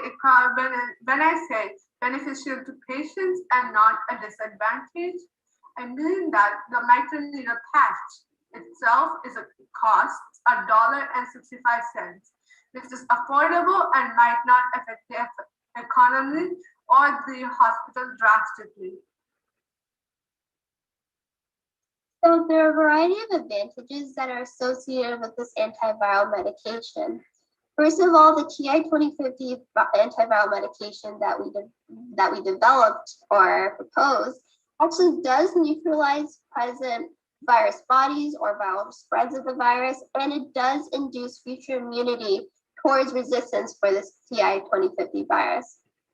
Moreover, the red sage component itself does combat a variety of symptoms that are actually associated with the TI-2050 virus, such as tissue inflammation, cellular mutations that include cancer spreads throughout the respiratory and cardiovascular tract, which does cause difficulty breathing. And since the red sage itself can prevent all these different types of complications, lisofurmic acid is an essential component. Moreover, our antiviral medication will be extremely cost effective as compared to traditional injections because of how the microneedling patches itself are extremely cost effective and they can be transported easily along with surviving extreme temperatures or extreme weather conditions. And red sage itself is actually common in the Eastern Hemisphere, specifically Asia. Lastly, this isn't a semi-holistic approach, an alternative to the TI 2050 virus medication because of how it does allow for accessibility due to the red stage being so close into these developing countries and cost effective. Like any other medication, there are side effects. The first side effects can be redness, itchiness, swelling from the microneedle patch. Then the second side effect is potentially allergic reaction to one or more of the substance used to produce the product.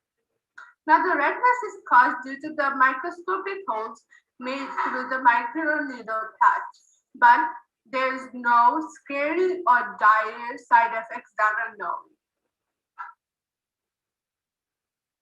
We'd like to thank you for your time, and if you'd like to read more about our solution, you can contact me at the email you see there or any of my teammates.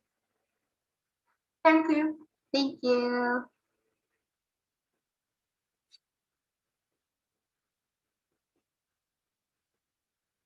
All right, so that was Team 15's presentation, and if you would like to read more about it, again, you can contact them, and their slides will also be posted in our Google Drive afterwards, along with everyone else's research and closing submissions, so you can all take a look at it if there was anything you missed. So wonderful job on the presentation. It was interesting to see how you have like a 3-in-1 approach with your injection as well as the patch, and you addressed your pros and cons very well.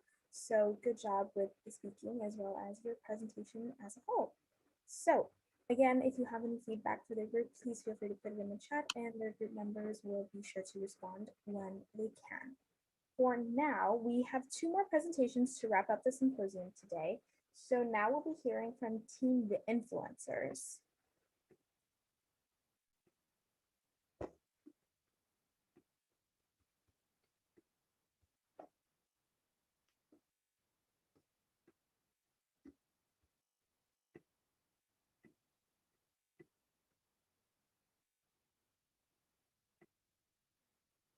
2050, our world is facing yet another pandemic. With Tacet interferorum being more severe than any virus we've ever seen before, it is vital that we address it now. A 65% fatality rate isn't insignificant to brush off with mild restrictions and fundamental medical solutions. The world needs a drastic breakthrough right now. What could slow the spread of this deadly virus? What could seize the death of millions? As leading epidemiologists attempting to unearth solutions to TI 2050, there is one cardinal suggestion they can provide. They propose the International Pandemic TI 2050 bill. Yes, that's one universal bill to finally mitigate, if not seize, the spread of this deadly virus. We have asked some of the most revered scientists in their respective fields to dig a little deeper into the specifications of the bill to help you understand why it is so important to stop the spread of TI 2050. Now we have gathered several scientists to discuss the International Pandemic Bill in greater detail. TI 2050 is a virus unlike anything we've ever seen before. 30 years ago, the world dealt with COVID-19, and now we deal with Tacet interferorum 2050. This virus is not only more contagious than COVID-19, but it also has a much higher mortality rate. Globally, the case fatality rate is 65%, and upon first infection, patients have a mere 12 to 24 hours of survival due to the severity of the symptoms.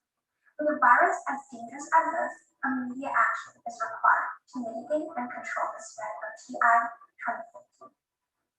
If left unattended, this virus could quickly spiral out of control, as 100 million infections can multiply in just a short amount of time. To combat this, the International Pandemic Bill has imposed a number of measures to combat the virus and lower the spread. The International Pandemic TI 2050 bill seeks to put a variety of sources together in order to slow the spread and keep infection rates low. Some of its mandates include an imposed international quarantine of up to 6 to 10 weeks or the virus survival period as ordered by the World Health Organization WHO. Protective full-body suits are required to be worn by essential workers, police powers, to ensure unenforced proper lockdown.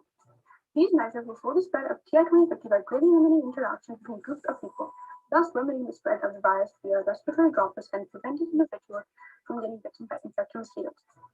Providing medical services, medications, social support, and food through the military is also one of the benefits. Medical intervention specific to TI 2050 can be administered to individuals with symptoms. Emergency medication designed to boost immune response will also be administered to individuals confirmed to be infected and in direct need.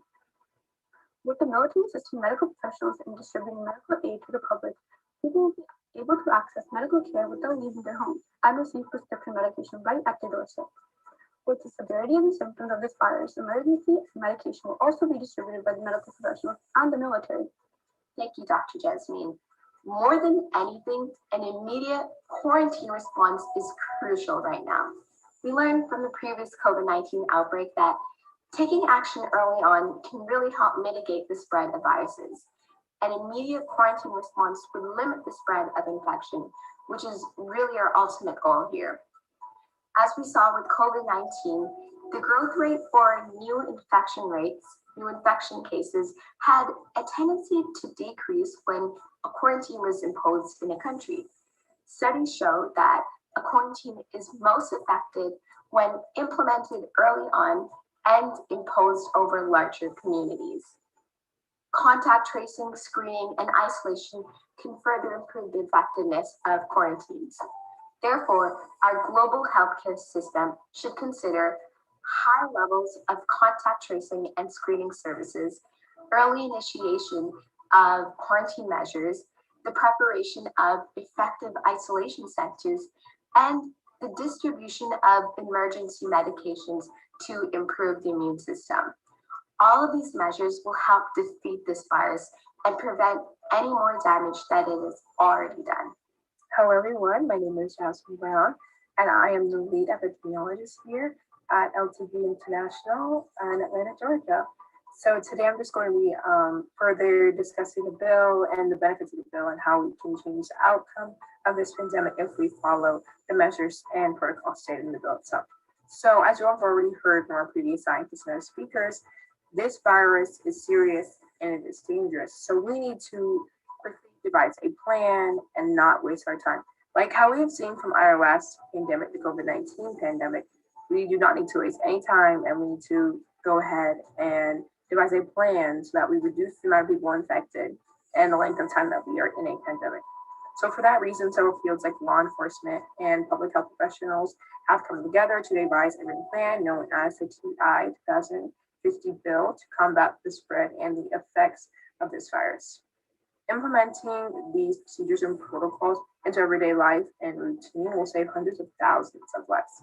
Our projections predict that following these protocols and procedures will reduce the number of individuals infected and shorten the length of time that we are in a pandemic. So cooperation from all people is necessary to see the benefits of this plan. So I encourage you all to do your part in this process. Thank you for your time.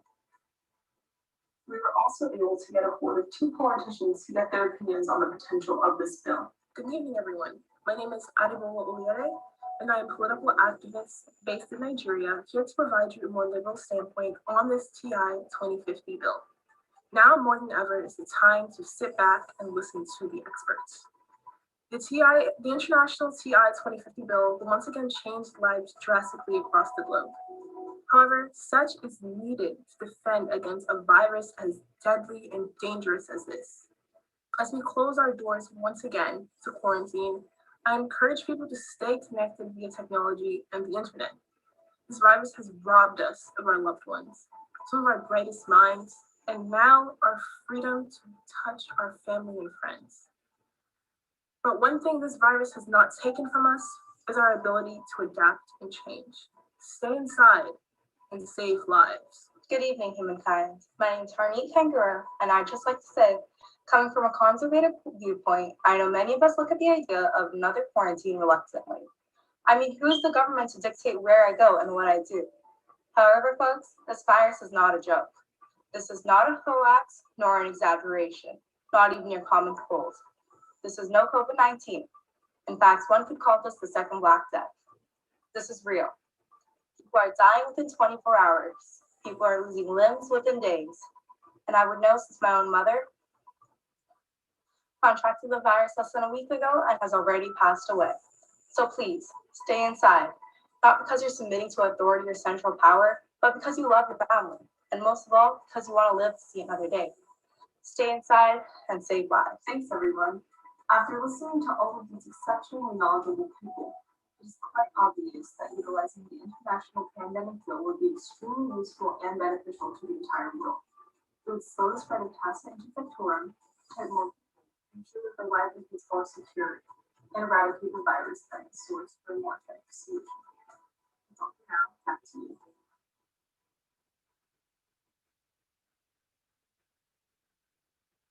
All right. So thank you very much to our team, the influencers. It was a very creative way to tackle the pandemic, especially seeing how social media has played into the COVID-19 pandemic that is still here now. So that was a wonderful take and a very creative way to express your public ideas and using social media as well as political figures to kind of help further your message. So again, great job. And if anyone has any feedback or any questions for our team, be sure to drop them in the chat and they will respond as soon as they can. So for today, we're going to wrap up with one last presentation. We're going to be watching about the first 15 or 20 minutes, and then the video will be uploaded and you can watch the rest of it later.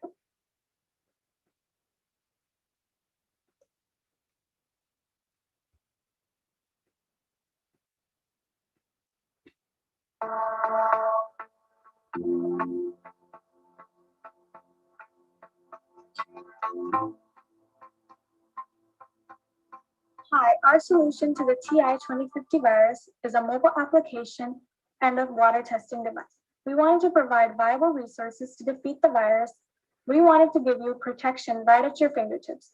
This solution was developed by me, Momita, Giovanni, Melan, Trinity, Kavita, and Rani. What is our idea? First, let's talk about the problem. The problem is a very infectious virus, TI 2050, is spreading across the globe. Once this virus enters the body, it has disastrous effects on it. It causes people to lose various senses like hearing and sometimes sight, as well as smell. Many people also begin having impaired function in various limbs, causing complete limb loss in extreme conditions. More aspects of the virus are progressive confusion, personality changes, and other neurological problems. The most problematic aspect of the virus is time. The victim only gets 12 to 24 hours on average to live after the first infection. This virus also has a high case fatality rate of 65%, meaning that 65 out of 100 people who test positive from this virus die from it. So, what's our solution? Possible solutions could be limiting crowds in areas to slow the spread of the virus, spread awareness about the virus by advertising the measures that should be taken to stay safe, and provide immediate care for those who test positive for the virus. We are tackling the problem of TI 2050 using technology. We are creating an app in collaboration with the government. The app will contain many aspects that will slow and reduce the spread of the virus. It'll help limit the number of people in areas to avoid social contact by using alert systems. The app will help to spread awareness about the virus by containing facts about symptoms, mythbusters, and tips surrounding the pandemic. Our app will help us to provide immediate care for the people that need it by informing doctors and other workers, for example, grocery store workers, depending on your necessities. We're also creating a device that will test stagnant water sources to see if any mosquitoes are contaminating it. And to go along with the device, our app will contain a page where users can learn about stagnant water management. So how are we different? We have had many applications that have added a positive impact into our lives. So some may question why our solution is unique. Why is it better? How is it different? Well, our application doesn't only have one feature. It has multiple resources and information that can get you through this pandemic safely. Similar to the COVID-19 application, it can detect whether you are in contact with someone who was infected with TI 2050. But what help does that do when you don't have any care? If all your knowledge is simply based on myths and you don't know where to go if you get tested positive or need supplies, how can you get help without being on hold for hours with officials on the phone on something needed but not considered as an emergency? That's why the main reason why our application is different. It has features that can contact employees or volunteers in minutes to give you the care and supplies you need. This application also has a water testing device. It is believed that detected infectorium originated in developing nations where stagnant water sources are common. Thus, would you not wonder if the water you're drinking, especially from public places, will be contaminated? Well, this easy carrying device can help you test your water in minutes. Although this device is similar to the norovirus test, our device will combat their limitations, which we'll explain later on. So now let's look at the app. We have a button on the app where you can click to check if you're safe. If you're within 7 feet of another person, the app will alert you that you need to move away and you're within 7 feet of another person. If you're good and you're nowhere near a place where you can contract the virus, it'll give you the alert that you're good. And if you're near a person who has tested positive for the TI 2050 virus, it'll severely alert you that you need to move away from them. We also have a high-risk locations page, which will show you the risky locations where you can contract the virus depending on where you are. We also have hacks, mythbusters, and a tips page, which will show you some remedies that you can use to overcome the virus. We also have myths, what's real and what's not about the virus. We also have the tips page that also helps around the pandemic. So we have the click for care page where you can look at the list of symptoms that you get from the virus. And if you are experiencing any of those symptoms, you can click the button and then a doctor will be notified and they'll come to your house as soon as possible. We also have the services page where you can just type in the service you need and you can click the button and then the service you need will be at your house as soon as possible. We have the jobs and volunteering page where it'll provide you with a job and volunteer opportunity. We have the stagnant water management page where I'll give you tips on how to manage stagnant water. We also have the water testing device page, which will give you instructions on how to use the water testing device. So now let's take a look. As you can see, it's alerting you that you're within 7 feet of another person and it's telling you to move away. And if you're good, it'll just give you the alert that you're good. And if you're near another person who has tested positive, it'll give you the severe alert. This is the high-risk locations page, and this will change depending on where your location is. And this is the hacks, tips, and mythbusters page. As you can see, we have remedies, some tips, and the myths surrounding the pandemic. This is the click for care page where you can see the list of symptoms and you can click for care if you're experiencing any of the symptoms, and a doctor will be notified and be sent to your house right away. And then the services page is where you can type in the service you need, like I need water bottles. And you can just send the alert for the service and the service you requested will be on the way. And then we have the jobs and volunteering page where you can read about the job opportunity and you can click the button to apply, which will direct you to a Google form. The same goes for the volunteering opportunity. You can read about it and click the button to apply.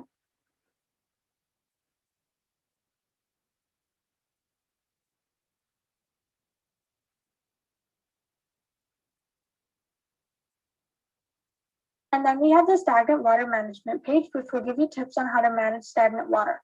But if the area of stagnant water is too large, you can send an alert for a plumber.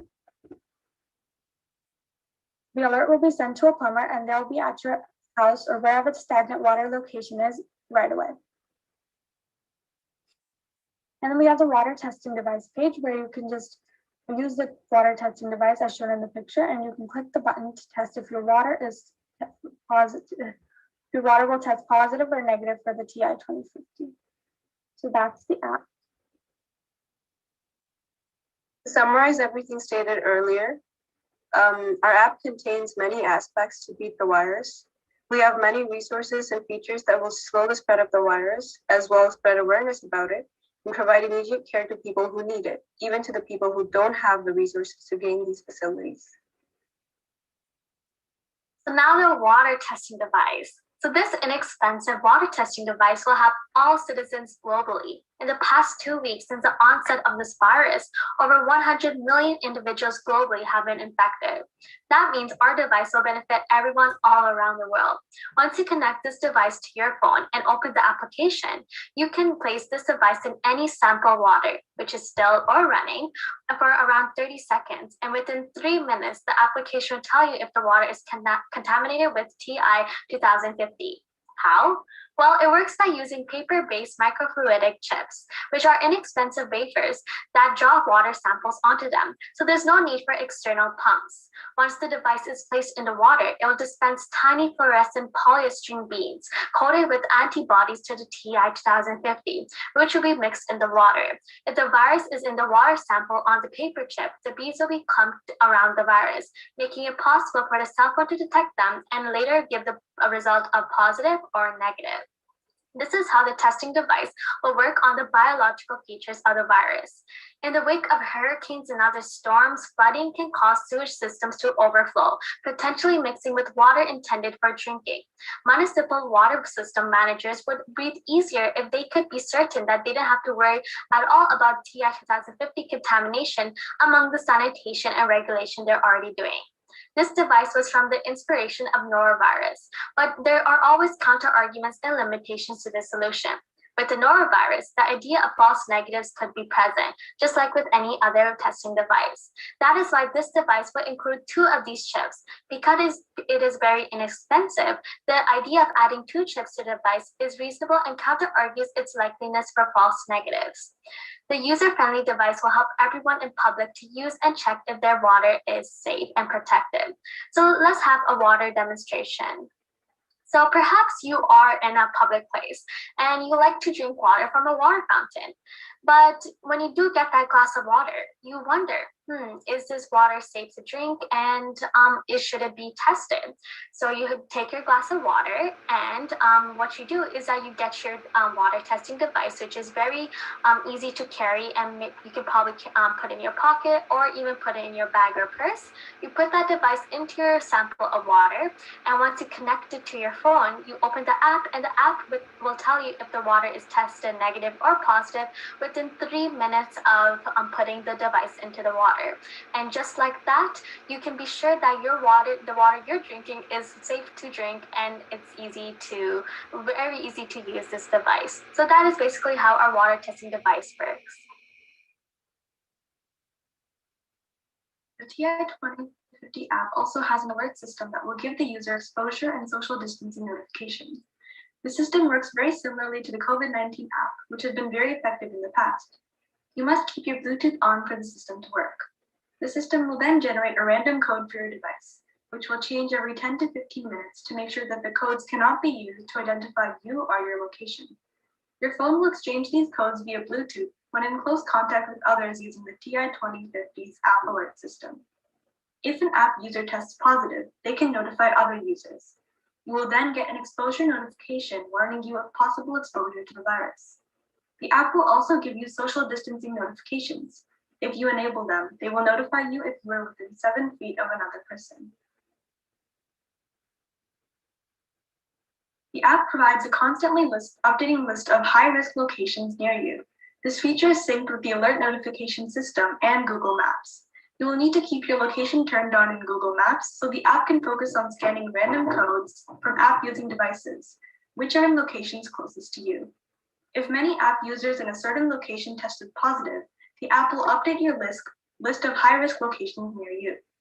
This will occur because your phone periodically checks all of the random codes associated with positive cases against the alert system's own database, so your list will update when there is a match. Within the app, people can also record and share locations they know or suspect to be high risk, which other users can see. As stated previously, our application has a special hacks and mythbusters section, which is what makes it different from any other normal application. In this section, we provide tips, remedies, recipes, facts, and mythbusters about the TI 2050 virus, so that you can stay home and still be protected from the virus using availabilities around you. Looking at the screen, we can see that there's a combination of facts and a DIY that go together.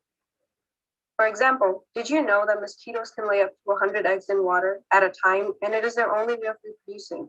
So if you see a contaminated pool of water or a puddle of water gathered near you, you immediately need to fix it. And by the time you notice it, the mosquitoes probably would have laid their eggs. So to avoid repopulating the virus, you might want to add any kind of oil to the surface and leave it like that. This will block any source of oxygen and the eggs underwater would die. It also contains various interactive pop-ups which will encourage people to stay home and limit the spread of the virus. So, what All right, so that was our last team's presentation, the Team TI Superheroes. And of course, we are very sad that we weren't able to watch the entire presentation, but we did run very over time today. So we will be linking that presentation for all of you to watch later on. And thank you once again to everyone in that team. It was a very innovative solution. We didn't have anyone this year build an app besides you all, and it was a very creative way to implement many different features into one platform, in addition to your water testing device, which can be very effective in that pandemic. So thank you to everyone in that group for creating such a wonderful solution. And now is the time where we would like to wrap up our entire research symposium. So really everyone here that presented a project today did a wonderful job creating different solutions to this problem, tons of solutions that we would have never thought of. So that just goes to show how creative and hardworking you all are, which really clearly reflected in all of your presentations. So you should all be very, very proud of yourselves. And I hope that you gained some critical research experience from this and also got to work with some other kids in our program this year. So with that, we will be sending out the recording. You'll find out about awards over the weekend or probably early into next week. And with that, we would also like to wrap up officially the Future MDs in STEM summer program. It was another wonderful year getting to know all of you. We're so happy that we got to bring this program to you all again this year. We can't wait to bring it back next year too. And like we always say, this program would not have been possible without any of you being here. So our biggest thank you is to all of you for showing up and for putting in all of your hard work and spending your summer with us. We've had a wonderful time and we hope you have too. So if you guys have to head out, you are more than welcome to do so now. We've had a wonderful summer program experience and you will be hearing from us soon. Goodbye, everyone.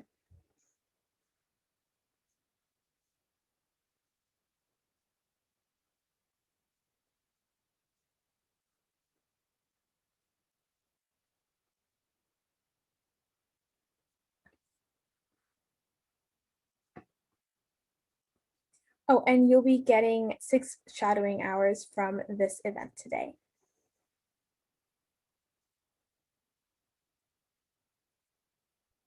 Certificates will be emailed within 2 to 3 weeks of today.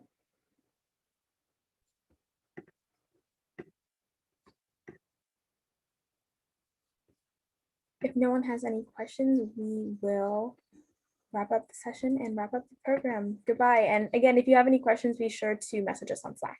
But have a great rest of your day, everyone.